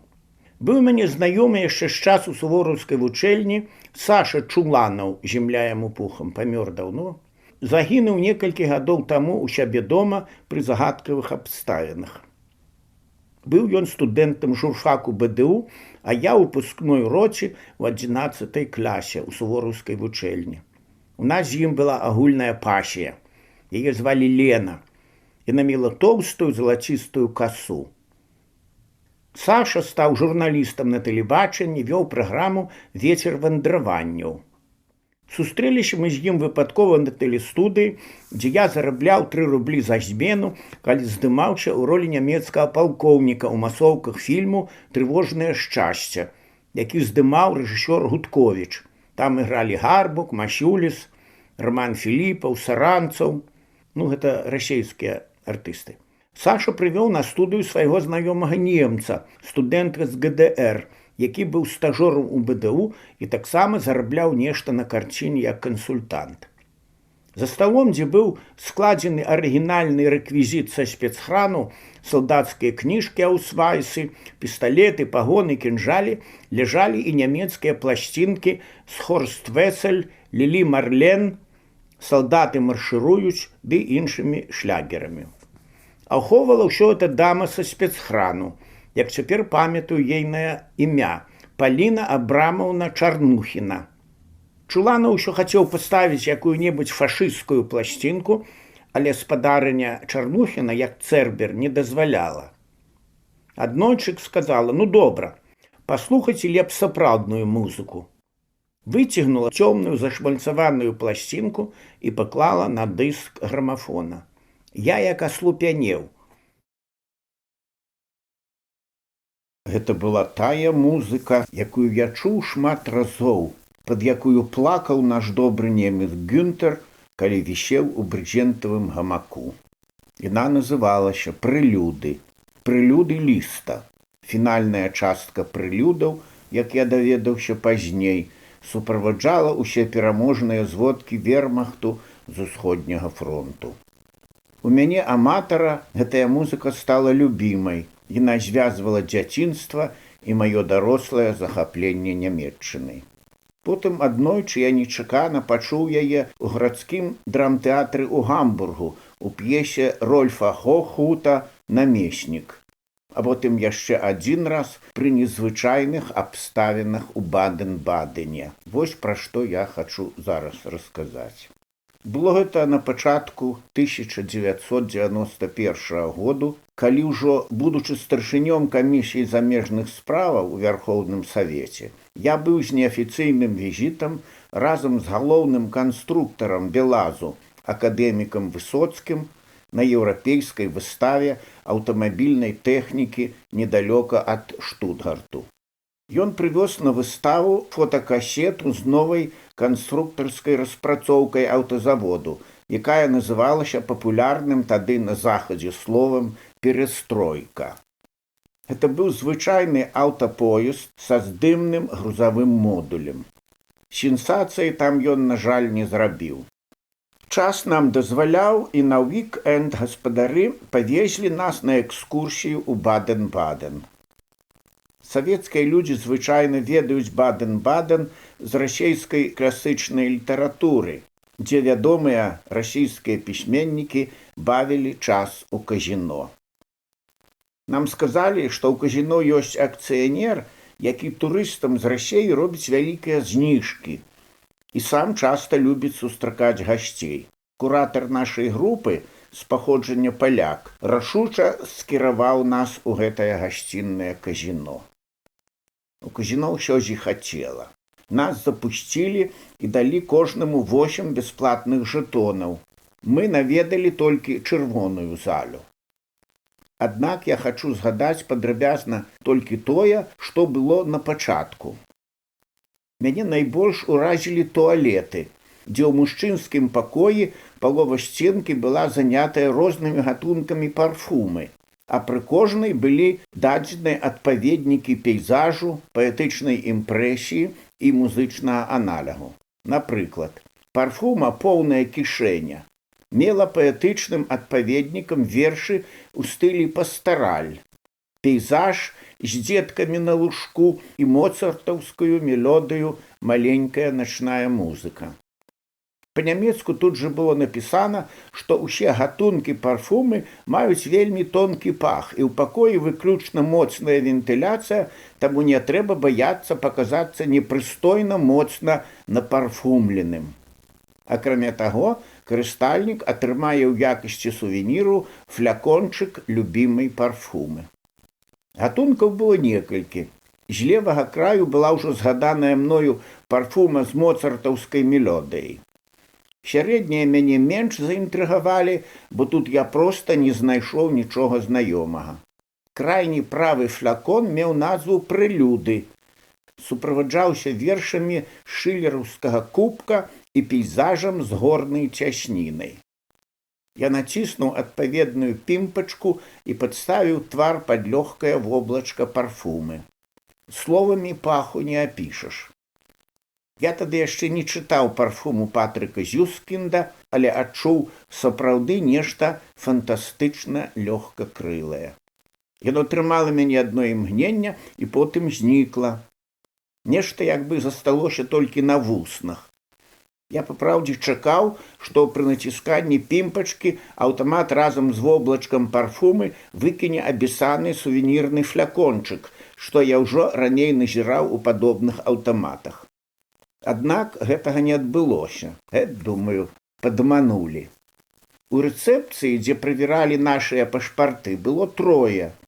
Мужчына ў форме паліцэйскага, малады хлопец-службовец ды імпазантны дагледжаны джентльмен гадоў 75. Калі да мяне дайшла чарга, элегантны джентльмен неяк паглядзеў на мяне незвычайна ды перадаў мне ў рукі прыгожую каробачку з парфумай, на якой была выява кубка і стылізаваны пад шкляныя разводы надпіс «Прэлюды». Пры гэтым ён сказаў: «Я ведаю, што вы пакарысталіся гэтым гатункам. Вы мой ганаровы госць. Гэта таксама моя любімая парфума. Я вас запрашаю ў музычны салон, дзе вы пачуеце яшчэ раз прэлюды ліста». Я слухаў са здзіўленнем, адкуль ён ведае, што я рабіў у мужчынскім пакоі. Няўжо там стаіць нейкая камера назірання? Ён працягваў: «Не здзіўляйцеся, я парфумер. Я чую самыя слабыя пахі». Паляк, які нас суправаджаў, перакладаў маім спадарожнікам, пра што мы гаворым па-нямецку. Яны дзівіліся і ўслых шкадавалі, што не пакарысталіся парфумай, бо таксама хацелі атрымаць сувенір. Яны проста думалі, што ўсё гэта платнае. Каб нешта выйграць, маім спадарожнікам параілі ставіць на чырвонае і чорнае, а я пайшоў з парфумерам у музычны салон. Спачатку мы паслухалі скарочаны варыянт прэлюдаў з поўным фіналам. Потым афіцыянт прынёс каньяк, і мы пачалі размову. Джентльмен распавёў, што ён да вайны пачаў вучобу ў кансерваторыі як скрыпач, потым быў прызваны на фронт.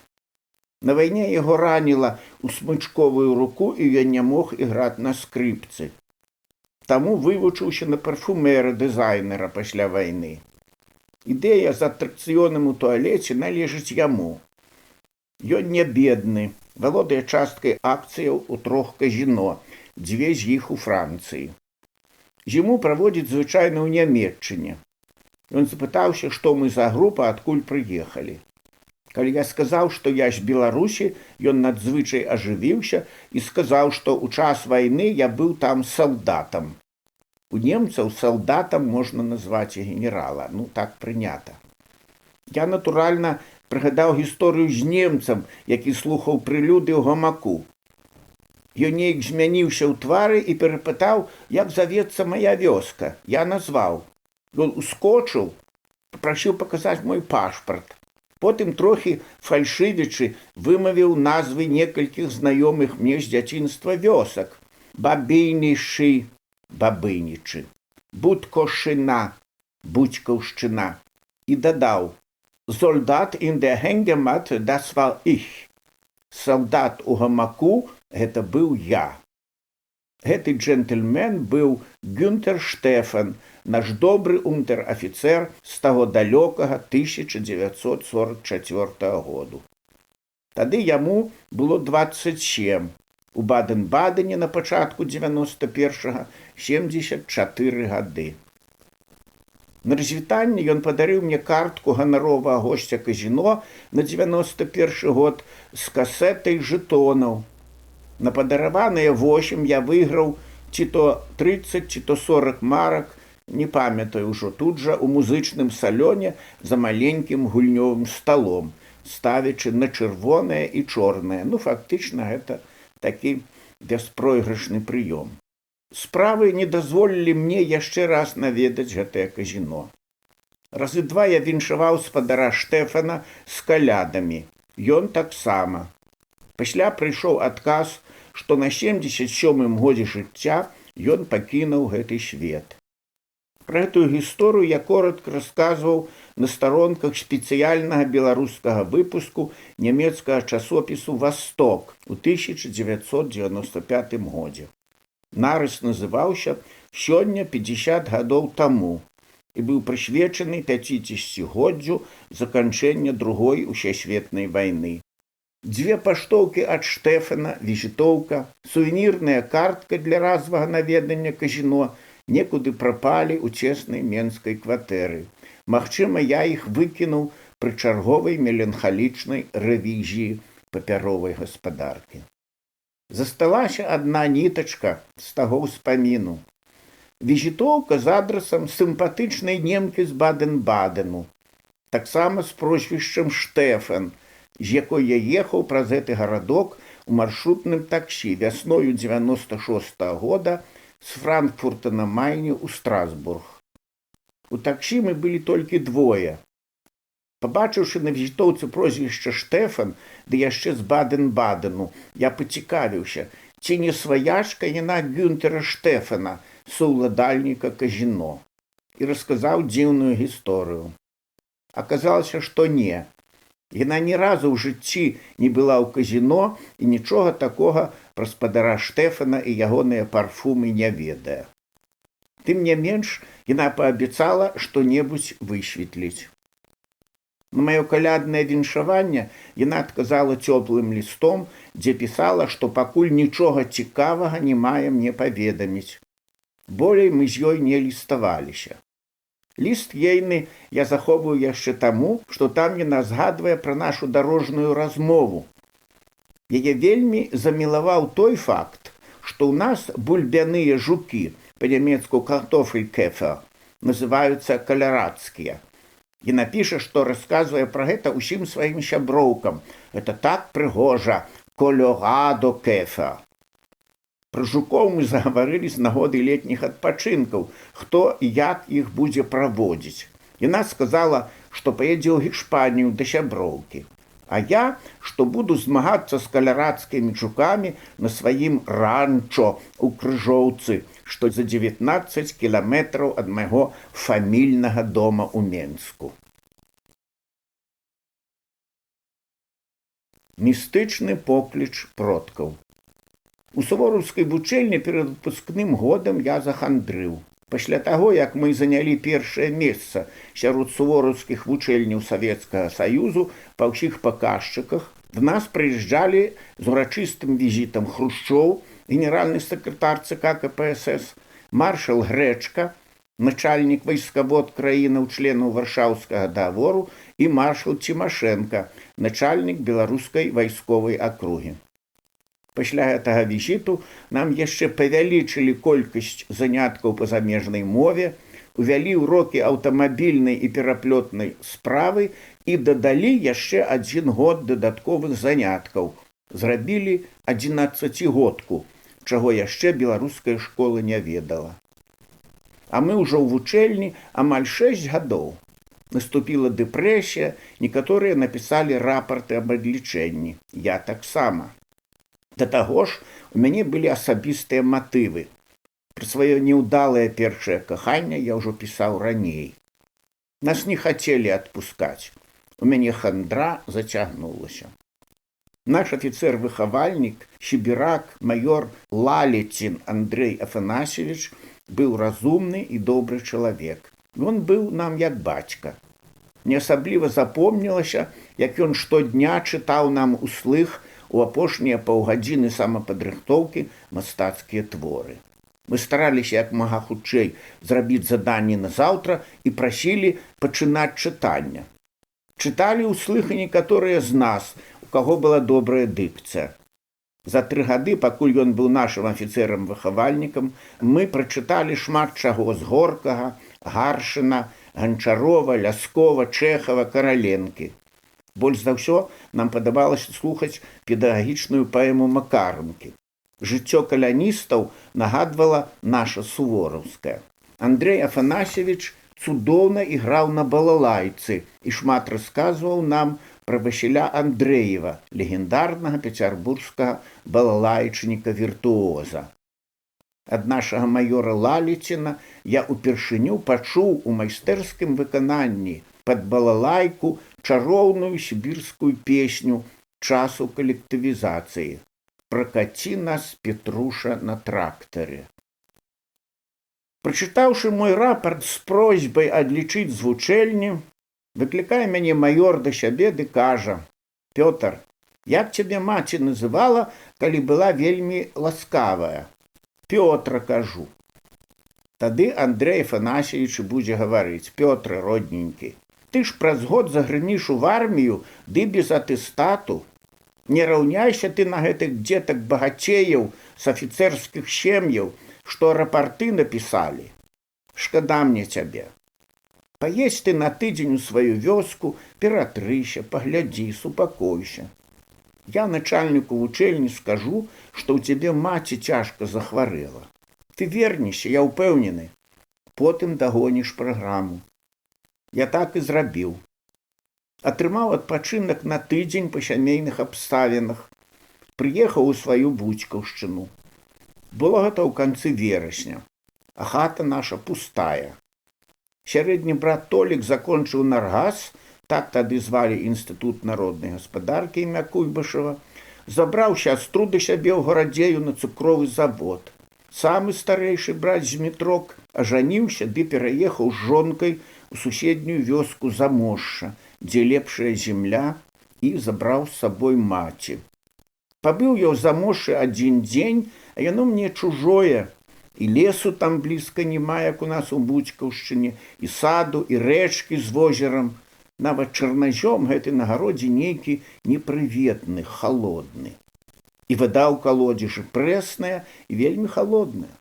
У Буцькаўшчыне мы бралі ваду з рэчкі, яшчэ маркотней зрабілася. І вось здарыўся сонечны, ціхі, цёплы дзень. Прайшоўся я пешшу ў сваю Буцькаўшчыну паўз Гімрава, куды хадзіў у 4-5 класы, праз парадзелую баравіну і нашу змялелую безыменную рэчку. І вось я зноў каля сваёй хаты. Яна як бы ўехала ў зямлю. Далёка каля лесу па сжатым полі цягнецца маленькі статак кароў, як жукі. На бураватай лістоце нашага саду залатое павуценне. Я іду ў сад. Брат прыязджаў сюды са свайго Замошша на кані і збольшага ўжо абкалаціў усе яблыкі. Але пах антонавак застаўся, яго ні з чым не зблытаеш. Два дрэвы каля дарогі зламаныя.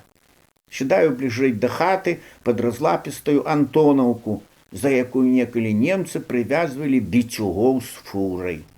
Ні з чым не параўнаны спакой. Вакол ні душы. Раптам налетае цёплы вецер, галлё шапоча, з яблыні падае чырвоная пахучая антонаўка і коціцца да маіх ног. Я зачараваны, баюся пашавяліцца. І сонца ўжо коціцца на захад. Кладуся шчакой на сухаваты ўтравелы пагорачак пад яблыняй, спрабую глядзець праз яблык на сонца. Але яблык не празрысты, щемак не відаць. Гэта антонаўка позняя. Чырвона-жоўтая, але да воску не даспявае. Асцярожна кладу яблык у рэдкую пажоўклую траву. Да яблыка падлетае матылёк і пачынае гушкацца над ім. Потым падлетае да мяне, садзіцца на нагу, потым зноў на яблык і адлетае ў бок хаты. Я не чапаю яблык. Іду за матылём, ён сядзіць на яшчэ зялёным бэзавым лісце. Заходжу ў пустую хату, адчыняю в акно ў гародчык. Галінкі бэзу, што так разросся без мяне, аж кладуцца на падваконне. Зноў аднекуль падкрадаюцца цёплая хваля ветру, Галінкі бэзу з белымі нітачкамі павуціння лёгка стукаюць па ваканіцах. Мне становіцца лёгка на душы. Назаўтра я вярнуўся ў Менск у сувораўскую вучэльню. Прайшло гадоў 20. Я ўжо працаваў выкладчыкам у інстытуце замежных моваў. Зноў восень, зноў у маім сэрцы журба, як над горадам дождж. Невядома чого ногі самі нясуць у кнігарню «Дружба» на праспекце Леніна, цяпер незалежнасці. Заходжу. Чамусьці не йду ў нямецкі аддзел, дзе звычайна купляю кніжкі, а кірую да вітрыны, дзе выстаўлена польскае выданне. Бяру ў рукі незвычайную кніжку, густоўна пераплеценую падшыўку нямецкай мазаікі, выдаванай у тыя гады ў Варшаве тоненькімі сшытачкамі. Развортваю кнігу на першай лепшай старонцы. З левага боку верш «Восень». Аўтар Агнес Мігель, містычная паэтка, якая мяне зачароўвае. У вершы пра восень, што стаіць прыбраная ў чырвоны вянок шыпшыны на краі зжатага поля. Пра пакінуты сад, пра залаціста-белыя ніці павуціння ў крышталёва-ціхім паветры. Пра чырвоны позні яблык, што падае з дрэва каля ног адзінокага стомленага вандроўніка. Пра матылька, што гушкаецца над яблыкам. Пра белыя ніці восені на галінках дзікага вінаграду, які стукаецца ў вакно, прыносячы шум хваляў Балтыкі. Пра супакойнае сэрца, пра адляцелую журбу гэтага году. Ці ж гэта не цуд? Пра матылька і журбу, як было напісана ў Агнес Мігель, дазволю сабе працытаваць па-нямецку. Ein später roter Apfel fällt zur Erde, ein später Falter sich darüber wiegt. Ich höre, wie ich still und ruhig werde, und dieses Jahres Gram verfliegt. У той далёкай яве, як у сне, з'явіўся мне позні матылёк каля пакінутай хаты, што здаўна, асабліва на дзяды, было ў нас добрай і ціхай прыметай таго, што ў дом завіталі продкі. На дзяды, калі елі куццю, перад вячэрай спецыяльна надоўга адчынялі дзверы і глядзелі, ці прыйдзе што жывое. Вельмі добра, калі позні матыль разам з халаднаватай парай цераз парог у хату. Калі што жывое заходзіла, залятала ці запаўзала, тады на бэльцы рабілі засечку. Вось так і застаўся ў маёй памяці той дзіўны дзень. Позні яблык, добры матыль, дух продкаў і пошум ветру дзяцінства.